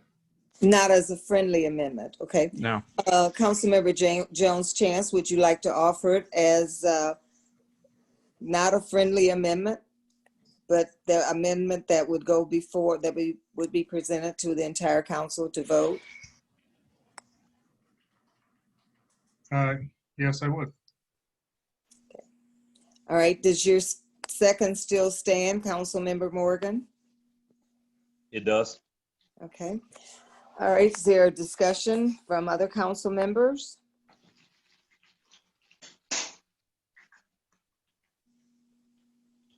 Councilmember Simmons. So I just want to understand what we're trying to do here with this amendment. I mean, we have various buffers already built into our zoning ordinances, correct? As it relates to the different, sales and marijuana related businesses. So this in schools seems like this. So I just want to understand, because I can appreciate the concept of it, but I'm just, is this kind of redundant? Is this necessary, or with those appropriate buffers? Is this is essentially adding a new category into the buffers? So, because we still have the 1,000 feet. Does that one's still standing? Mm-hmm. Well, I think the category would be he's offering it for subsidized housing. And I don't know if he's limiting it to just subsidized housing, but I know it was that was what he offered, was subsidized housing. And Councilmember Jones-Chance, you can speak for yourself on that. This would be currently existing subsidized housing, 500-foot buffer. Okay. Okay. So, but we had a request for Mr. Barr to look and see if that was something that was advisable, correct?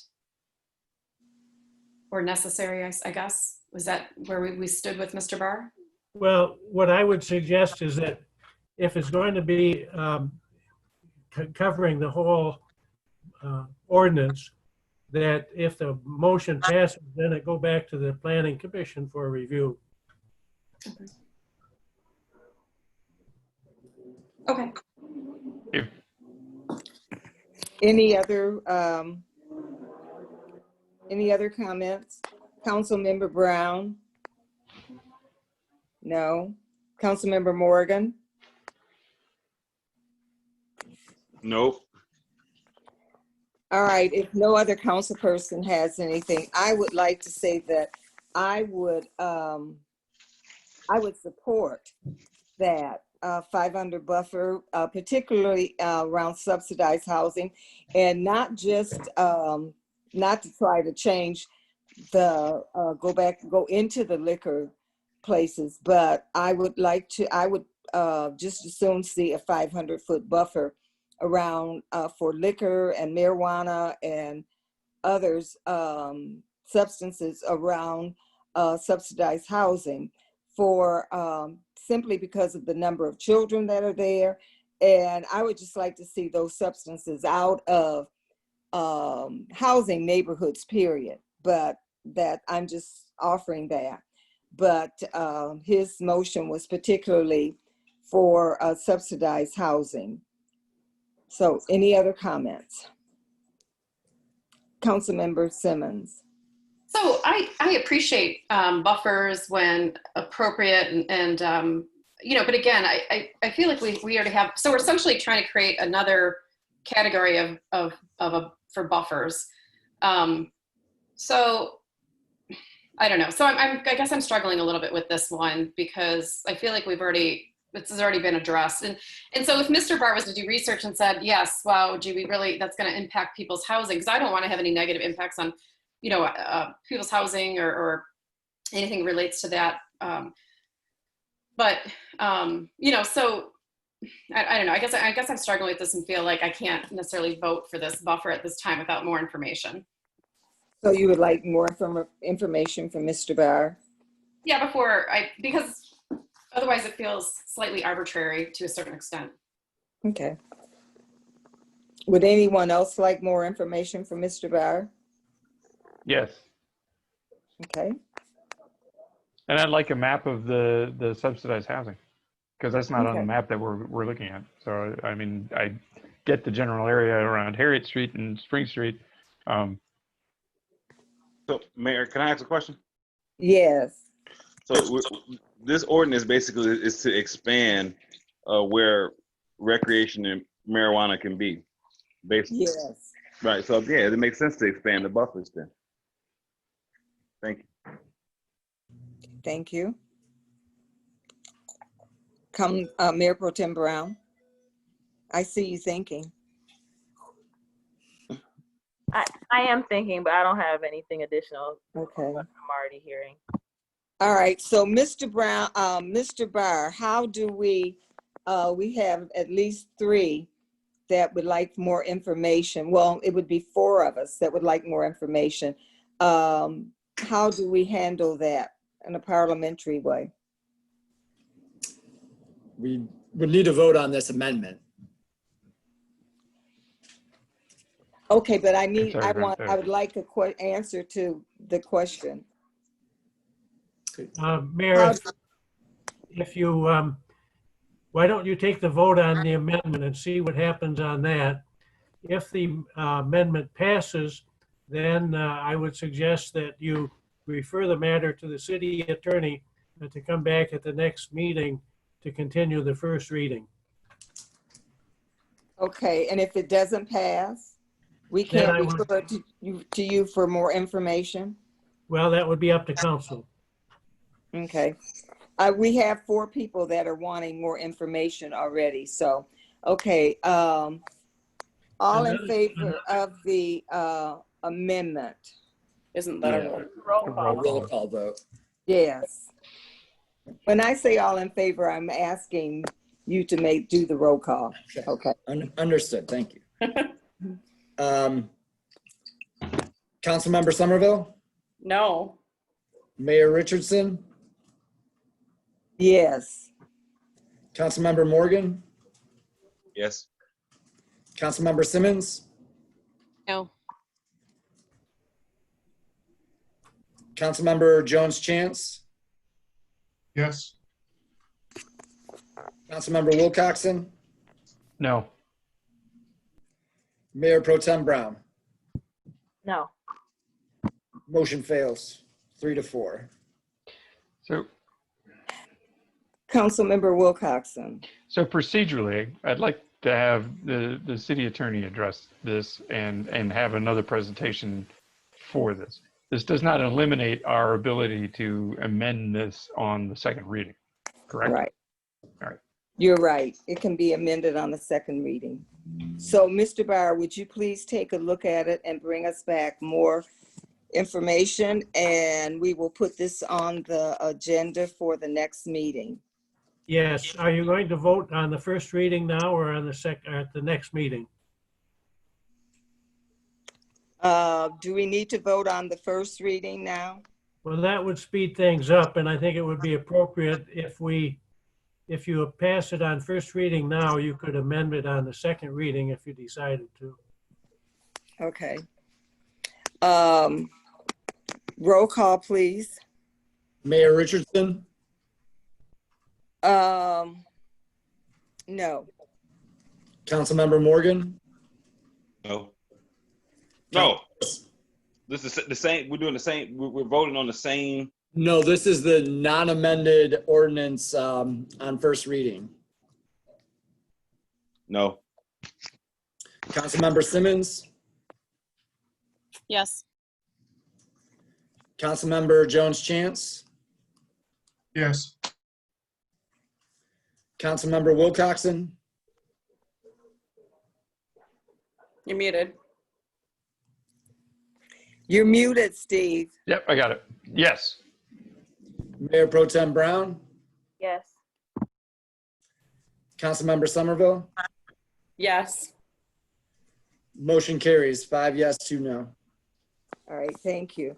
But Mr. Bauer, would you please bring us more information on at the next meeting for the second reading? Thank you. Yes, I will, Mayor.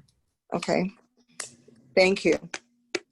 Next agenda item, please. The next agenda is the consent agenda, resolution number 2020-158. Resolved by the Council of the City of Ypsilanti that the following items be approved. Resolution number 2020-159, approving the minutes of July 21st, 2020.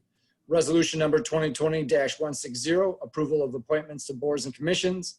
Resolution number 2020-161, approval of ordinance 1362, an ordinance to amend Chapter 2, Section 2.202, allowing for 2 non-voting youth members to the Police Advisory Commission. Resolution number 2020-162, authorizing the purchase of vehicles from Gorno Ford for the police department. Resolution number 2020-163, authorizing the tying of teal ribbons throughout the city from September 1st, 2020 through September 30th, 2020 for National Ovarian Cancer Awareness. Would someone like to make the motion? I make a motion. So move. It's been moved and second to accept the consent agenda. Roll call, please. Councilmember Morgan. Yes. Councilmember Simmons. Yes. Councilmember Jones Chance. Yes. Councilmember Wilcoxon. Yes. Mayor Pro Tem Brown. Yes. Councilmember Somerville. Yes. Mayor Richardson. Yes. Motion carries unanimously.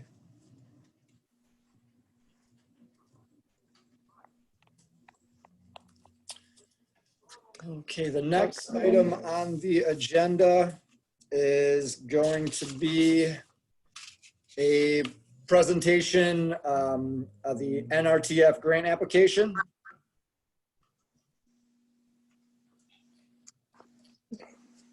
Is that Miss Wessler? Correct. Yeah. Correct, Mayor. Hello, Miss Wessler. Good evening, Council. So I will try and be very brief, as we've all seen this before, and it's 10:30-ish at night. You would have to remind everyone, wouldn't you? You know, does time really pass unless we feel it? So the city is currently in the process of applying for a grant from the Department of Natural Resources. It's a Natural Resources Trust Fund grant. Honey, if I could interrupt real quick, would council like me to share my screen for the presentation? Please do. Thank you.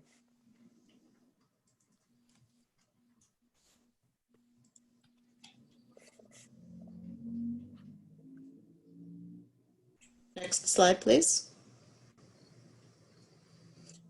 As we're all aware, the crossing of I-94 at Huron Street does not have a safe pedestrian or bicycle crossing. The purpose of the grant that we are applying for from the state is to match a grant that we are partnering with MDOT and Ypsilanti Charter Township and Washtenaw County Road Commission and Washtenaw County Parks and Recreation. On the next slide, that explains a little bit more about this grant. So that TAP grant has already been awarded to our little coalition. The NRTF grant would provide match to the construction portion of the TAP grant. So tonight we have, next slide is a pretty little diagram of the preferred alternative. Essentially, we're taking the leftmost lane, so the western southbound lane, and converting it to a shared use path with some fencing and lighting and other various improvements, as well as reorienting the slip lane from from Huron Street onto 94 eastbound. It's a pretty cool project, I think. It's been called out in our master plan, non-motorized plan, and parks plan, as well as the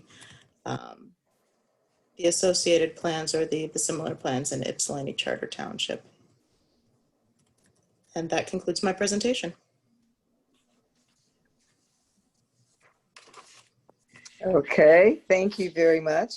Any questions for Ms. Wessler?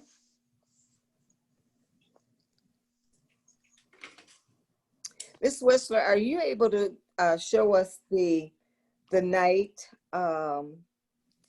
slides you shared with, I know I got them when you shared them with Supervisor Stumbo, showing how those pathways looked at night. Do you have those there? Thank you. Let me just take one moment to pull that up. Okay.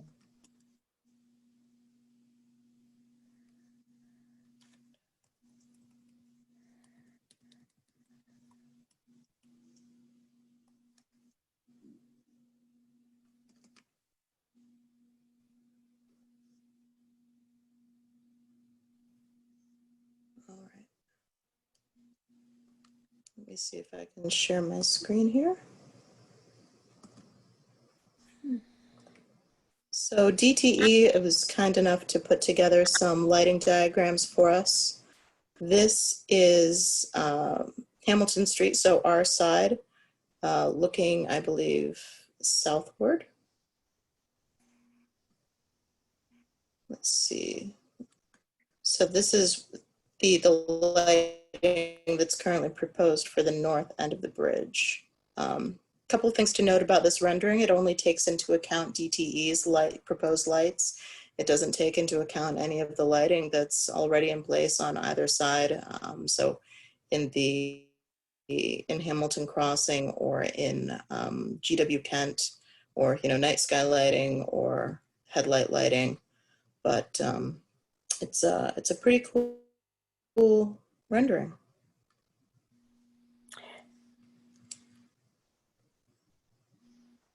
So there's got the pathway is on either side, and there would be lighting on both sides. The pathway is just on the west side, and right now we're only proposing lighting on the west side. Okay.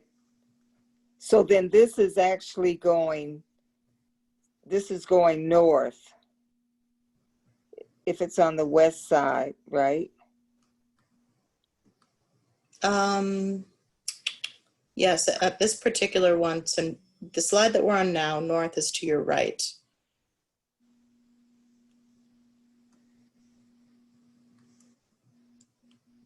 Let's see if I can pull up the photometric, which is a little bit more opaque, but still, let's see here.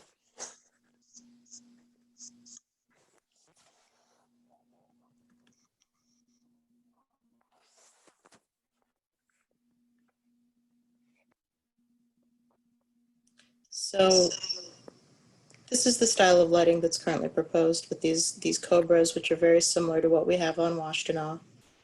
These black circles here are the areas of the most intense light, and then the green line outlining it is less intense light.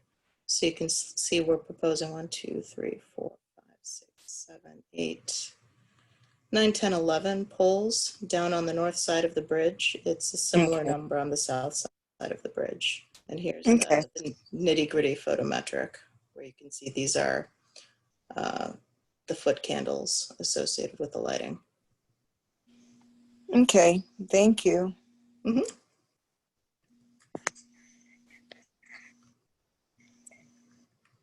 Councilmember Wilcoxon. You're muted. Sorry, thought I just unmuted. I'm sorry. Bonnie, what's the signage going to look like on the crosswalk going across the entrance ramp to 94 West? We don't have that part designed yet. But there will be an overhead light, like of some sort. There will be an overhead Cobra light. There will be some pedestrian signage. Okay. Are you asking if there's going to be like a hot crossing or similar? Right. I lost the name, but yeah, hot crossing, because I mean, people are going to be getting up to speed for getting on the highway at that point. Or is there a full stop there? This hasn't been fully designed yet. So the previous slide was the feasibility. Right now we are in the very beginnings of the design phase. We've only just gotten this photometric and the overall cross section. So signage and other sorts of controls usually come a little bit later in the design. Okay, thanks.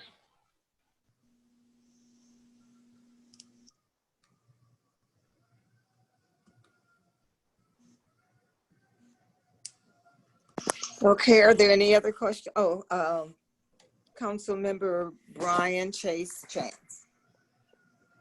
I thought I might just be a little foggy right now, but I thought I understood this yesterday when I was reading through this. But what is the, if any, is the city's contribution? Am I understanding that the TAP is funding 2.34 million and there's a balance that's being met by the NRTF? So we're not really out anything? So we Or will are we be out out 330? something. So right now, the design phase is covered. So with any construction project, there's 3 phases: feasibility, design, and construction. We're good on design. On construction, the estimated total cost is $3 million. The TAP covers 2.34. The city and the township are both very, gosh, what's the word I'm looking for? Preliminarily, looking at contributing about $30,000 apiece. Washtenaw County Parks and Recreation has committed to covering about $100,000. Natural Resources Trust Fund would cover $300,000. We've applied for another $125,000 from another source. We still have right now about a $200,000 gap, but we don't have to come up with that until the end of 21 or beginning of 22. So we are looking very hard, but not panicking yet. And so that's going to be shared between the city and township? The city and the township and MDOT. And when I say the township, it's also the Washtenaw County Road Commission because of how road funding works. Thank you. Mm-hmm. Any other questions or comments?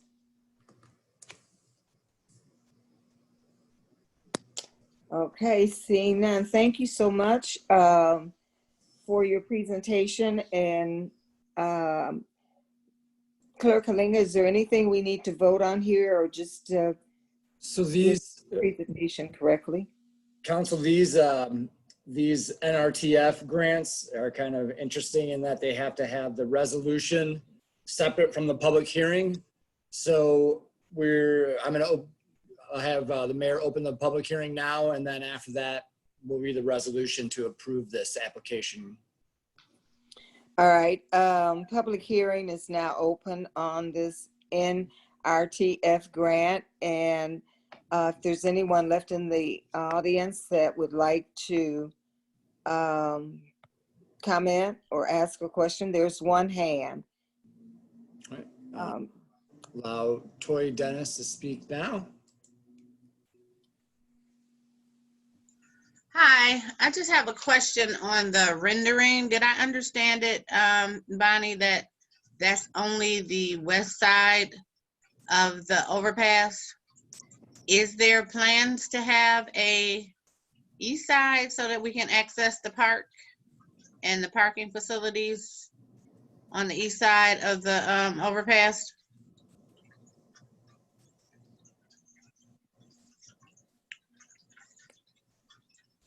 Bonnie, you're unmuted. Okay. Mm-hmm. Yeah, I'm not sure of the protocol. Usually I look to ask if I'm allowed to speak. Oh. So yeah, so currently not Washtenaw County, Ypsilanti Charter Township is working on that portion. That portion is within their jurisdiction, so I can't speak to their future plans. I do know that they've applied for a couple of grants from Washtenaw County Parks and Recreation to improve their trails in that area, and that may be part of it, but I'm not as familiar with that project as I'd like to be. Okay, so is there a way just on our side, let's say the west side, is there going to be a way to cross over? Because currently you have to like run across the street. There's not even a street light. You kind of like run right behind the access to 94. So is there going to be a way to get from the west side to the east side? I guess like a crosswalk or anything on our side? And is it possible to add that since the west side is our portion? The boundary between the city and the township basically goes right down the middle of the bridge. So Okay. anything on the south side of the bridge is in the hands of the township. South side being where the access to East 94 is? Yes. Okay. So basically at the light where people come off of West 94 and turn to go north into Ypsi? Is that Yep. the barrier? It's a little bit north of there. That's the barrier, but that part is solidly within the township. Okay. Thank you. From my conversations with Supervisor Stumbo, though, they are, comments that I've heard, they are planning on putting lighting there. I don't know, and that is a good question about actually being able to cross the street either way. So that's something that certainly a question that we can put to Supervisor Stumbo. Okay. Okay, the next individual with their hand up is Renee Eccles. I'll allow them to speak now.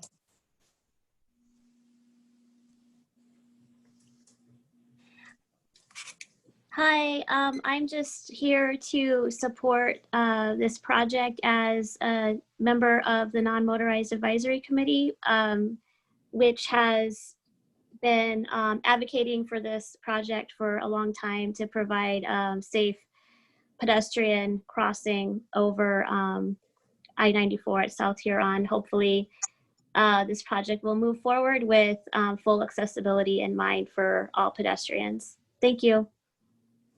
Thank you. And thank you, Ms. Dennis. Any other hands up? No one else currently has their hand up. All right, thank you. Okay, would you read the motion to close public hearing, please? Resolution 2020-164, resolved by the Council of the City of Ypsilanti that the public hearing regarding the submission of a development application to the Michigan Department of Natural Resources for the Huron Pathway Project be officially closed. Councilmember Wilcoxon? I move.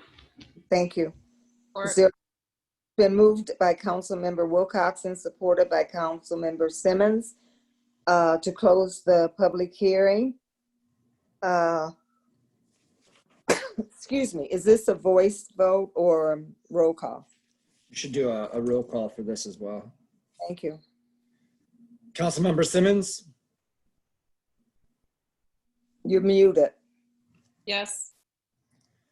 Councilmember Jones Chance? Yes. Councilmember Wilcoxon? Yes. Mayor Pro Tem Brown? Yes. Councilmember Somerville? Yes. Mayor Richardson? Yes. Councilmember Morgan? Yes. Motion carries unanimously. All right, thank you. And moving right along.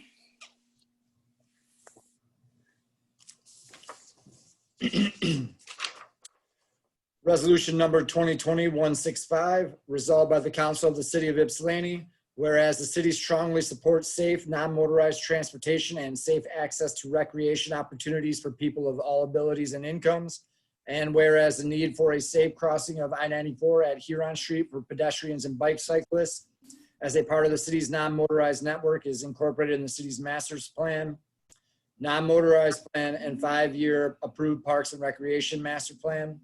And whereas a TAP grant has been awarded for the design and construction of such a crossing, administered by the Washtenaw County Road Commission and MDOT for an anticipated amount of $3 million for the construction, for which any NRTF award would be used as a match and in turn be matched by, and now therefore be it resolved that the City Council hereby authorizes the submission of a development application to the Michigan Department of Natural Resources Trust Fund in the amount of $300,000 for the Huron Pathway Project, matched by the Conditional Construction TAP Grant for State of Michigan fiscal year 2022, City fiscal year 21-22. Or Before support, I need a motion. sorry, motion. I mean, it's getting late. Yes, Mayor it Pro is. Tem, or I'm sorry, Mayor, it is Okay, quite late. Let me get a second to this motion. It's been moved. Okay, second by. I'll support. Thank you. I It's thought been it had- moved by Councilperson Simmons and supported by Councilperson Wilcoxon. All right, now open for discussion. And yes, Ms. Wesley. I'm sorry, it looks like I included an earlier draft of this resolution in the third whereas clause where it says an anticipated amount of $3 million for the construction. The anticipated amount should be $2.34 million because that's the amount of the award. The total construction cost is anticipated to be $3 million. Okay. So Kirklinga, would you please make those changes? Is that Thank you. 2.34, correct? Correct. Okay. All right, thank you. Discussion, questions for Ms. Wesley?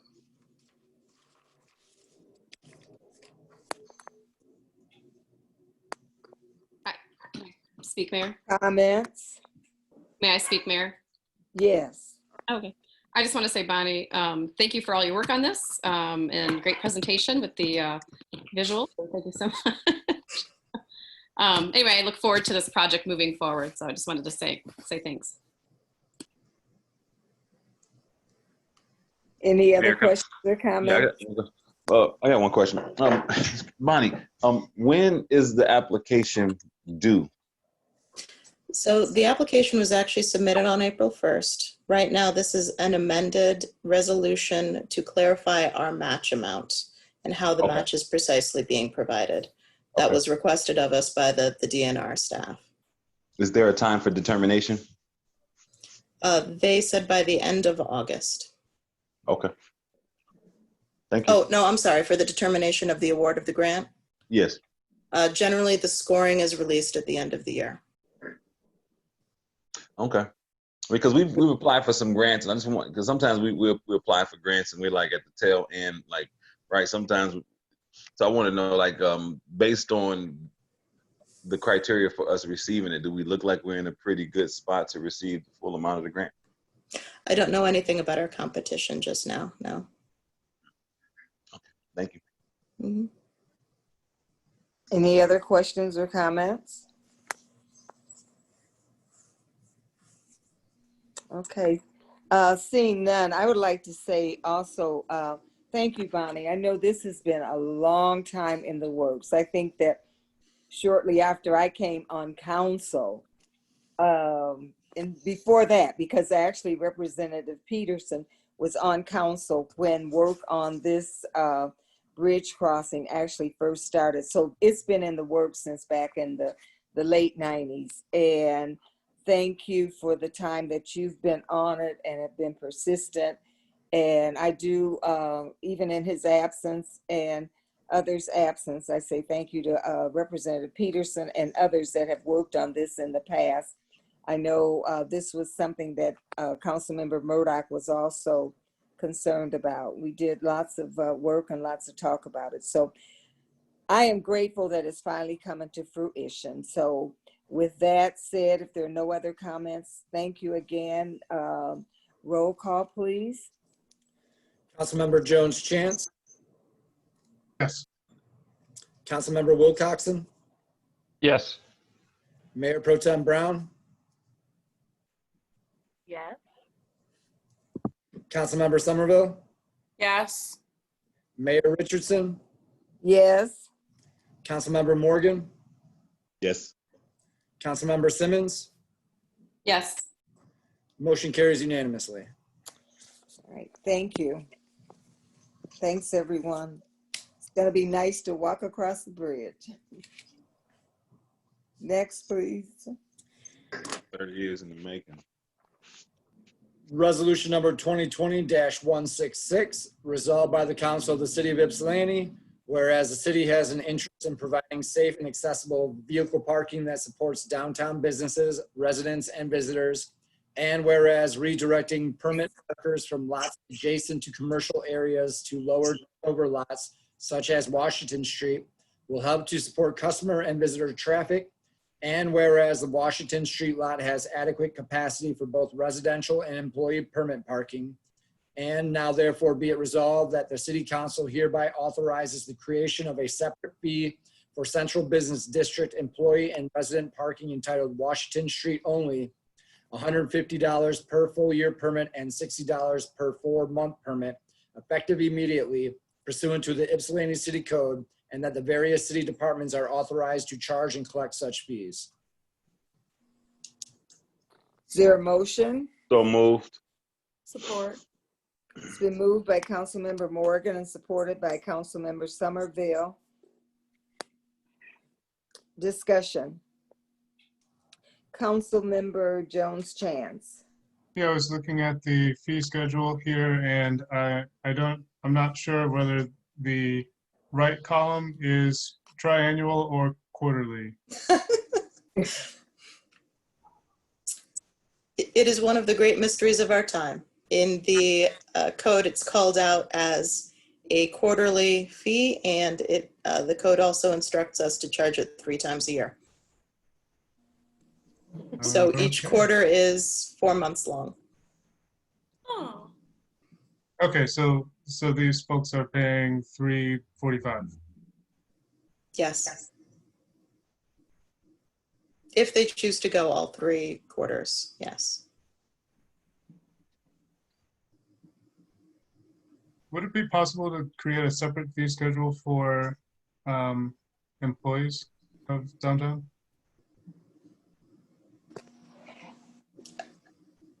Do you mean a different dollar amount? Because they are separate line items. Yeah, a different dollar amount. Anything is possible at the will of the council. So are you Personally, I would like everyone to pay less. So are you suggesting that, Councilmember Jones Chance? I guess I'm just more curious about, how much does the city need the money, and is there actually room for that, or are we, kind of to the bone as far as these fees already? Ms. Wessler? That's a great question. Overall, it's difficult to answer because this year is the first year that we have a dedicated parking fund where the funds generated by the parking system go back into the parking system. That is in large part to address items such as the deferred maintenance that you see in many of our lots, and even to contribute a little bit to the streets fund to keep the on-street parking places in good condition. Due to the way that roads are funded, we actually don't get any grant or funding assistance for our on-street parking spaces on streets like Michigan, Huron, or even South Adams, whereas the rest of the pavement, we get some amount. So overall, we will be analyzing these fees to see what the relationship is towards those maintenance costs. And if that holds true with this new fund, if anything, these fees might actually be a little bit low. But that is something that we will definitely keep an eye on. This year is going to be very challenging to pull any analysis from because of the challenges due to COVID and the decreased hourly revenue that we've had. But we will do our best, and I'm happy to get input from any and all of you on what sort of data you'd like me to show you. Right. I wanted to add that we're still developing the whole parking being alone, the whole parking, because it was always submitted or embedded into another account. So now we're looking at trying to sustain it by itself, and we haven't really gotten to that. That's where we were going, but with COVID, now we don't have any real data, as Bonnie was saying, so it's kind of evolving. We know that there's a shortage, of course, for this year, right, Bonnie? Because we haven't really taken in any revenue, but the revenue was used. The plan for the revenue was to go back into improvements for parking. So I know that's something we'll be looking at, especially for the next budget, for sure. We're hoping we'll have some better numbers. Mayor, Yes. after this vote, can I make a motion to have a 5-minute break, 5-minute recess? You sure may. Okay. Any further discussion on the parking? I have one question Yes. for Bonnie.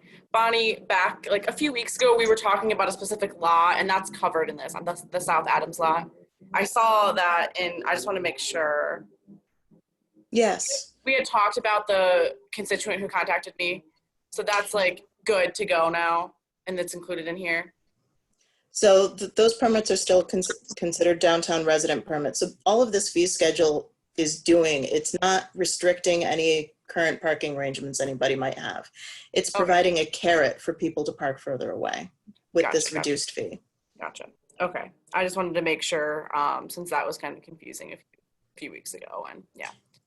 Very confusing. There's many little happy surprises and some surprising surprises in the parking system. Happy surprises. Nice. Okay. Any other questions or comments? Okay, please call the roll. Councilmember Wilcoxon? You're muted. Yes. Yes. Mayor Pro Tem Brown? Yes. Councilmember Somerville? Yes. Mayor Richardson? Yes. Councilmember Morgan?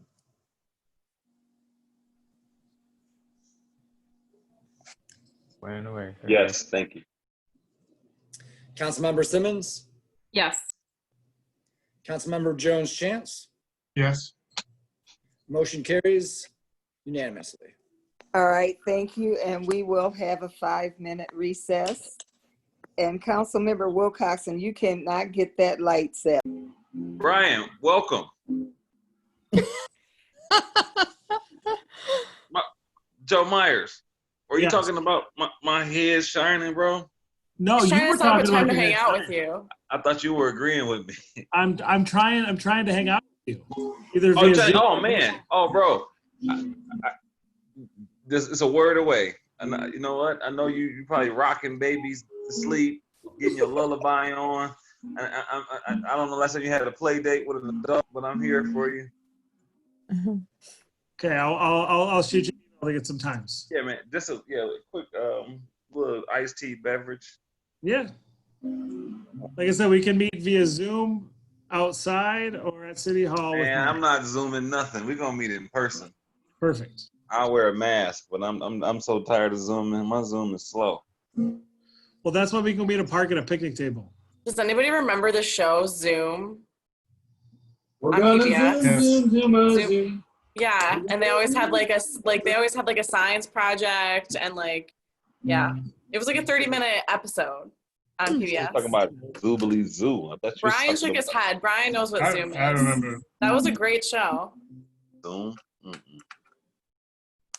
Yeah, there was like a science project, a music Yeah. number. Yeah, it was like a variety of stuff, and It was very yeah. tame. Yeah. There was Ken one Hawk. episode where they used a quarter to draw and a permanent marker We to draw gotta get quarters together, all too. around a basketball, and that was one of my favorite episodes. I always wanted to do that. Well, they were doing the cup song before it was popular. Oh, Hobbs, we got to make it happen this week, man. We didn't see each other this weekend. Hey, I'm If we a could phone come call back away. to order, Okay. please. All right. That's We'll cool. talk. Uh-oh. If we could come back to order, please. Thank you. I'm sorry I'm a couple of minutes late, but you all were enjoying yourselves, so, yes. Clerk Kalenga. Resolution number 2020-167, Resolved by the Council of the City of Ypsilanti, whereas the Ypsilanti Fire Department apparatus floor grate system is in need of extensive repair and restoration. And whereas per city ordinance section 2-303, waiver of competitive bidding, the Ypsilanti Fire Department have the option to select Quattro Construction LLC to complete the grates project for cost efficiency and location. And whereas the initial lowest bid we received was $158,500, including the resurfacing of the apparatus floor. And whereas the project includes cutting and removing old concrete to accommodate new grate frames, e.g. rods, mesh, etc., and pouring new concrete to fill in around the new trenches and grates to allow proper water drainage. And whereas a total of $121,308 is allocated in the 2019-20 budget to replace the grate system of the fire station. The grate system consists of five 48 feet trenches and one 16-foot trench for a total of 256 feet. The current trenches are 7 feet deep and 12 feet wide. The new trenches will be 7 feet deep and 8 feet wide. And whereas the fire department is requested to move $40,000 for the North Pole Barn concrete pad from the City of Ypsilanti Department of Public Service operating capital improvement budget account 414-7-3070-818-00 to aid in covering the cost of restoration and to award the grates project. And whereas the total cost of grates project is $161,308. Now therefore be it resolved that the Ypsilanti City Council grant the fire department's request to move $40,000 for the North Pole Barn concrete pad from the City of Ypsilanti Department of Public Service operating capital improvement budget account 414-7-3070-818-00 to aid in covering the cost of the restoration and to award the grates project. Move. It's been moved and supported, I believe, moved by Councilmember Somerville and supported by Mayor Pro Tem Brown, or was it the opposite way? Moved by Brown and supported by Somerville. It was Simmons. Simmons and Brown. Simmons. Oh, okay. All right.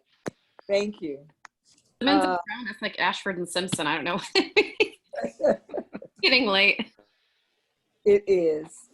Any discussion? Do you have any? Real Councilmember quick correction there, Mayor.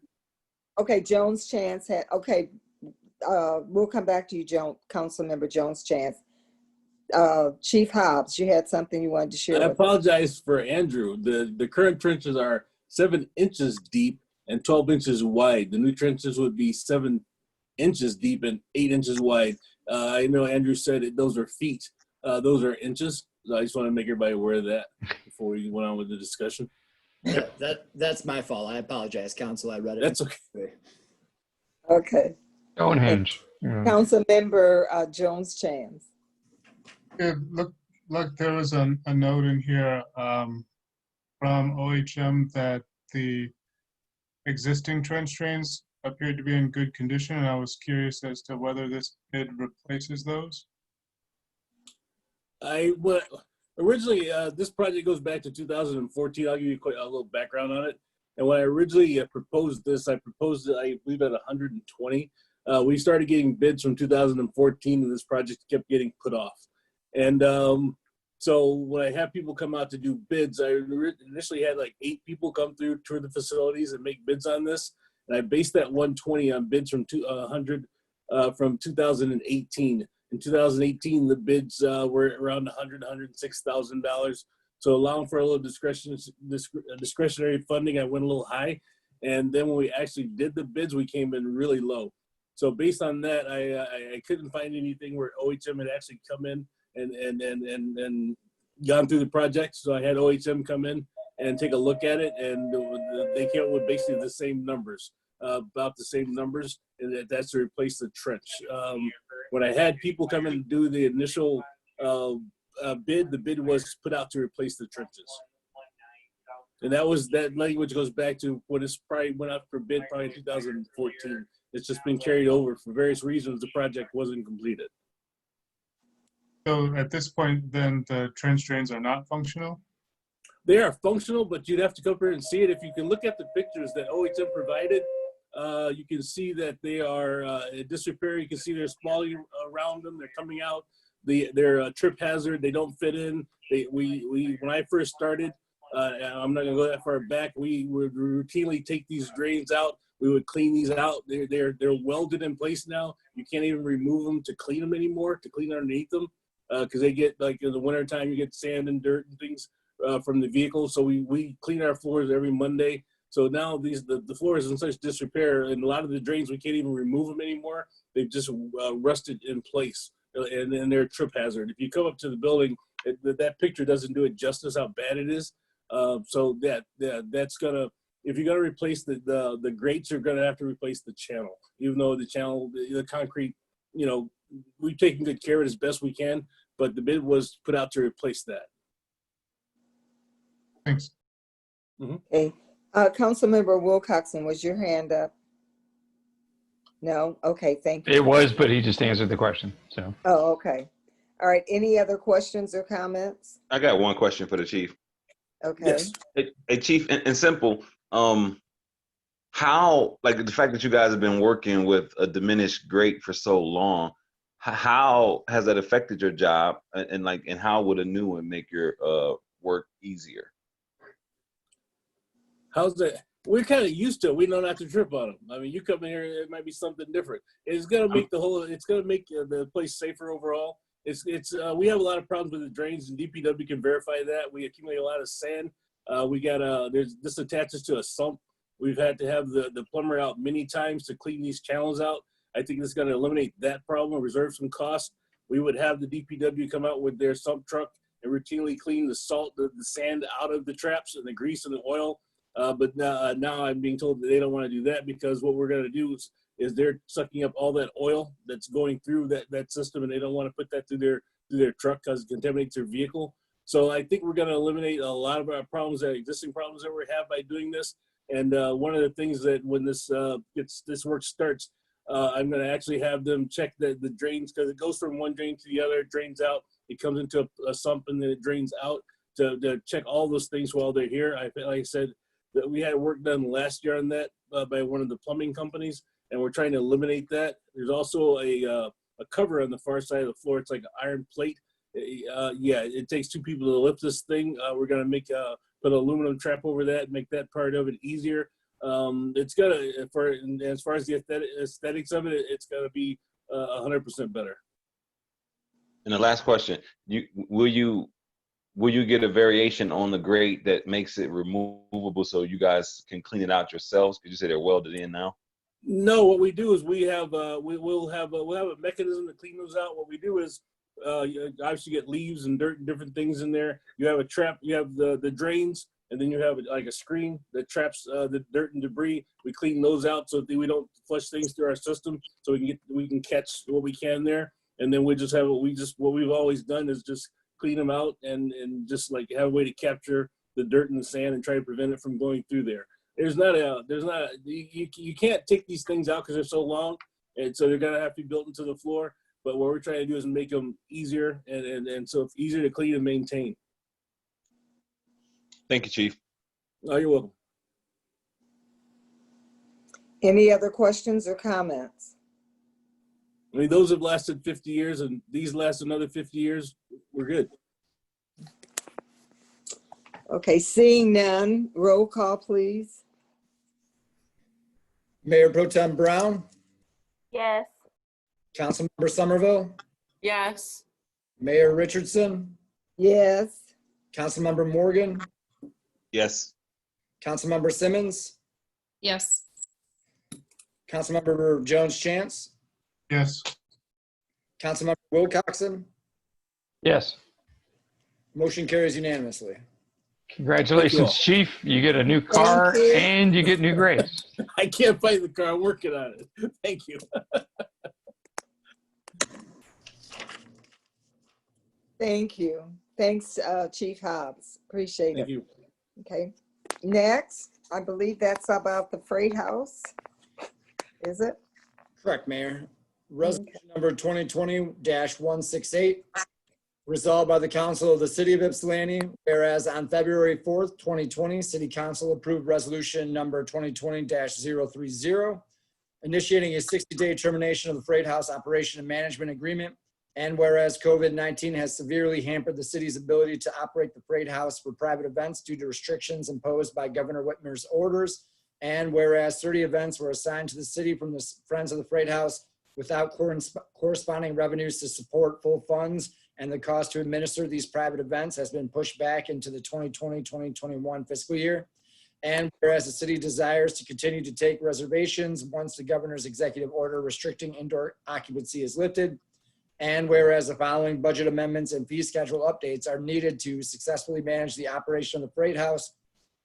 Now therefore be it resolved that the Ypsilanti City Council authorizes the city manager to adjust the budget as provided to support the operational management of the Ypsilanti Freight House, and that the attached fee schedule is adopted pursuant to the Ypsilanti City Code, and the various city departments are authorized to charge and collect such fees. So move. Been moved by Councilmember Morgan, and is there support? Support by Councilmember Simmons.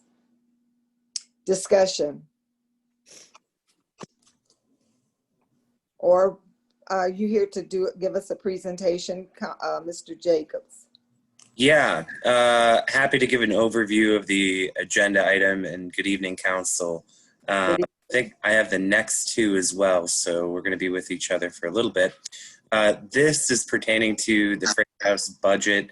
It's an amendment for the 2020-2021 fiscal year to cover our total outstanding liability if we were to have to refund all of the events that we have not yet refunded.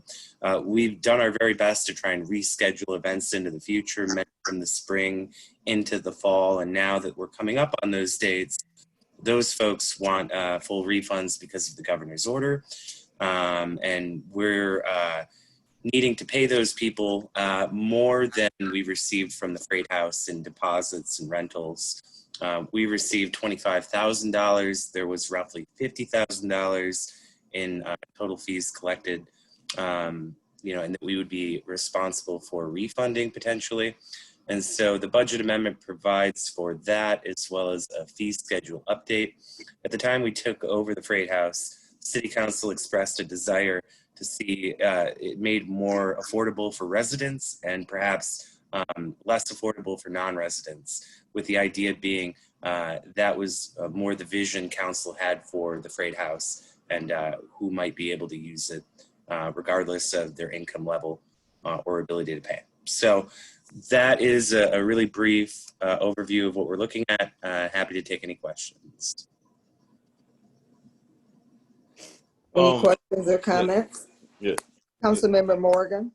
Chris, is it like, do we have to absorb the total cost of is the city liable for the total cost of the deposits?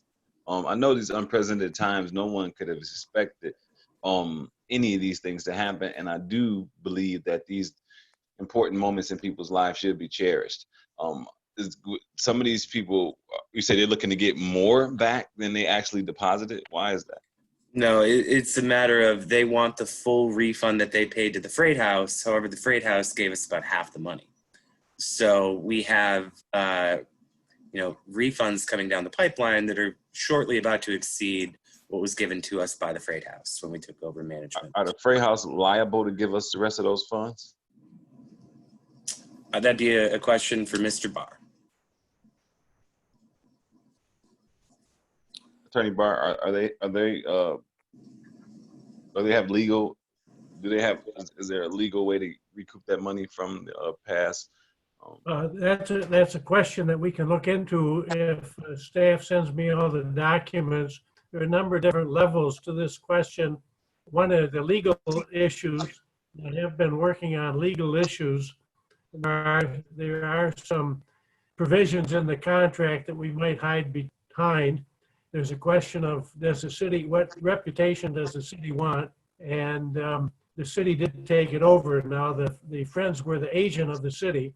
So there's a number of legal questions, but if council passes this, I would ask that the staff send me the documents Now see what we can do to recoup any of the losses.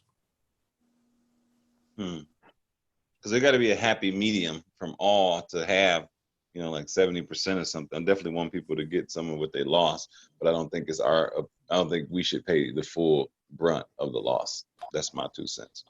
Thank you. So the budget amendment provides for the worst case scenario. I just didn't want to have to come back here again if we should have to refund more and more and more, and be in this cycle with you guys. I hope, and we fully intend to reschedule as many of these as we can, without having to pay out all of them. And does that budget amendment have a specific dollar amount? Yeah, so the amount for our total outstanding liability is $35,000 in this fiscal year. So those are the ones that could ask for a refund, and depending on the situation with COVID, may be justified in doing so because we're unable to rent the facility. Thank you, Chris. No problem. One other thing that we're working on is the contract that was provided by the Friends. And that contract says that if there's an event that happens and we can't fulfill the contract, such as the governor shutting us down, then we have to give a refund.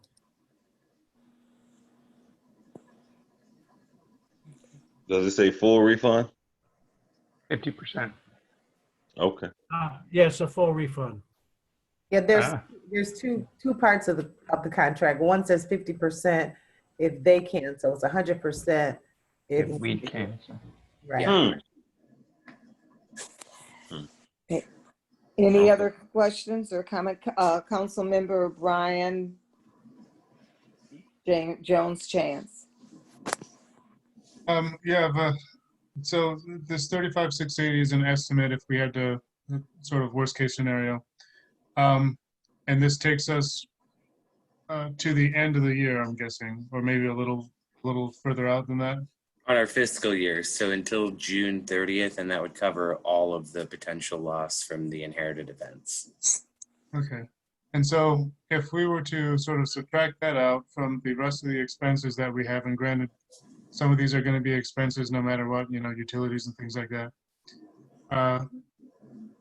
We're talking about $16,118 in expenses that we have to pay outside of refunds in order to make 13.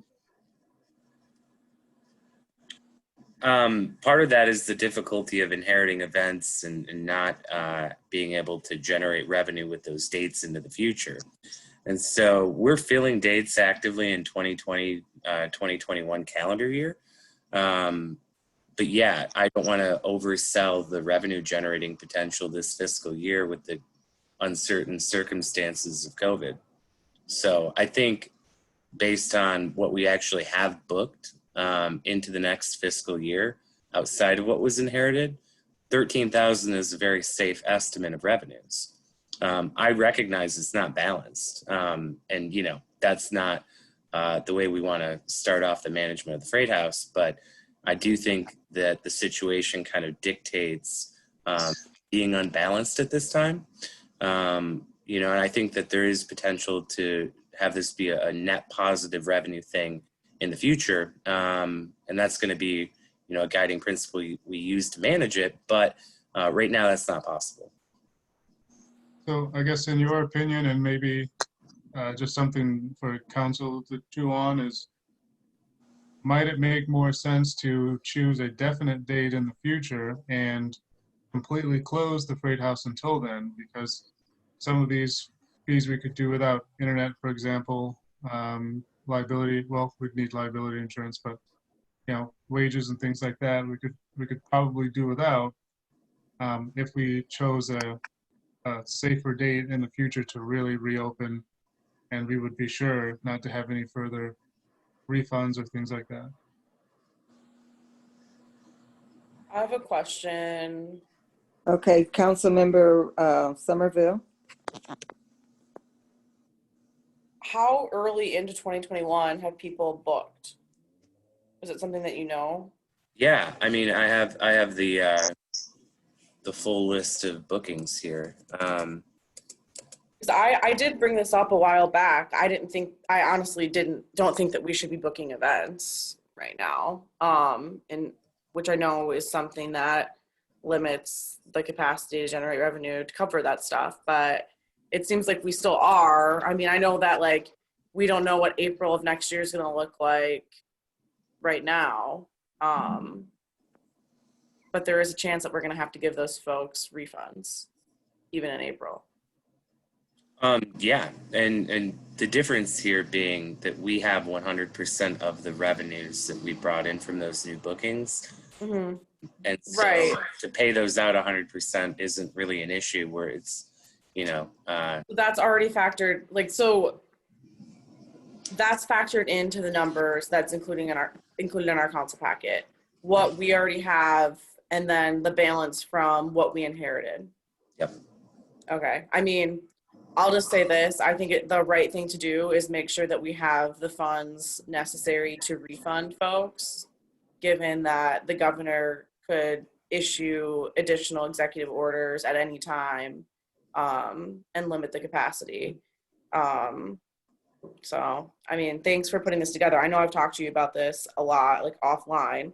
And I know that between the city manager and you, Christopher, I know that you're getting lots of, just like questions and stuff like that about this. So I think this just is a good thing for us to have in place, worst case scenario. But I don't know, like how actively, I know we had like a open house at the Freight House, but like how actively are we trying to book events right now? it's not a matter of being active in marketing the Freight House. We have 40 events booked in 2020, 2021. And that's with very little marketing. People want to use the Freight House for private events, and they call all the time trying to secure dates into the future with the hope that the governor's orders will be lifted in a way that allows them to have some form of their event, even with 50 people or less. Okay, so are these mostly smaller, like under 50? They all have been told that this is totally contingent upon the governor and the orders, and that we are going to follow suit with the best practices from those folks. And until then, unfortunately, we can't have any events with the restrictions such that they are. Right. Having a date into the future, kind of a hard set date, like we won't anymore until 2021, is that in a month, and this thing rapidly changes so quickly. In a month, we could be flooded with requests for holiday parties and all kinds of things, and to not have the opportunity, to do that, I think would be a little premature if it can be safely and allowed by the governor and the orders. So, and then one other question. So the dates that we inherited had the clause where if someone cancels, they get 50% refund, but if we have to cancel the event, it's 100%. In the current contracts that we are using, what does that look like? Is it at 50%? Is it 100%? Is it only 50% both ways? It's the same exact contract. Okay, cool. That's what I wanted to make sure. Yeah. Okay. Okay, That's all. before I see your hand, Councilmember Wilcoxon, but it's 11:20. Could we have a motion to extend? 2 a.m. I'll second that. You joke, but I'm fully prepared for that. I mean, 2 a.m. You joke, but I've been in council meetings till 2 Thanks. a.m. It could go to 3, but 2 a.m. for sure, the way that I'm looking at this. Yes, I've definitely been in them till 2 before. welcome, Brian. Can't scare me. Okay, it's been moved and second that the meeting be extended until 2 a.m. Do we voice vote? Voice vote, all in favor? Aye. Aye. Hi. I can't even say yes. I can't even say it. Councilmember Simmons, was that a yes? You're muted. No, it's horrible. 2 a.m. Oh my God. Well, But I'm in it for the long haul. okay. All right. Well, let's move on then. So that was a quorum. that was a majority. Councilmember Wilcox.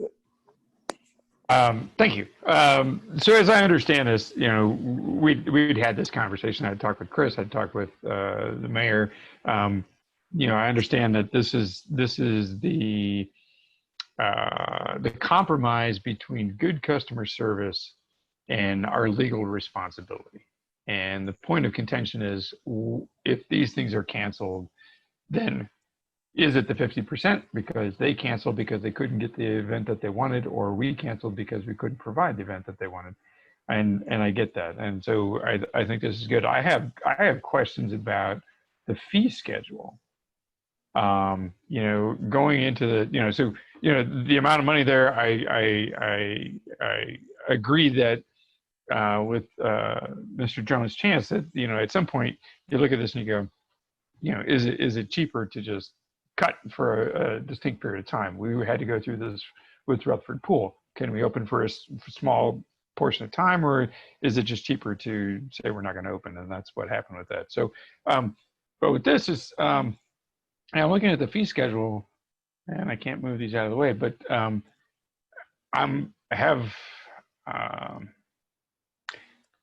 just read the questions because I can't get rid of them. So in the Great Hall only, no, there I can move them now. Great. You know, the fee schedule seems kind of unbalanced. You've got you know, for the entire facility, but then on Friday evenings you're charging $75 for the Great Hall, and it seems like this is most of the space. And why is this less than half of the fee for the entire hall? I mean, what do you get for having the entire hall that makes that so much more expensive than the Great Hall by itself? So I'm just looking here now.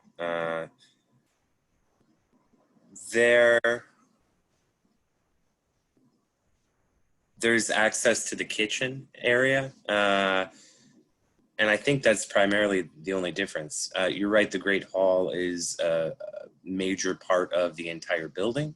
And that is a significant discount from the entire building. There is a difference in, I think, the equipment provided as well. The tables and chairs, more are provided with the entire building rental. And I think the idea here is that you could potentially rent out both, you know, separately, in allowing people to have that option. This was largely taking a framework from the Friends of the Freight House and their fees, which I think provided for similar differences in renting the Great Hall only compared to the entire building. In fact, it was about half, looking at the schedule, which was straight one-for-one adoption between how they managed it and how we have begun to manage it.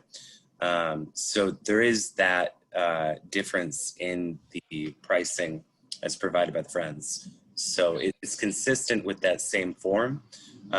Whether you think that's appropriate or not, I think, you know, it's open to discussion. We can change it potentially.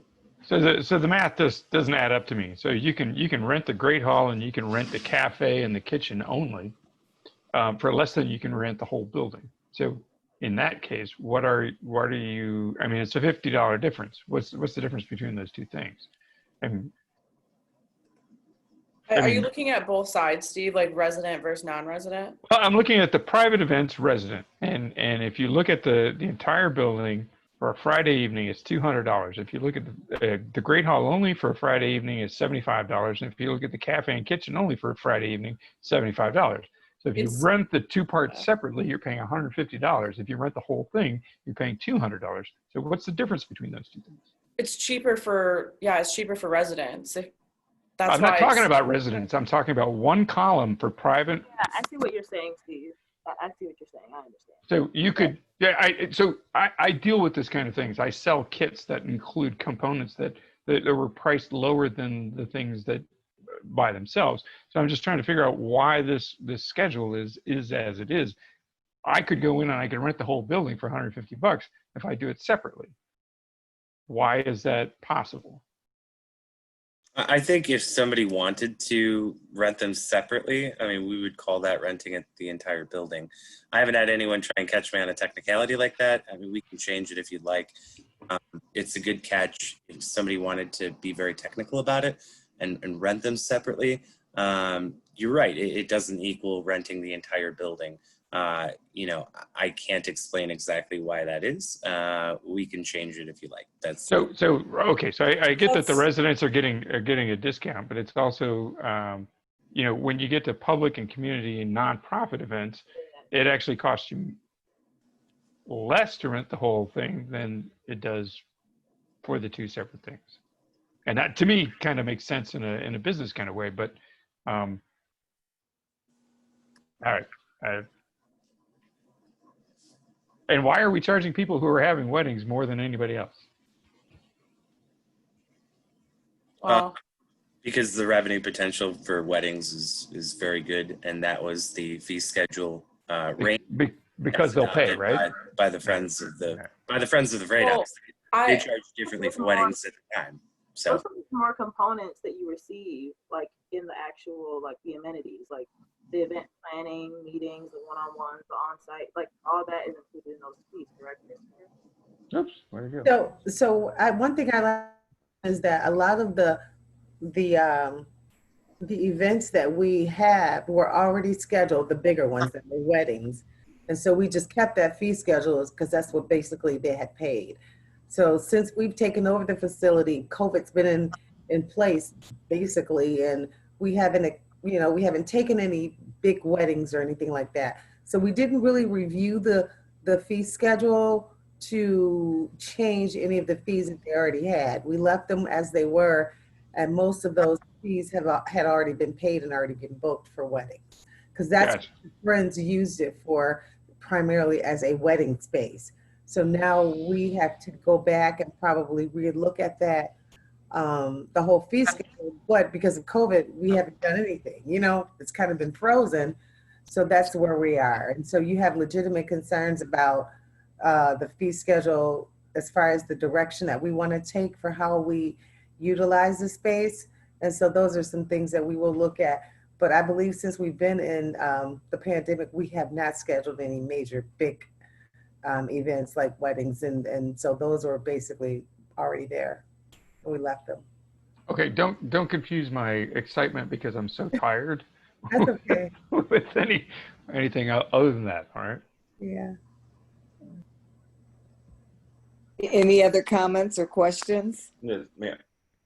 I Yes. just want to make a note. I just want a question. We've inherited that fee schedule from the friends, correct? yeah, so when they charge different rates for weddings, we inherited that and then replicated it. The only difference in this fee schedule change is making it cheaper for residents, a little bit more expensive for non-residents. The basic pricing models haven't changed much. Okay. And we've inherited the contract from the friends also, correct? Yep. So it seems as if we're under new ownership, if you will, or back to the city's ownership.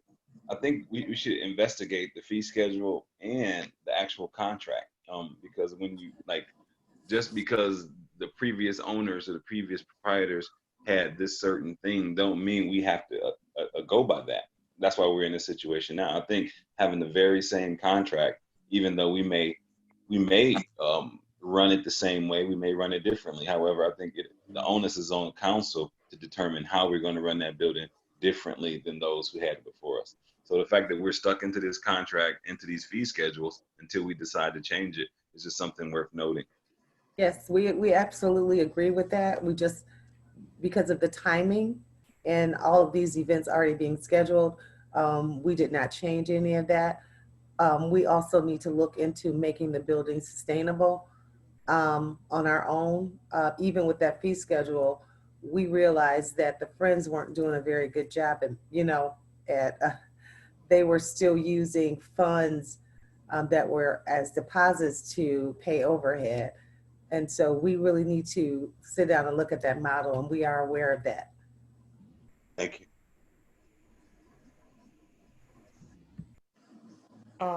I don't know if you can see me, Lois, so I'm just going to start talking. No, I do okay. I just want to point out, because when we were having this discussion back, I think in December, I thought several council members indicated that we were interested in the space being like a little resident friendly in terms of price. Like I thought that's the conversation, some of the conversation, which I very much like looking at this, the way that the breakdown like right now looks for private events for residents and then nonprofits and forums like government forums, etc. Like it is cheaper, I guess, when you're looking at the overall building versus the private events, because if you combine the two, it actually does equal. So like private, non-resident, and then Great Hall. I don't know. I feel like it's too late and there are a lot of numbers, but I just want to say, I want it to stay where residents are paying less for these spaces. And it makes sense to charge a higher fee for something like a wedding, because I think also what was indicated back when we were having these discussions is that we would like to see more open events like public forums, as well as community members to use that. So people who live in the city to be able to use that space for their own private events. And a way to like deter that is to make it cheaper for them. I guess that's what I thought the conversation was in December, but maybe. That was largely the direction that I took in trying to amend it this. Yeah, I just wanted to like bring that up. I mean, I know we're in a pandemic and we can't do a lot right now, but I didn't want to like lose sight of the fact that like a lot of residents couldn't necessarily afford some of the previous fees. Right. But that's all for the purposes of time. I'm done. Thank you. It looks like Nicole has her hand up. Okay, Nicole. So yeah, I just want to like also clarify that part. So I agree that the private events for residents should be cheaper. I think that it should be accessible to our residents. But I also understand what Councilmember Wilcoxon was saying, that it just doesn't make sense in that column because everything else does equal out to or more than for all the other types of individuals who can rent. It either equals out to the full building or it equals out to being more if you rent the full building, except for that part and for private residents. So that just doesn't make sense. Like, you know, it's like numbers wise, and it is late. But I just think that that needs to be looked at in some way for it to just be cohesive across the board. Because if you go and buy something a la carte, it shouldn't be like less than if you're paying for the whole thing. You should be able to get like, I think, a discount if I'm gonna rent the whole building and it not be cheaper if I pieced it together, because then that is a loophole that people could potentially utilize to, you know, where we're not, it just doesn't seem like it makes sense marketing wise, like at all. Can I offer a solution here? If we make the Friday evenings for private events for residents $100 an hour for the Great Hall and $100 an hour instead of $75 for the cafe, it would then equal out. It's a pretty simple change to have balance in that. So if somebody wanted to expose the inefficiency of ordering a la carte, they wouldn't be able to. Is that a way to, you know, find some agreement here? Couldn't we just change the total price? Couldn't we just lower that to $150? For Friday evenings, private events for residents? You could. Yeah, you could. That'd be another way to do it. I'd be more into going lower for residents, but I know I'm only one person out of 7, so.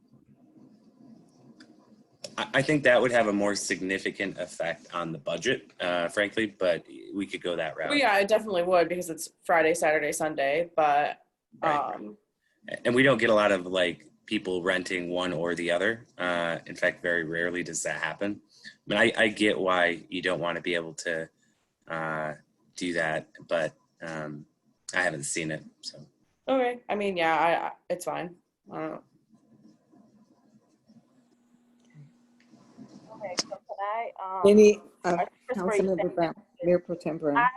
I move that we change the Great Hall only and Cafe Kitchen only on Friday evenings to $100 per hour.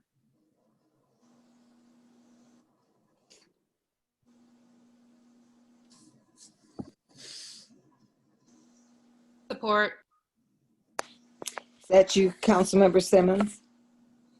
Yes.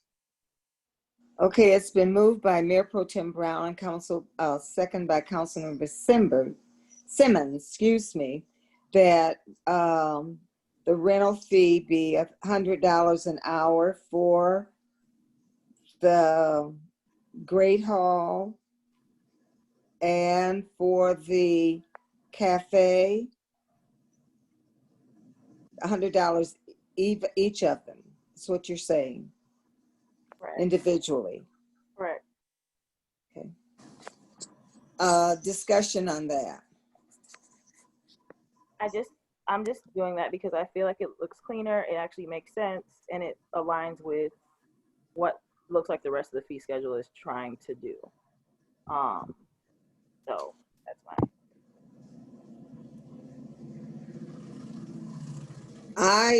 Any other comments? I just think that there's such a difference in the two of those that I don't think they should be exactly the same. I would think maybe 75 for the cafe and 100 for the Great Hall. Then we would have that problem where they don't equal out for the entire building. So if you want to price them, You mean where they equal out for the entire building? How? they'd have to come to $200 to equal for the entire building if you were a resident wanting a private event. If you value the Great Hall more than the cafe, you might call that 120 versus 80. The goal would be as renting the entire building to have equal out, right? Because that was the issue, is that they didn't come to $200.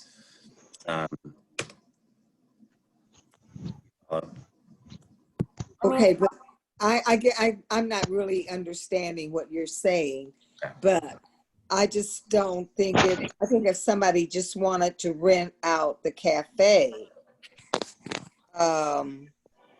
portion, I don't think that they should be charged a full $100 an hour. If somebody wanted to rent out the entire to invite and rent out the Great Hall, as I guess we're calling it, but they are. There's such a difference in size, and somebody just might want to rent the. Does someone need to mute?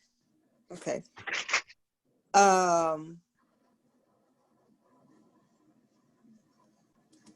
I don't think anybody would want to rent them separately to get the whole, thing. How much are we? To rent the whole building would be how much for an hour? 200. 200 an hour for the whole building. Okay. Which is why if you changed one and you didn't get to that 200 number, we're back at the same problem that Steve had earlier with it. Well, but I doubt if anybody would be renting the small one and then renting the half.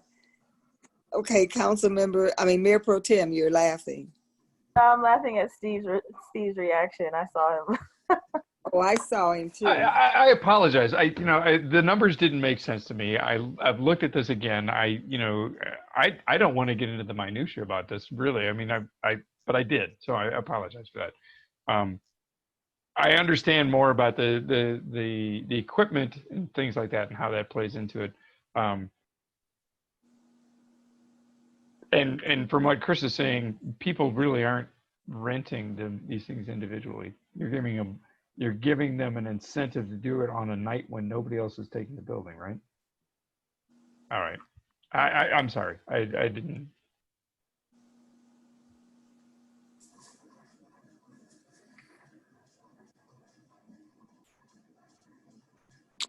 Councilmember Jones Chance.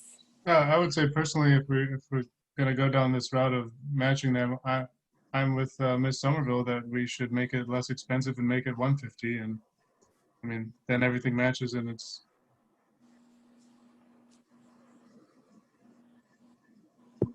Honestly, I don't have any skin in the game either way. I just want to make it clean.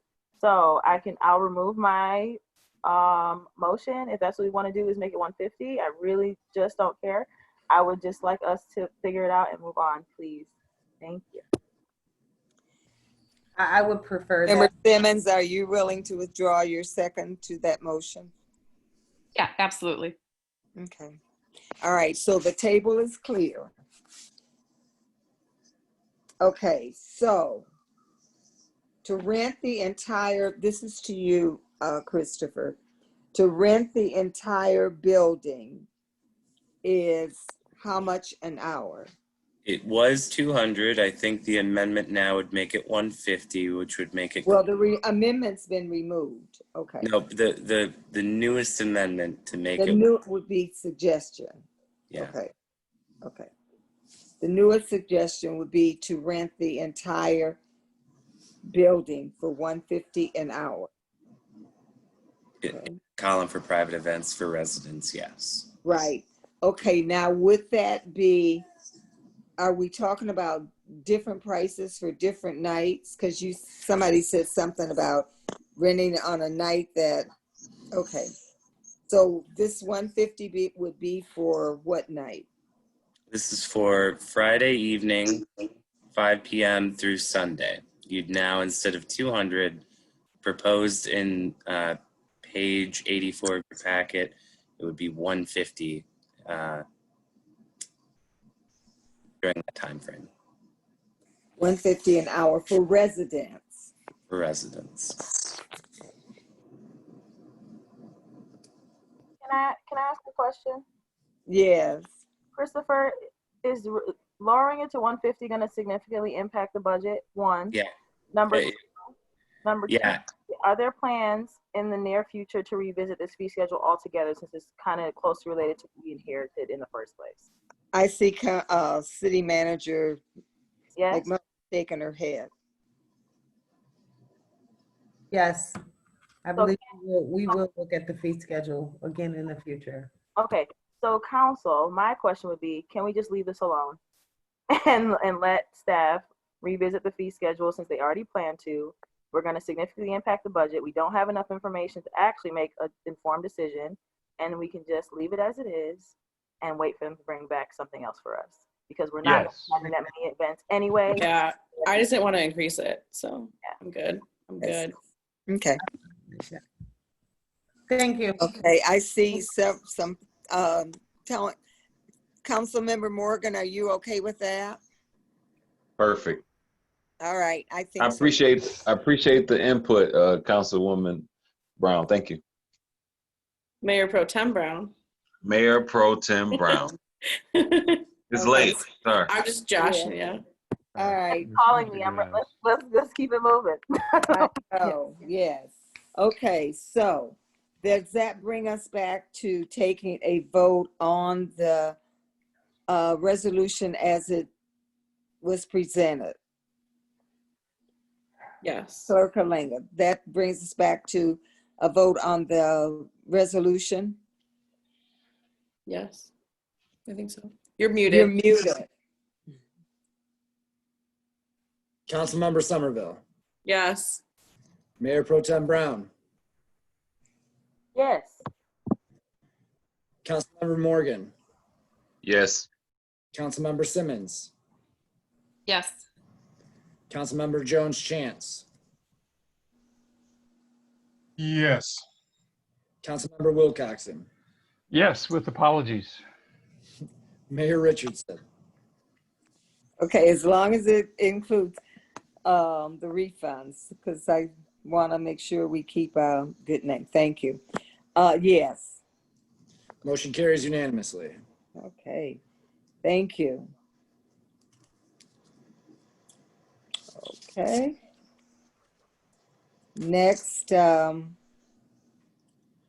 Resolution number 2020-169, resolved by the Council of the City of Ypsilanti, whereas the COVID-19 crisis has hit the City of Ypsilanti and our businesses extremely hard, and the street closures have provided a way for the business districts as a whole to survive, and whereas public health guidance and consumer preferences have emerged to support outdoor restaurants and shopping retails are among the safest options, And whereas the city seeks to assist in the recovery of our small businesses while we continue to navigate the COVID-19 pandemic. And whereas restaurant capacity remains significant capped, and best practices recommend outdoor commerce. And now therefore be it resolved that the Ypsilanti City Council approves a special event permit extension closing East Cross Street, stretching from Rice Street to River Street, North Washington Street from Pearl to Michigan Avenue, as well as South Washington Street between Michigan Avenue and South Huron parking lot. The closures would remain in effect during overnight hours and last until November 1st, 2020, with the condition of no live amplified music or DJs. All right. I need someone to move. I'll move it. All right. Support. Moved by Councilmember Wilcoxon, supported by Councilmember Simmons. Okay, it's open for discussion.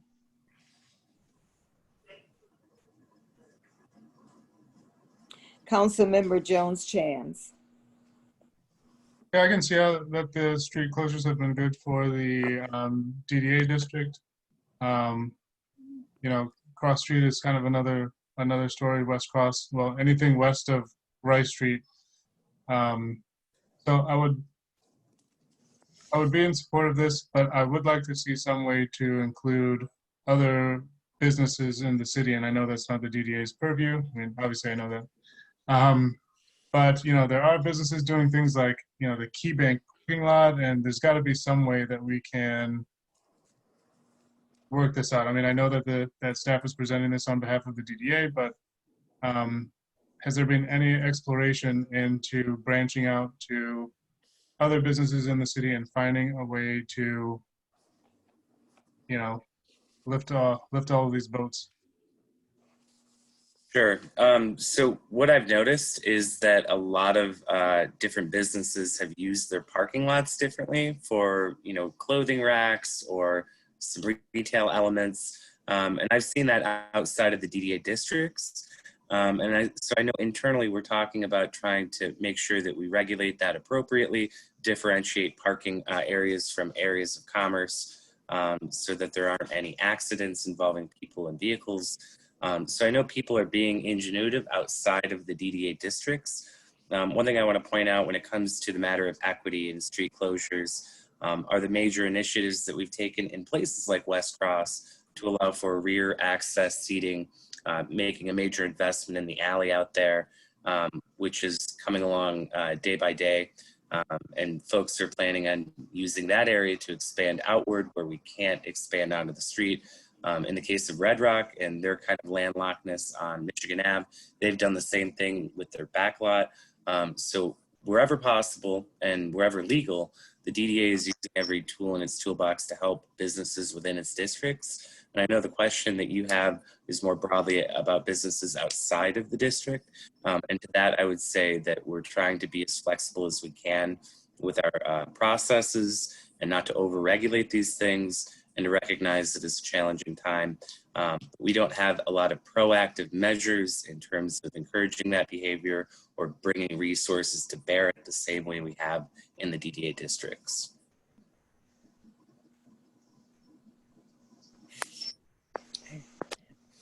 Anyone comment, question? Council members Wilcoxon. There's a note here that, I mean, this is kind of along the same lines as it says that street closures and the majority of restaurants were able to expand their footprints. What is that majority? I mean, so it's the majority downtown, certainly, with the case of Encuentro being able to expand, with the case of Red Rock being able to expand. You know, you talk about the Ale House, Bobcat Bonnie's, the tap room served food for a long time. You know, I think when you look at the majority of restaurants in one way or another, the street closure plan has provided a way for folks to expand outdoor seating, whether directly on the street or in the sidewalk cafe permit, and how it's been able to allow for things in the rear or out onto the sidewalk, new for businesses like Encuentro that have never done it before and needed resources to bring that to be. So I think in one way or another, businesses broadly across the districts have been able to expand outdoors, and that's been made possible by the proposal. Are there I any? have a question. Oh, sorry. Go ahead. Another question. There was talk about Hobbs and Malus because they are on such an interesting incline. Was there anything that was done for them? So when I asked them if they wanted to look at things maybe, out onto the sidewalk or other areas, even remotely, I know Malus does a lot of carry out. Their business has been really doing well, actually, and they're primed for a lot of delivery and takeout. Their traffic has never really been indoors or dining at the building. Right.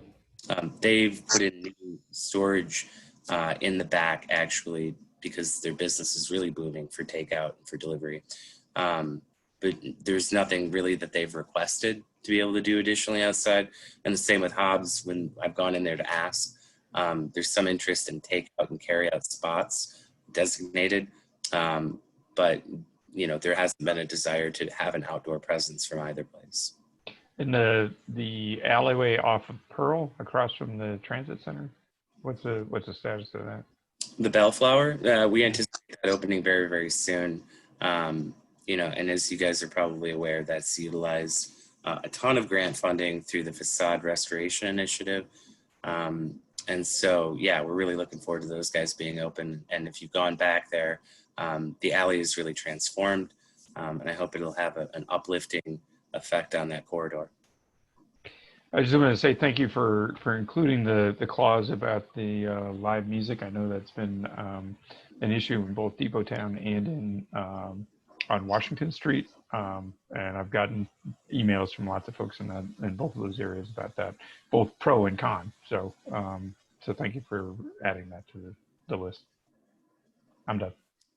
Any other questions or comments? I have a question. You can't see my hand, but I got a Okay. question. Yes. Chris, is there like a directory for every bit, like for a business that opens up or a business that goes out of business in the city? Yeah, we maintain one on the DDA website. Since COVID, how many businesses have went out of business? I know of about 8, maybe in the DDA district, and then some that are kind of borderline cases where I'm not sure they'll actually come back. They say. Did you say 8 have gone out of business? I think 8 or 9 confirmed. Yeah. Are any of them restaurants? Yes. Because I'm on the fence about the extension. I think because we're basically, we can't save them all, so we're saving some. So that's inequitable in itself. So we're giving some people steak and other people are getting crumbs. There has to be a way that those who are benefiting, especially with a more an extended benefit, has to find a way somehow to do a Christmas, some way to benefit some of these ones who can't get the special benefit that they're getting. I don't know how that would look, but I feel a certain way extending it for people who, like I heard what Jason said, who own Maze, they're getting a little money now, but it's going to be a tough winter. But some people like going out of business, losing things now. And some people still getting benefits. And so I don't know how it looks or how it shapes up, but for people still going out of business, they don't get, and they don't have, I guess, their place set up to the point where they can receive some of these benefits. So I still feel funny. Again, we don't want them, again, it seems like they're going out of, but again, like you say, it's a couple more maybe about to open up. So I feel funny giving more benefits to people who are already getting them, and those who are struggling and suffering are going to continue doing that. And we haven't found ways to offset that yet. So that's my 2 cents. So just a little perspective. All across the country, they're having conversations about expanded outdoor dining and shutting down streets. And there's no perfect equity in any of those places. Some places are better, more easily closed. Streets are easily closed. We know the challenges on Michigan Avenue and West Cross. And wherever possible, we've tried to leverage grant dollars or whatever else we could to make outdoor seating, like I said, in the rear, definitely on Michigan Ave and West Cross possible. And we're committed to continuing to find solutions for those folks. Like I said, it's not perfect in any city, and cities have continued to close certain streets that they're able to, and not others, and they share in those problems. I empathize with those problems. We have to find a better way to support those who are not getting these benefits. Thank you. Yeah, I'd like to point out that some that have closed are not merely because of, you know, access to the business. Some of it is more financial, you know, other things. And we have, to Representative Peterson and others, to try to find ways that we could assist them, because there's certain dollars sometimes that are only available to those that are in the DDA district. So it may seem as if they're getting more help, but it's because they qualify for those dollars and others don't. And we are aware of that. And so we've taken that up before to try and see what we can do for those businesses that are outside of DDA districts, just so that you know. Council Member Somerville. Yeah, I just, you know, I want to point out, like, what Jason was talking about when he was talking about that it's going to be a tough winter. I don't really think Jason was talking about it was going to be a tough winter for, like, his profit. He has about 75 employees, or did at one point. I think that that's smaller now, given that they don't have as much seating because they're not even serving inside. But there are, I mean, there are 3 businesses right there, 4 with I guess Wax Bar, but those are all employees that are no longer getting an additional $600 in federal pandemic unemployment. Those benefits ended. I was a server for 5 years, and I couldn't even imagine the thoughts going through some of their heads going into the winter, because when outside seating, a lot of this is about like saving for the winter. And there's not going to be jobs for a lot of those people, the management, the kitchen staff. And there's not going to be any like new jobs that they can fill in for the holiday season. That's going to be Thanksgiving and Christmas and New Year's. And it's going to be really hard for a lot of people. I mean, as long as we can extend their ability to make money, and when I say make money, I mean, yeah, we live in a capitalistic society, so these businesses are making money, but they also employ hundreds of employees that otherwise wouldn't be able to survive and pay their rent and feed themselves and their children. And I mean, we do have really high rents in Ypsilanti and outside of Ypsilanti. And a lot of people have had rent increases during the pandemic. So, I mean, I realize that this, there are some inequities in this. There were businesses that weren't able to expand to the same extent that others were. But that doesn't take away the fact that there are hundreds of employees that have been able to keep their jobs because they can wait on people outside. And I'm not saying that that's like good or bad, because we are in the middle of a pandemic, but as soon as those unemployment benefits ran out in the end of July, those people are now back, like that just causes a lot of anxiety, and it leads to more severe mental health issues when you get deeper into that. And then you think about like homelessness issues surrounding that when you're in the middle of November and December and you can't pay your rent and there's no eviction moratoriums yet, or left, because those are expired now. And it doesn't look like there's going to be any additional, like there's not going to be $600 per week federal pandemic assistance. Like that's just not even going to be part of the equation anymore for these people. And a lot of those servers that were out of work for about a month and a half, 2 months, or when the restaurants were like slowly dipping their feet in the water again, the reason why those employees survived that up and down of like reopening is because they had the additional federal pandemic dollars.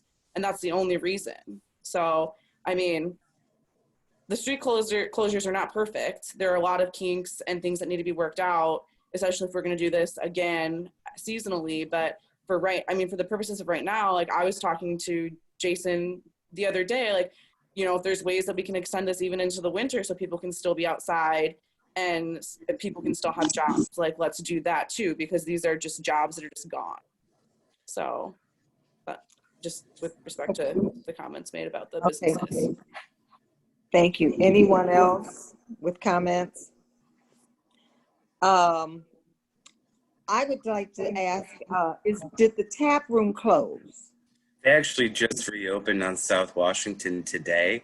One thing I wanted to point out in the context of the conversation here is about how the street closures have really helped reestablish our commercial areas as destinations, which have a cascading benefit on the other restaurants and on the other businesses adjacent.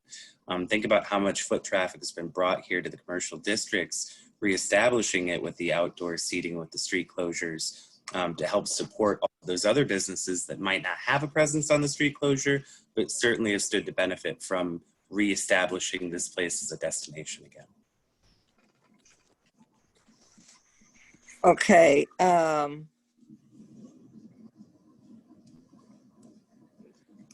I wanted to ask that. I was in conversation with Representative Peterson this morning along with his aide Joe, and I was expressing my concern about the businesses on West Cross and the businesses outside of the DDA district, both West Cross and downtown and Depot Town. I think, and I believe it's what I was hearing Councilmember Morgan say, I'm concerned about them also. And I think that I'm going to vote for extending the street closures, but we have to do something to reach out to the others. Where are we on the repair of the alley? I drove through the alley behind West Cross, and it was in horrible condition. So that was a couple of weeks ago. So what work has been done there? I was in conversation with the owner there, and they're really hurting. A number of other businesses that I've talked to, they're hurting, and not just restaurant businesses, but businesses. I talked with, received an email from the co-op, from Corinne over at the co-op, and their business is being hurt by the street closure in Depot Town because people are taking up the parking in front of their store, even the spots that are marked 30 minutes for them. So we're going to have to figure out some way to have the parking patrol through there regularly, to move people out from in front, out of those spots if they're actually not in the co-op, but if they're actually in one of the restaurants, they shouldn't be parked there in front of the co-op, taking up those 30-minute spots. So we need the parking patrol through there. I did get a commitment from Representative Peterson because I did express my concerns about business on West Cross and the other businesses that are outside of the districts. Within the next 2 days, I should receive notice of a Zoom. He's setting up a Zoom meeting, and he's bringing some people from the state to be on that meeting. So as soon as it's done, I will get the information to you, Christopher, and council and city manager, so that it can be sent out to all businesses in the city, so that they can Zoom on, so that try to get some state money or some state help for a bit, because we really I don't want to see anybody have to go out of business because of some low virus. But anyway, I think we need to do whatever we can do. Okay, and thanks for asking about the West Cross Alley project. I know it's late, but I want to touch on it. They ripped out all of that old, really cruddy concrete that was broken up. It was practically gravel. The entire place has been cleared out, cleaned, and it's in the process of being regraded, leading up to the private property driveways. That place was like a moon crater. It was. And it's a $150,000 project. One thing we discovered out there was the storm sewer was never connected. So we had to put money into getting that replaced. That was just completed recently. So next they're going to be pouring concrete. That'll take about a week to settle. We hope to have this all wrapped up by about August 27 when the students start to move in. The businesses on West Cross received, in addition to that alley project, substantial grant funding to help expand their outdoor cafes, Tower Inn, Sweetwaters. And then businesses on West Cross also received Match on Main grant funding, which was an award that we received through the MEDC. Okay. We really are trying to use every tool we have available, despite the geographical constraints that a business might have in expanding. Okay. I appreciate that. Yeah, really do. Okay, any other, Annie?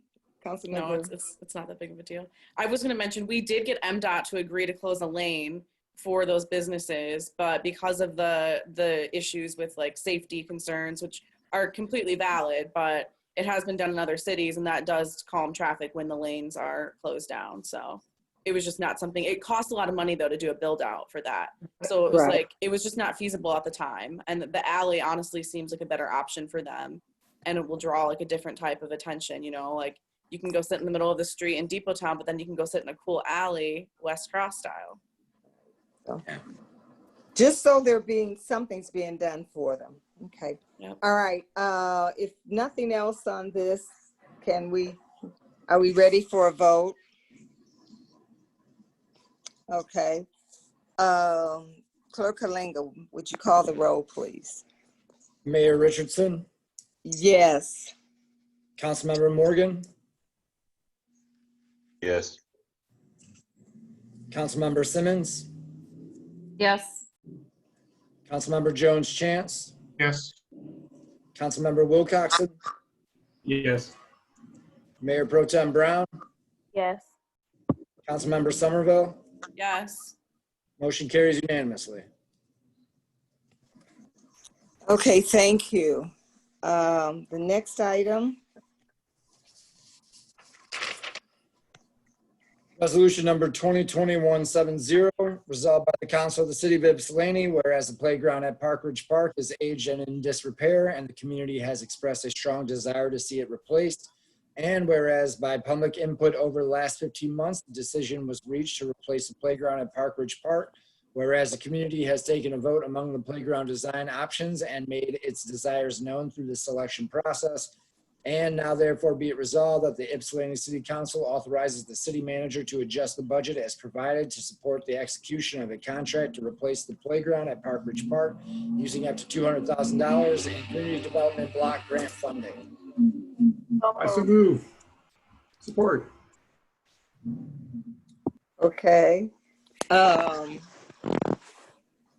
That you moved that, Councilmember Somerville. I just heard the music and It was me.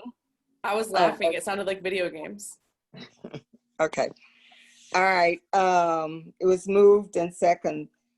All right, discussion.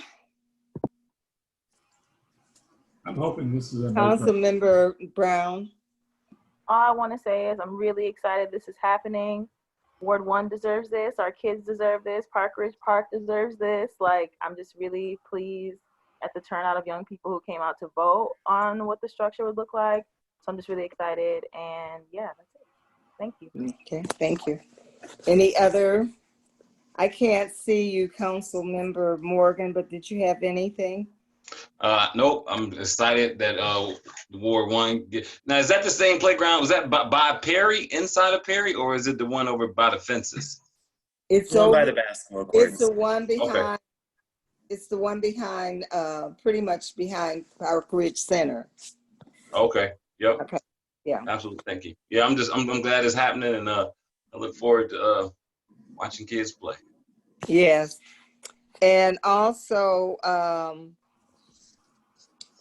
they had a groundbreaking for the new basketball court on Saturday.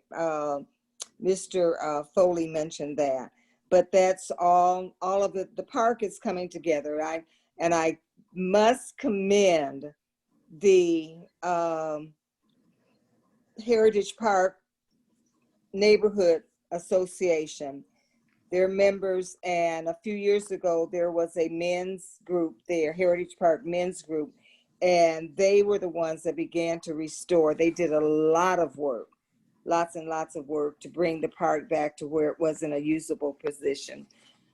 So I want to say thank you. And if there's no more comments for the sake of time, Mr. Jacobs. I have to point something out here. I'm really happy about the project moving forward, but there is a decision that I want to be totally transparent with council about. The subrecipient agreement describes a process by which we procure the specific equipment through the game time. It's called the U.S. Communities Purchasing Alliance. So it's a form of competitive bidding acceptable with community development block grant dollars and by the county standards. But our purchasing and procurement policy would require 3 bids. This would greatly reduce the time needed to complete the project in this calendar year. We could choose to bid it out, but it almost certainly wouldn't be completed in this project or in this calendar year. And this is a form of competitive bidding, although not one established in our procurement policy. So I want to be very clear about that and have the resolution authorize the city manager to enter into a contract under that arrangement, and I'll bring the contract back on the 1st. But this is a way to expedite it and get construction done through a different form of competitive bidding, not in the purchasing policy. Will the price change? There is going to be a discount from the price established by MSRP. That's $75,000. Game Time tells me this purchasing alliance allows 15 to 20% discounts on generally most playground equipment. And Sinclair Recreation and Game Time, I think, were both the contractors used in the last playground at Riverside. So this is the direction I want to be clear that we're headed towards, instead of an RFP, using the U.S. Communities Purchasing Alliance to get the competitive bids through Game Time and through Sinclair. It's the same companies, but different bidding routes. Is that what you're saying? We could take the playground specs of the design chosen by the community, and we could issue an RFP and have that out there for a month, and then take bids and then select from those bids. Or the U.S. Communities Purchasing Alliance, and like I said, it's established in the Community Grant Development Program as a form of acceptable competitive bidding. It's acceptable by the county. It's just not a process defined in our purchasing policy. And so come September 1st, you won't see 3 bids. You'll see the 1 bid discounted through this purchasing alliance. Okay, got you. I'm in support of council approving this because it has essentially gone through the bidding process. We just don't have that in our policy. But I recommend council approve. Okay. Is this already written into the agenda, into the resolution, or is it something that we have to vote on separately? The resolution doesn't explicitly call for waiving the purchasing policy to allow for this kind of competitive bidding in lieu of an RFP.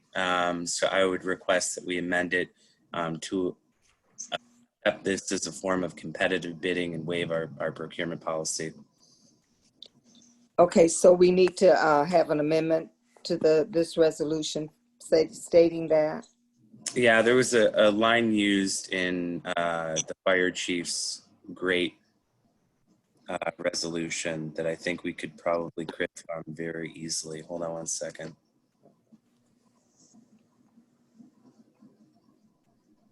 Sorry guys, I know it's late.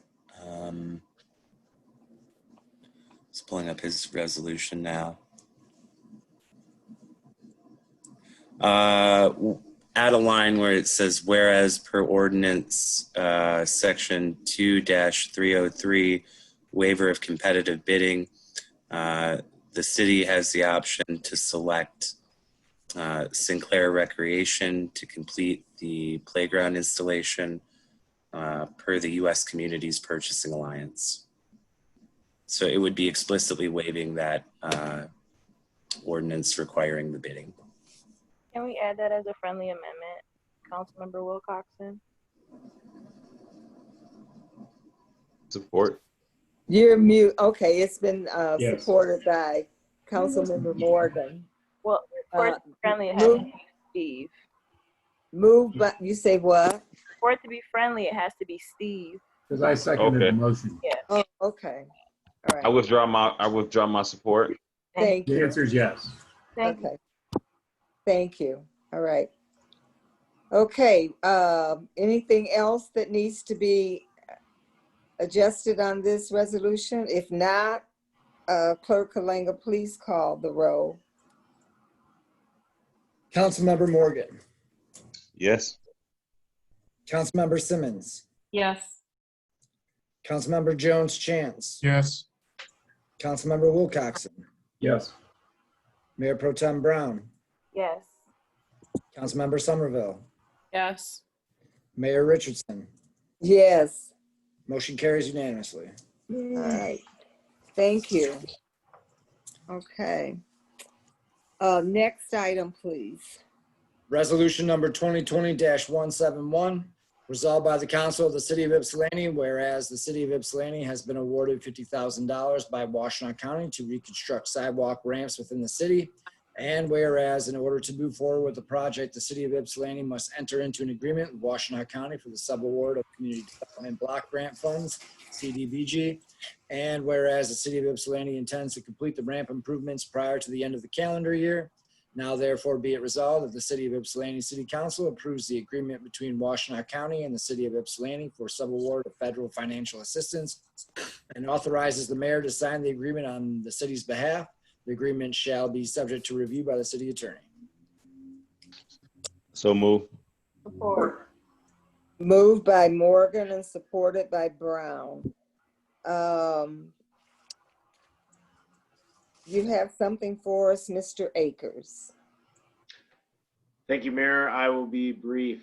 This is a proposed agreement between the city and Washtenaw County for to utilize community development block grant funds for our annual sidewalk ramp replacement project. We receive about $50,000. We use the funds to make improvements to make sure that our sidewalk ramps are ADA compliant. And we need to have this agreement passed in order to receive these funds. The agreement's been reviewed and approved to form by the city attorney.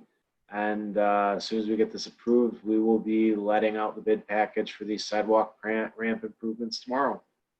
So that concludes my summary. I'll be happy to answer any questions. Any questions or comments for Mr. Akers? Yeah. Mr. Morgan. City manager? Yeah, I just remember, Mayor, you asking me for an update on on the sidewalk improvements that have been made to date. So, Ron, could you provide the mayor and council with the sidewalk improvements made to date? And, you know, because of the law that we're supposed to improve so many and make them accessible, we just kind of want to know where we are. So the status of the lawsuit is we're supposed to spend about $100,000 every year in improving these sidewalk ramps. And I believe, I don't remember the specific number, but I think it's 1,024, 1,080, somewhere in there. There's over 1,000 intersections that we were looking to replace, and we've been doing this for the last 10 years or so. I can report that we have converted approximately a little over 50% of our ramps to ADA compliant ramps that are compliant with the current standards. And we're working towards identifying and making sure the other 50% are compliant. You know, we utilize CDBG funds and our Metro Act funds that we get from some of the fiber and some of the cable companies and their infrastructure in the right of way. And so that's why we always do it as 2 projects every year. With CDBG, we have to identify the intersections 2 or 3 years at a time because the county has to do an extensive environmental review on the intersections. It's part of HUD's reporting requirements. So we go with that, and then we're actually working with a non-motorized committee right now to try to identify some areas and some additional intersections that we're going to be doing so we can plan it out a little bit further in the years. So we'll be able to look at which intersections we're doing and what years and kind of have more of a strategic plan for how we're going to complete it. But essentially that's where we're at with our ADA replacement. With regards to other sidewalk improvements that are kind of outside of ADA, city staff is going to be looking at the city properties or the sidewalks that are adjacent to the city-owned properties that we're responsible for the maintenance for, and kind of coming up with a prioritization list for which ones need to be replaced, repaired, and fixed. I can report that our project manager, Westler, applied for a grant through MParks earlier in the year, and we were awarded about $9,500 to do sidewalk improvements adjacent to the Water Street property. And actually, that's going to be getting completed this month. So we're working with a contractor, and they're going to be replacing all the sidewalk in front of Water Street. I know we've had some missing gaps there and some uneven concrete. And, you know, the goal is that by the end of the month, they should have most of that replaced and repaired. So we're proactive, or we're being proactive with how we're looking at these in the community. Okay, thank you. Any questions or comments? Councilmember Morgan or Simmons? I was reading through it and got the answer I was looking for. Okay. Thanks. Councilmember Simmons, any comments, questions? Nope, I'm good. Thank you. Okay, thank you. All right, if everyone's good, please call the roll. Councilmember Wilcoxon? Yes. Mayor Pro Tem Brown? Yes. Councilmember Somerville? Yes. Mayor Richardson? Yes. Councilmember Morgan? Yes. Councilmember Simmons? Yes. Councilmember Jones Chance? Yes. Motion carries unanimously. Thank you. Okay, next item. Resolution number 2020-172, whereas the original contract between the City of Ypsilanti and Budget Stadium Towing provided for a 3-year term commencing on July 26, 2017, with a 2-year extension at the discretion of the city. Whereas the contract expired July 30, 2020, at the city manager is requesting a 2-year extension, including terms and fees. Now therefore it is resolved by the Council of the City of Ypsilanti that the city manager and chief of police be authorized to sign all necessary documents needed to execute a 2-year extension to the contract with Budget Stadium Towing, subject to the approval of the city attorney. Motion. So moved. Support. Been moved by Brown and supported by Morgan, I believe. Mayor and City Council, I bring this request to you on tonight. Basically, it's pretty self-explanatory as in the RFL. The most recent contract has a clause in it that allows us to extend the contract by 2 years. This hasn't been bid out in a while. And so we figured if we give the 2-year extension, it gives us time to properly prepare a request for proposal after the extension. I've had conversation with the chief of police, and he also agreed that we should extend the contract and that he would also speak with the owners concerning any improvements that he desired to see. But basically, this would be an extension at the same rate for services. Although the owner requested, I believe, an increase in 2 areas, I have not requested that in this renewal. And it's simply because we have not had time to review the cost of service, although the county, which also utilizes their services, have agreed. We have decided to stay flat in our fees due to COVID, so I'd like to continue along those lines. And I believe that the owner is also here to answer any questions that you may have, as well as our chief of police. The council, any questions? Councilmember Wilcoxon. In the question and answer to the rate increases, the owner points out that the pro bono towing of YPD cars is significant, and I'm just wondering what that looks like on a yearly basis in terms of how often and what would the charges be otherwise. Okay. Could we, Andrew, is the owner still there? Tony, you can go ahead and talk about the fees that you receive as in reference, maybe that'll give some point of reference to the number that he's talking about. And Andrew, if you could invite the owner in, that would be great. I allowed Mr. Salome to speak, so all he has to do is unmute himself. Okay.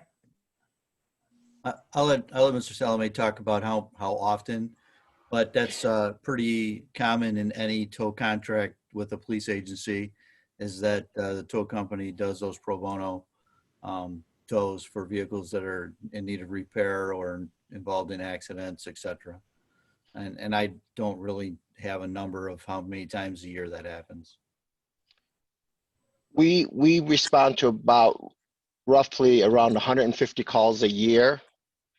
And the county actually compensates us for those services of $25 per call, per event. And actually, Ypsilanti City is the only municipality that actually receives complimentary services because of its proximity to the shop. And most of the services are usually jump starts and tire changes. So there's no dollar amount associated with what we know. Roughly, if I had to guess, just using the sheriff's department or the county's pricing strategy, it's about $4,500 a year is what you guys are getting complimentary. Thank you. Yep.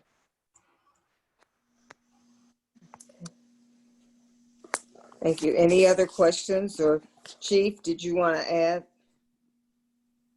No, I don't have anything else on this. Thank you. Okay, thank you. Any questions or comments? Oh, Councilmember Jones Chance. Do we have any idea what rates might be if we were to put out an RFP, now? We would actually, is this directed to me? Anyway.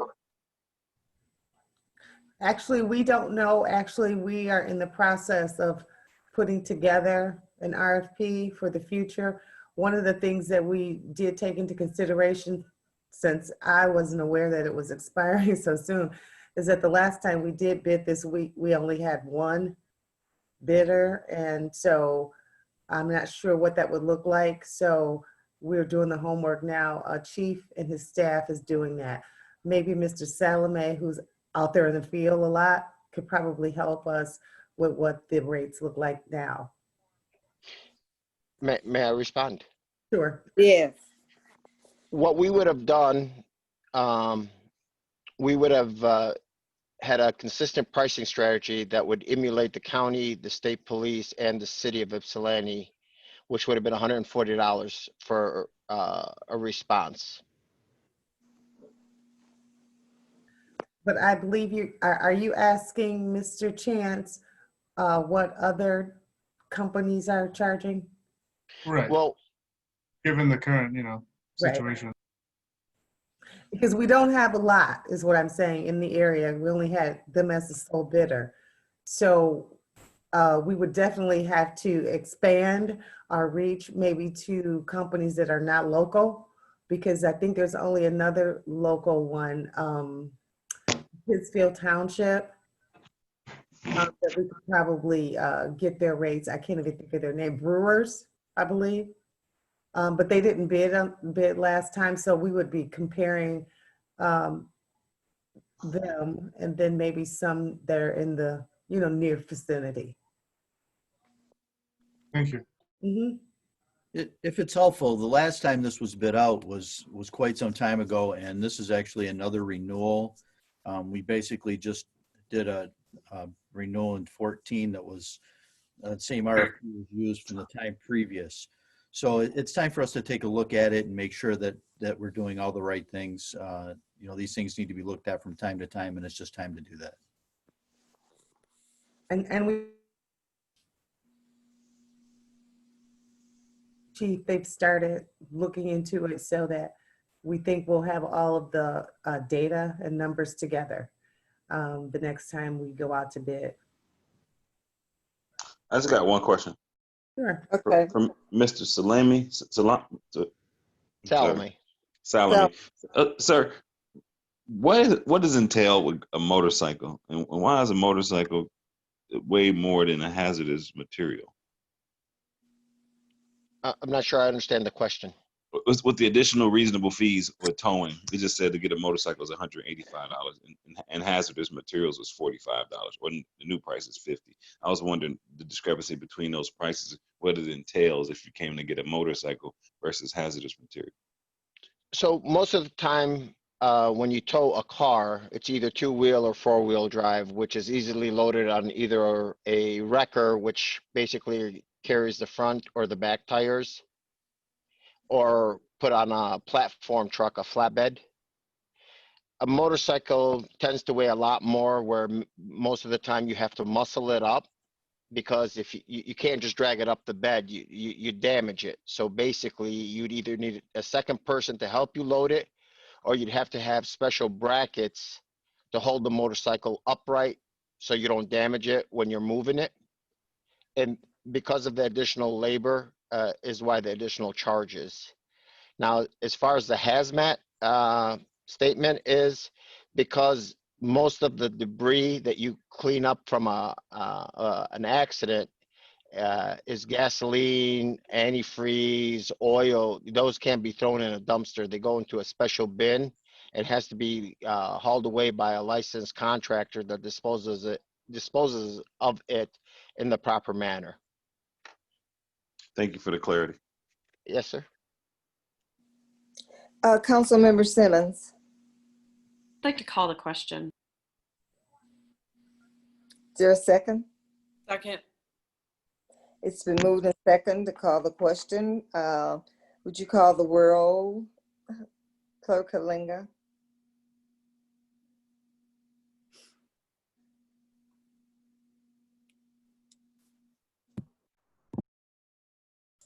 Mayor Pro Tem Brown, Yes. Councilmember Somerville, Yes. Mayor Richardson, Yes. Councilmember Morgan, Yes. Councilmember Simmons, Yes. Councilmember Jones Chance, Yes. Councilmember Wilcoxon. Yes. Motion carries. On resolution 2021-72, Councilmember Somerville, Yes. Mayor Richardson, Yes. Councilmember Morgan, Yes. Councilmember Simmons, Yes. Councilmember Jones Chance, Yes. Councilmember Wilcoxon, You're muted, Steve. Yes. Mayor Pro Tem Brown. Yes. Motion carries unanimously. Okay. Mayor, Thank you. Yes. I was wondering, given the late hour, and we've been meeting now for, I think, over 5 hours, I'm wondering if it makes sense to move the item about appointing members of council to act as council liaisons to city advisory boards to the next meeting, and also the discussion about the evaluation process for the city manager and city clerk, because I think those might anyway, that was my suggestion. I don't know if I need to make a motion but. You make a, is that a motion? I so moved. Can I do that? Let me ask, I'd like to ask Mr. Bauer, since that wasn't done during the agenda approval, how do we do that? Do we just move to table them, or how do we handle that, please? Good morning, Council. Yes, you can, one of two ways. You can move to table it, or you can just move them over to the next meeting. Pretty much the same thing. If you just have a resolution to move them to the next meeting, those items, then you can do that. All right, thank you. Okay, Councilwoman Simmons, you want to move those? Could we take a look at the rest of the agenda and see if there's anything else that we would like to move to the next agenda also? I'm thinking liaison reports probably could, I'm sure there's nothing urgent on those items, with all due respect to our respective groups we participate with.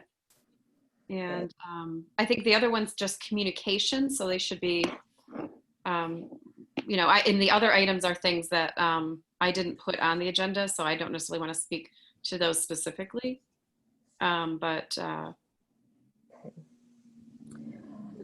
Okay. Does anyone else see anything that they would like to move to the next meeting? Everything from now on. No, I mean, realistically, do we need to discuss the city manager and city clerk evaluation process? That's what. Well, she had already said that. Oh, Yeah. okay. Oh, yeah, she said that. Okay. We want to move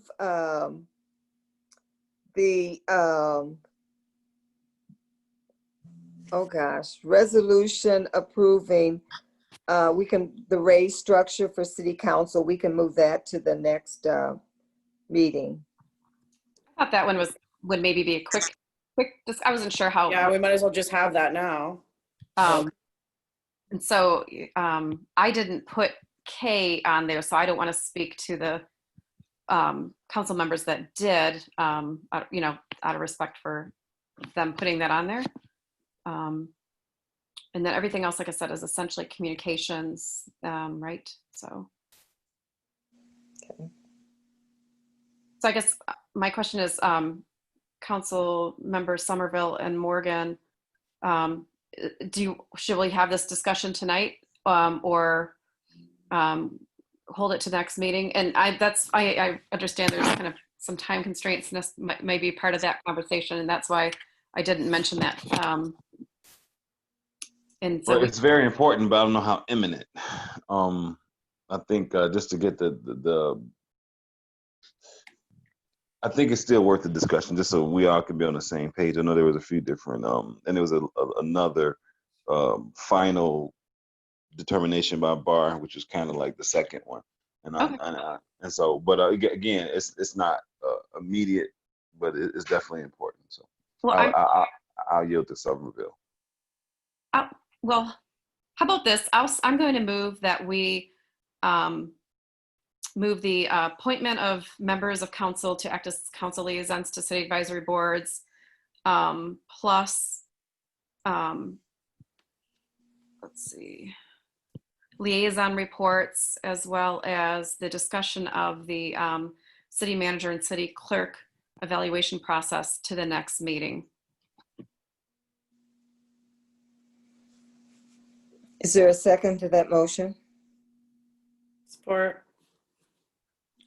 It's been moved and second that we move, okay, items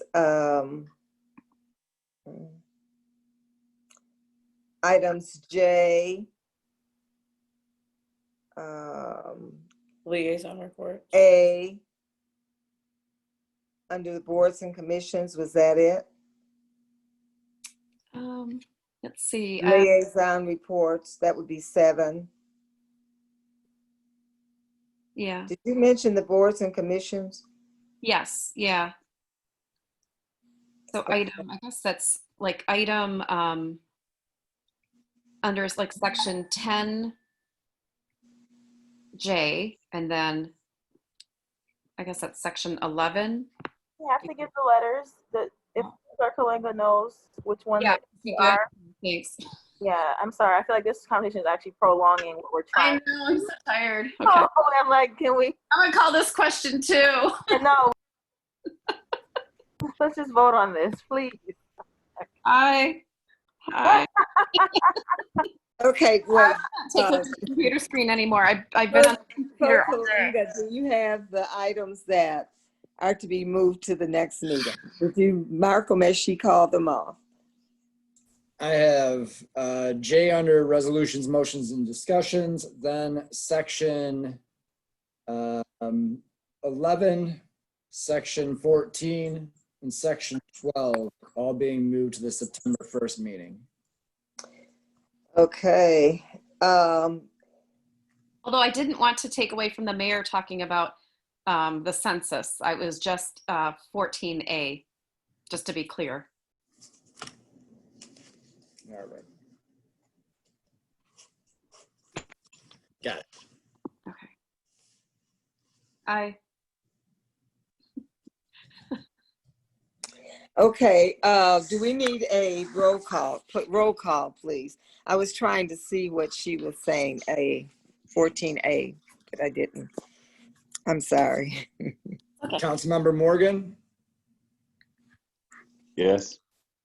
Councilmember Simmons, Yes. Councilmember Jones Chance, Yes. Councilmember Wilcoxon, Yes. Mayor Pro Tem Brown, Yes. Councilmember Somerville, Yes. Mayor Richardson, Yes. motion carries. Okay. Thank you for that. All right. Next item, please. Resolution number 2020-173, resolved by the Council of the City of Ypsilanti, whereas City Council has not received an increase in pay since 2018, and whereas non-union employees are provided the same increase as salary as ASME, and whereas the most recent increase in fiscal year 2020 and 21 was 2.5%. Now therefore be it resolved that City Council of the City of Ypsilanti be provided the same salary increase as non-union employees, and that the increase be reflected in account number 101-7-1010-703-00 effective at the seating of the new City Council on November 9th, 2020. Is there a motion? So move. Or Been moved by Morgan, supported by Simmons. And Mayor Pro Tem Brown. Yeah, so when I saw this on the agenda, I just immediately wanted to understand, like, I don't know, are there council members who added this, or Mayor, did you add this? I'm just interested in knowing where it came from, because we went through goal setting and budget, and this wasn't a part of the conversation, and now it is. So just wondering where I added it. Okay. Okay. Personally, And I added, if I may, I added it because the topic came up, and this was the last time that I was on council for 18 years before I got a raise. We've had one, and council also gave up the 5% when staff did, and I don't know that we ever really got the full 5% back. But anyway, that it was to have been tied to when Councilmember Murdoch and I presented it before, it was to be tied to the non-union raises, employee raises. And so this is just tying council's raises going forth to the non-union employees. So, Councilmember Simmons, you're mute. Okay, there you go. Oh, yeah. So yeah, I was wondering also how this was put on the agenda, but I'm going to support this. I don't think any one of us is doing this work for the money, but I do think that we're woefully you know, again, it's not about the compensation, but I think this is appropriate, and I actually don't have a problem with it.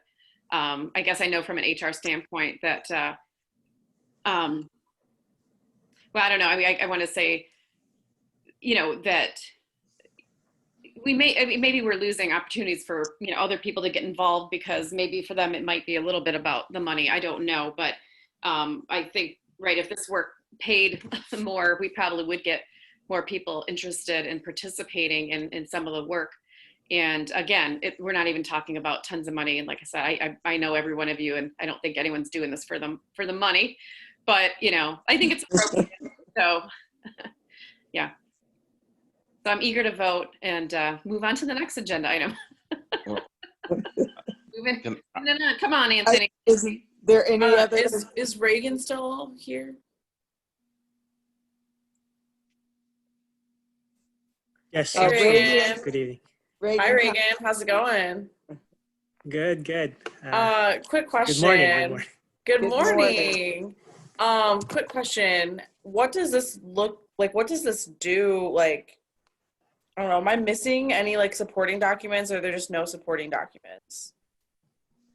And For which one? For this, like this increase, like what would this do to our budget? This did not come from me, so That's I would okay. have to I'm sorry for bothering you. take a look. I think I know what it will pay- do. I'm just kind of looking for a number, but it's totally fine. You are could- good. Look at how tired he looks, Annie. It doesn't matter. It's $1,000 a year per person. In the morning. It's fine. Okay. Okay. I think the total payroll is 110,000 a year for city council. I would have to check this 110,000. Like the overall budget. for everyone, for the whole city council per Really? year. Wait, what's everyone else getting paid? Really? Yeah. Yeah, I say all this to say I think it should be like 35. Let's see. Let me double check, sir. it's about 5,000 per council person, like just council person, right? What is it? I don't even know. 5 times 6 is 30 racks right there, you know, annually. And the mayor gets a bump. Not much more. Reagan, it's totally fine. Stop. You don't have to search. It was just I thought maybe it would just be there. I asked the question. I'm not going to support it, but I just wanted to know what this would do. That's all. I just wanted to make a note. I want to say, Mayor, if it's okay. You just said you've been on council 18 years and y'all didn't get a raise. That's abysmal. It's very abysmal for a city of Ypsilanti to not compensate its civil servants. The school system has an abysmal pay scale. And so I think, and I'm not even supporting it, but in this time, I don't feel right taking more money when the city is in this dire straits and people are losing a lot. So I'm not hurting, but I mean, I think it should happen in accordance to the pay scale, because it's just horrible how people get compensated in the city. So that's just me saying that on record. However, I don't feel comfortable taking it at this juncture, being everything's so tight. So I do believe the city employees should get compensated better, especially civil servants, but I don't feel comfortable at this very moment. If it was revisited in the future, I may support it. Council Member Simmons. And I appreciate all of that, but I again, maybe it's because of my HR background that, and again, right, this isn't, no one's getting rich off this, and 2.5% isn't going to, I don't think, really break our budget. But, you know, I think if we don't make an effort to also kind of respect and appreciate the work of council and the efforts that we put in, even if it's just kind of a token acknowledgement, I guess, from a compensation standpoint, I think that's a disservice, to be honest. And, you know, again, I think that perhaps if we paid more, if we were more competitive in there, so not that people can go pick and choose where they're going to do council work, but I'm just saying we may actually encourage more people to get involved, because for them, maybe it would be a question of money. And this will never pay in this city. We're not going to have part-time or full-time council like, you know, like Ann Arbor or wherever. But, you know, I don't think that we need to be kind of martyrs to the city payroll either. because we all put in, you know, a lot of time and effort. And I think that, you know, and again, it still, you know, doesn't account for the amount of work, but it's just, to me, it's also showing kind of a respect for the efforts we make and what we do. And it has nothing to do with our city staff, you know, I mean, I don't think that takes away from that in any way, shape, or form, or in the other things that we do.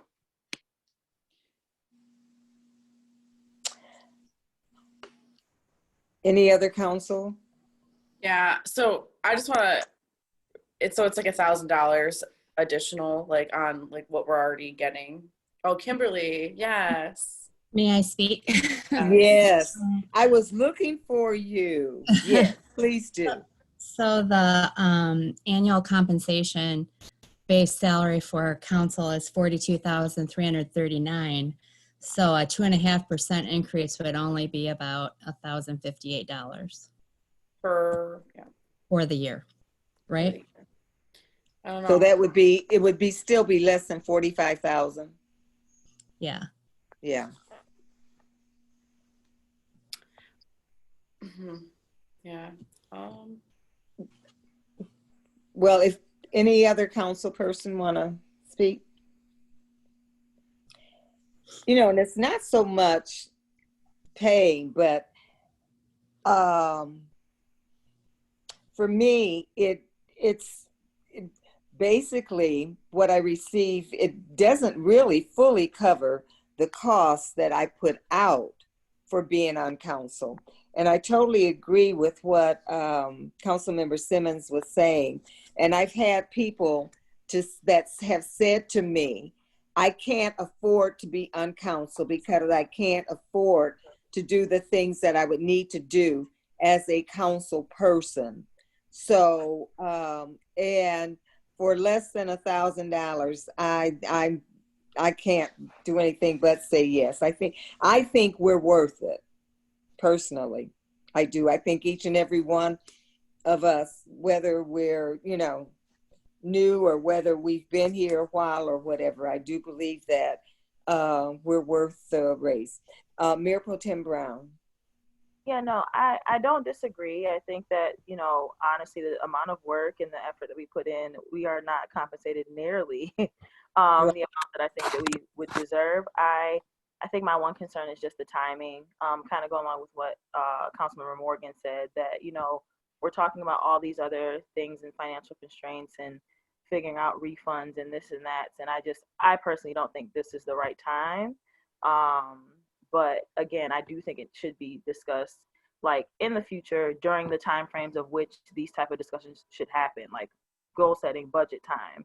I think that's the only thing that threw me off, is that it didn't come about during those discussions where I think it would have been more appropriate. So I'm not going to support this tonight either. All right, fine. I think that has been one of the things over the years. In fact, it was probably close to more than 15 years before the subject ever came up with council. And then when it did come up, there were some of the same arguments against it. And I don't want to prolong it, but it seems like there's never a good time. Right now, when we did get the raise, finally did get one, it was even in the midst of the time that we were still under the Water Street strain. We're not under that now. And basically, I haven't heard or seen or really felt the financial strain that we have had in the past. But if there was, did I see another hand? Councilmember Simmons, I saw yours, yes. Go ahead. Oh, sorry. No, I agree. I mean, in our city, we'll always think it's never a good time for anything. And again, I don't think that we need to be, you know, the martyrs, the financial martyrs necessarily, you know, for everything that impacts the city. And again, we're not talking about a lot, but to me, it is about respecting kind of the work and effort that we all put in, having enough respect, you know, to also appreciate and honor kind of the work that we do. And again, maybe it's my background as an HR person that you should pay people appropriately. And we still, right, as Mayor Pro Tem mentioned, will be woefully underpaid. And, you know, right, it would have been maybe better to do this during goal setting, but I don't think there's probably ever a good time necessarily, or that we would feel that way. And so, I don't know. I'm going to vote yes, because I think that we, you know, that's okay for us to do, and to kind of respect the work and stuff and the efforts and things we put into. And I also think that it, you know, if this paid better, that more people may be interested, and we need to respect the work that city council does, the mayor pro tem, and kind of acknowledge it. And I think it's a shame that maybe we don't give ourselves enough credit, and kind of respect it. And, you know, and pay is one way. Again, I'm not looking to get rich off this job. There's no way, but still it's symbolic to some extent too. City manager, did I see your hand up at one point? It looked like it was. No. No. Okay. And we call it a question? No. Yeah. It's been moved and seconded that we call the question. Would you call the roll, please? Who moved and who supported the call to question? Morgan and Somerville.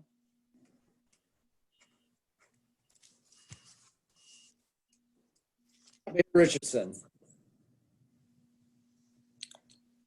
I didn't hear what did you call me? Yes, Mayor Richardson. Yes. Yes.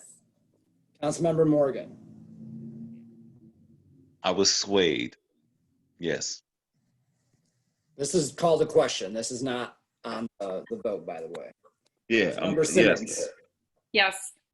Yes. Councilmember Jones Chance. Yes. Councilmember Wilcoxon. Yes. Mayor Pro Tem Brown. Yes. Councilmember Somerville. Yes. Motion carries. Please call the motion on question.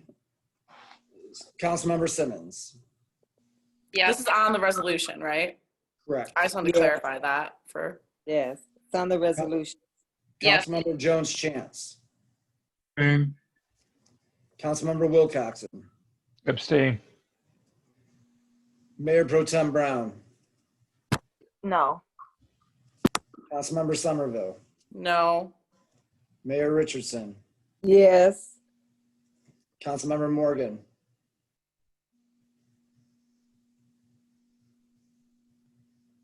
You were swayed. Can you abstain from this vote? Yeah. Can you abstain from this vote? We had set goals that we wouldn't do that. We had set. That is not true. That is not true. That is something the previous mayor said. We're not supposed to have discussion during the roll. So we just had to vote. So Councilmember Morgan. Yes.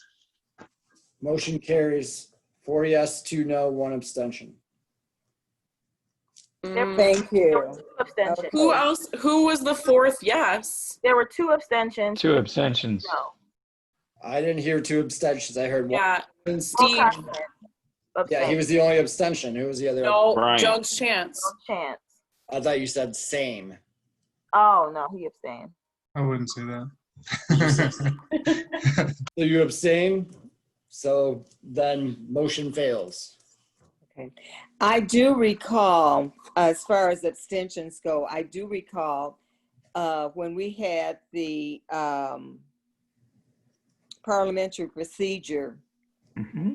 I thought she said that there were to be no abstentions, but anyway, we're not going to discuss that now. We're going to move on because it is already 1 o'clock. This is the second time this has come up. We never took a vote on that particular issue. So we didn't decide as a council anything about that. It was mentioned in the conversation. Okay, I just thought that it was, when she said it, that it was due to parliamentary procedure, but okay, we can put that on the agenda then for another time. Okay, Clerk Kalinga. That's all for resolutions. Next agenda item that is left on the agenda is the discussion regarding the term expiration of Mayor Richardson. And for this, for that item, I would like to turn the gavel over to Mayor Pro Tem. Okay. So on the agenda, it was brought forth by Councilmember Somerville and Morgan. So would you like to start the conversation? One of you? Sure, Anthony or you, Somerville, please. Well, Yeah, well, go ahead. I was gonna say, I pulled up the last email that we got from Mr. Barr. It looks like he sent it August 14th. And I just have a lot of questions, and I know that a lot of others on council have a lot of questions. My biggest concern is that we were told several different things in a period of about 72 hours. And then a week after that, we were told something completely different once the election commission had made a decision on something. There have also been some ongoing conversations with council members who were confused about the process from the very beginning, as well as if we could have a special election, if we couldn't. I know that the city clerk contacted the Attorney General's office to request a formal opinion, and there's not been a response on that. So kind of just a conversation about how we're going to proceed. I mean, I personally have some concerns with just the layout of the timeline of Mr. Barr's opinions. The process that was approved seemed like it was something that the Bureau of Elections and the county clerk could get behind. The last opinion that we got didn't really seem like it was something that was signed off by anyone who can oversee our charter, which I have concerns with. I think that we need an outside entity to take a look at our charter, because as it stands, the election commission approved a process, and that's something that made sense to me. I can't speak for everybody else, but that made sense to me because we appoint a mayor pro tem every 2 years.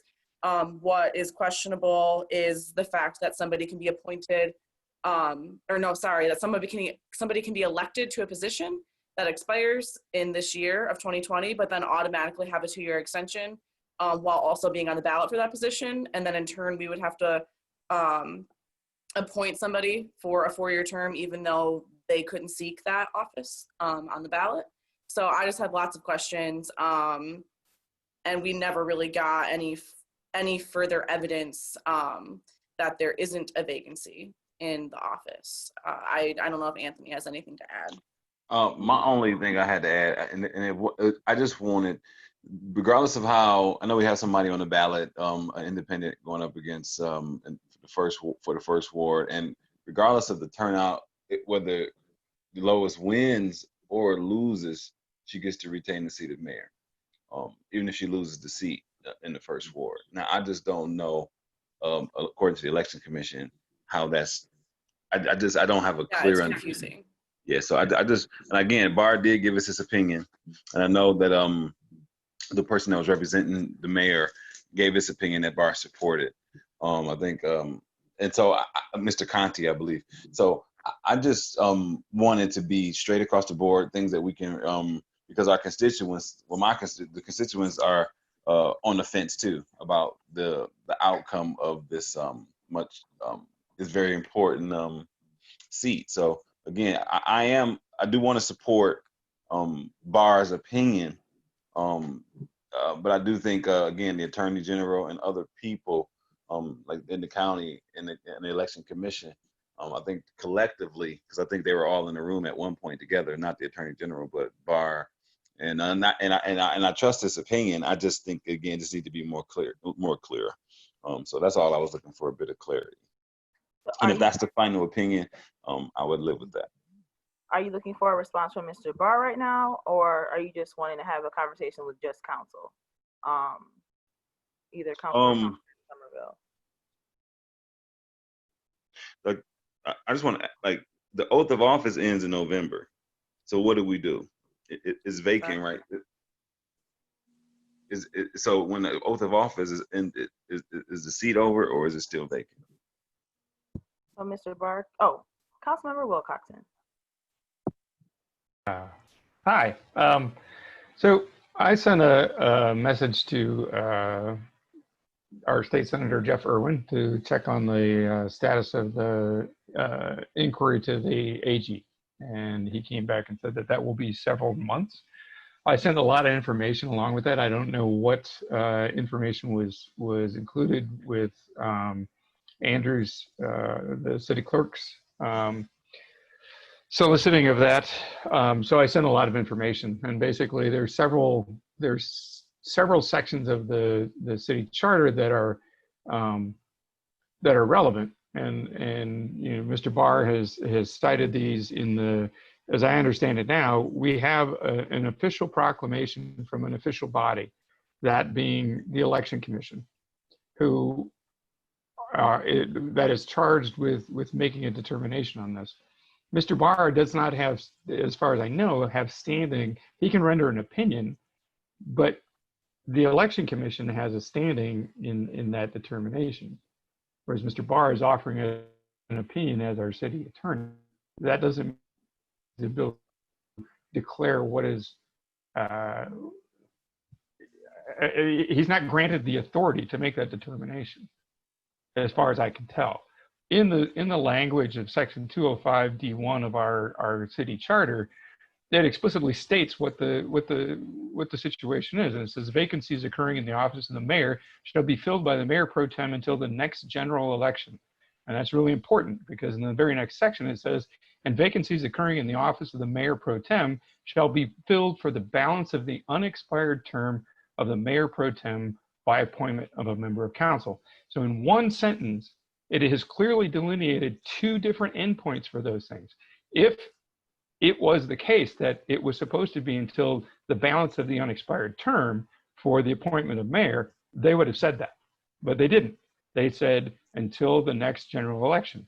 Now, the problem we have with having primaries and things like that are inconsequential, because that doesn't really matter to what it says there. It says the next general election, and the next general election is in November. So to me, that's very clear. That term ends in November at the next general election. If we don't have a mechanism in place for filling that, that still means that it's vacated at that point. So that makes sense with the original ruling by the Election Commission. And, you know, it goes on to talk about other things. And, you know, it does give us in, you know, there's a section in there on shortening and extending. And in that case, that's kind of irrelevant, because it clearly says when it ends. So I don't get why there's a reversal of, or an attempt to change that, because it's very clearly stated what it is. There was also information saying that the governor was the only person that could call special elections. Well, that's only for state level offices. So in this case, I think our charter is very clear in what that is. The fact that we couldn't get a primary on there doesn't mean anything, because that statement doesn't take that into account at all. And so we also have the ability, by a couple other sections of it, to call the special election. And so to me, that makes as much sense as anything, is to have a special election. So I'll leave it at that. There's a lot more in there, and I can forward it to people, but. Thank you, Councilmember Wilcoxon. Are there other members of council who have anything they want to add to the discussion?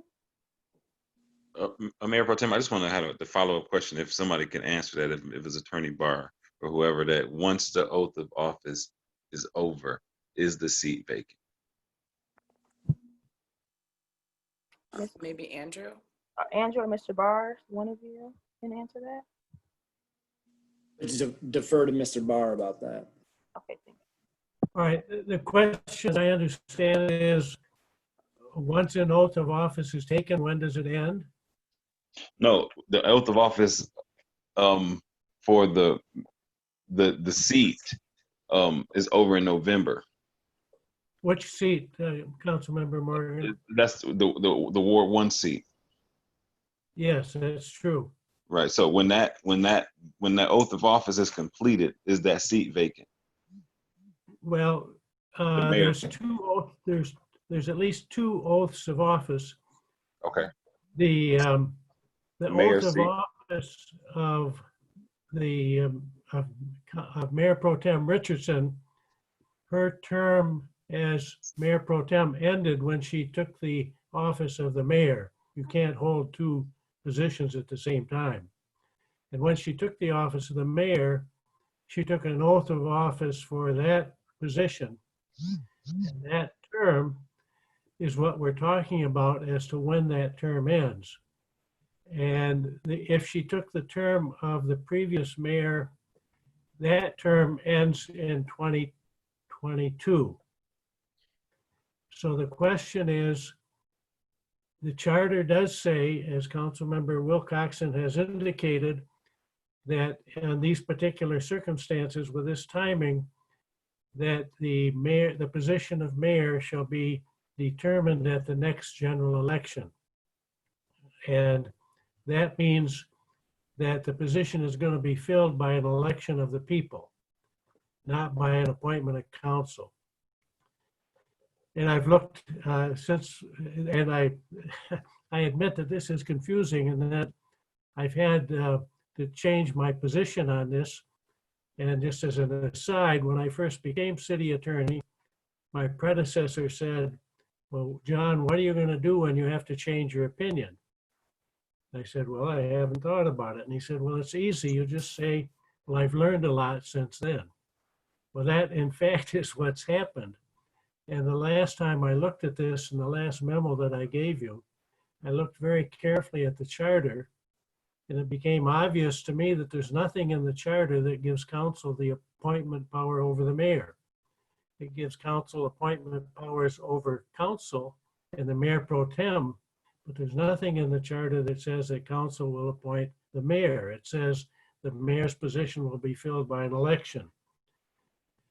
And so the history of this is that the timing on this was made some difficulty for the decision, and also the fact that we have partisan elections, and also the fact that the state has changed the law on who can call a primary election, and also on when elections can be held.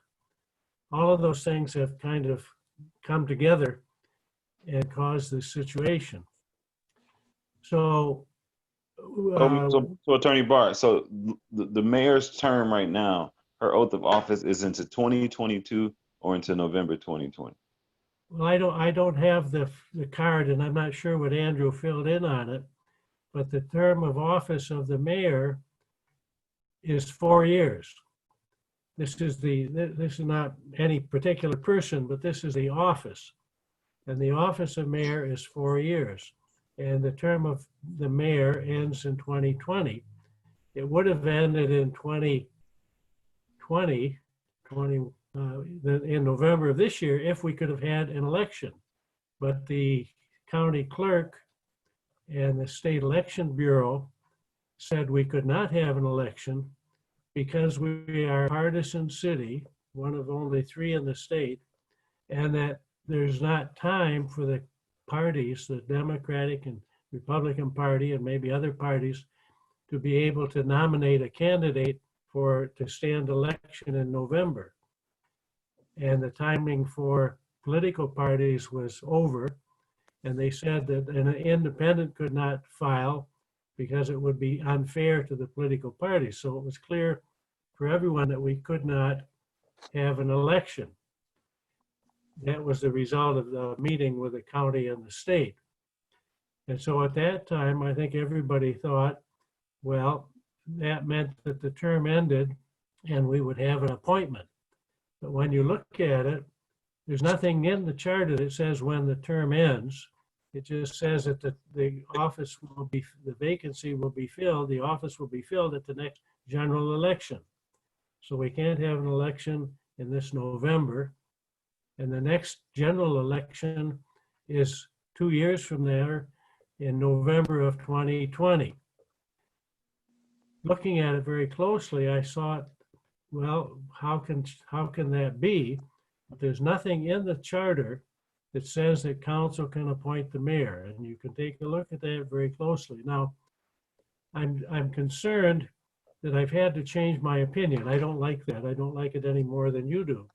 But I don't want to leave you with a unsound opinion, and I give you the best opinion that I can concerning all of the circumstances. one thing that you can do, if you wish, is we could ask an independent counsel to render an opinion, a separate opinion. Like if you go to a doctor, you might want to have a separate opinion, because it's only my opinion, as Councilmember Wilcoxon has indicated. I think I'm right. I think anyone else that looks at it would come to that same conclusion if they looked at all the facts. But that is one thing, and I hate to say that, I hate to have that, but with all the circumstances here, I think it might be wise. And if the Attorney General would do it, I think that would be fine. My experience with that, however, is that it takes a long, long time for the Attorney General to come up with an opinion. Maybe they can accelerate it. That would be good. Now, what would happen, the situation is that Mayor Richardson is in that office right now. We know that. And so the position is filled. There's no vacancy in the office.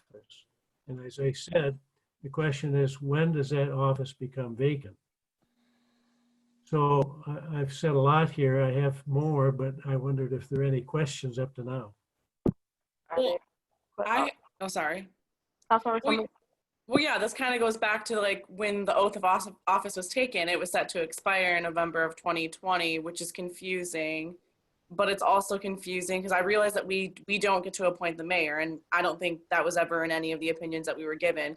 But what was given in those opinions was that we, at the organization meeting once every 2 years, which that's the timeline for every mayor pro tem appointment by council, is 2 years. So I mean, it sounds to me like the appropriate action would be we appoint a mayor pro tem, and we have like that makes sense for 2 years. So I guess it's confusing because it sounds like there's an option, like you can still be elected to your 4-year city council term, but somehow get an automatic extension on your current term, even though the oath of office was set to expire in 2020. So it's a bit confusing. I mean, at this point, I kind of want to make a motion to just recommend that the clerk stick with the approved process by the election commission, and then we can wait it out and see if we get an opinion from the Attorney General. But it doesn't make sense to me.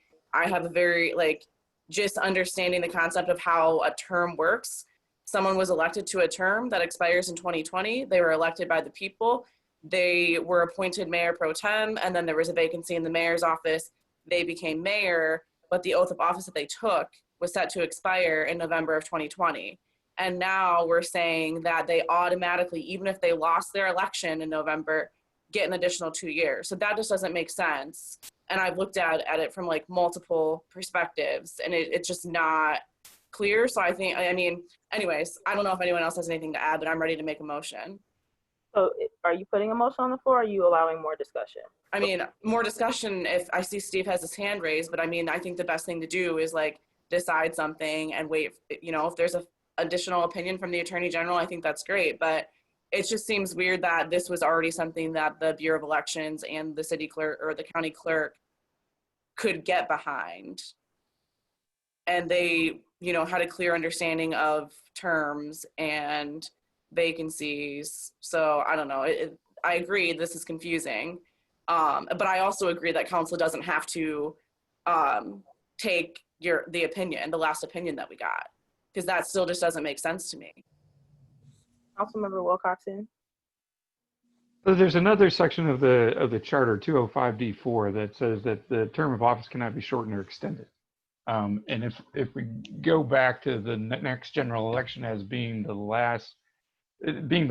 final word in how long this term lasts, and if we weren't able to have an election, then that other section also provides that in the event that there is nobody to replace that person, and then that person continues on until an election can be held. And so that, put together with the ability of the city council to have a special election in May, could mean that the term does expire at the next general election, that Mayor Richardson continues in that because there's no mechanism to replace that person at that particular point. and we call a special election in the spring. And I know that a lot of people in the city are really interested in having that because they've voiced that opinion in lots of different places in terms of having an election for mayor rather than, you know, the thing of having council, you know, appoint a mayor pro tem at that point. Doesn't make any sense to me either. And then have that person become the mayor, that doesn't make any sense to me either. But in the 205D4, that would allow for Mayor Richardson to continue in that position until a special election was held. Councilmember Simmons. So there's a reason why we have a city attorney. And I agree. I wasn't necessarily, you know, it's no one's ever happy to kind of have, you know, what we might call flip-flopping or whatever, but I appreciate Mr. Barr saying that, you know, maybe he changed his mind because he has different information. But again, there's a reason why we have a city attorney, because we hire the city attorney for their expertise, right? None of us, I mean, I'm the only lawyer, you know, on council, but I'm not a municipal lawyer. And so I can't speak to necessarily, you know, what is appropriate here. I think we're in some uncharted territory, and certainly I think I could argue things every different way. And I think that's what we keep going back and forth on. And because it is complicated, it's confusing, and it's honestly, it's a hot mess. So personally, I mean, yes, I absolutely totally support the Attorney General, you know, weighing in on this and getting some opinion. But it really sounds like that's probably not going to happen in any, you know, in any quick fashion. And so our city attorney has recommended that we, you know, suggested we could seek outside counsel, or I'm sorry, you know, another opinion essentially. And I think that might be what makes sense, is to then, you know, seek another opinion and have another, you know, municipal lawyer weigh in on this. Otherwise, we're going to keep circling around. And, so let's ask another expert. I guess that's, you know, because it's probably not going to happen with the, with the Attorney General. And again, I hate to find ourselves in yet another position where we're either appointing somebody or, you know, I mean, I would rather have an election. That is like my desire. But it looks like because of the way we're set up and the way, you know, the moon and stars and how they align, that's not a likelihood here. And I wish it was, but it's not. So anyway, so I would like to move that we seek a second opinion on, this matter from another municipal attorney, so that we can feel better about how where we go next, because we're just going to keep recircling and rehashing, and then I think we can feel better about it and have some more discussion. So that's what I suggest at 1:30 in the morning. So you official motion on the floor. Yeah, I support. Okay, there's a motion and a second for support. So discussion.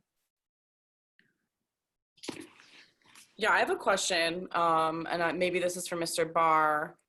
How does that work when we do an outside search for legal counsel? Well, that's up to council, but if you do that, I would suggest that you empower the city manager to hire an outside counsel to give an opinion on the question. So we're spending more money on additional opinions when we've already spent money on opinions. Correct. That have brought us into a circle. So just curious. Councilmember Simmons. Well, I mean, unfortunately, yeah, it looks like we're going to spend more money, but I think we're in a sticky situation. And I think we all have an interest in doing the right thing and doing right by our city residents and by the mechanisms that we have in place here. And I don't think anybody kind of, you know, had a crystal ball and saw that this, you know, scenario would line up and this is where we would be. I mean, I think normally we would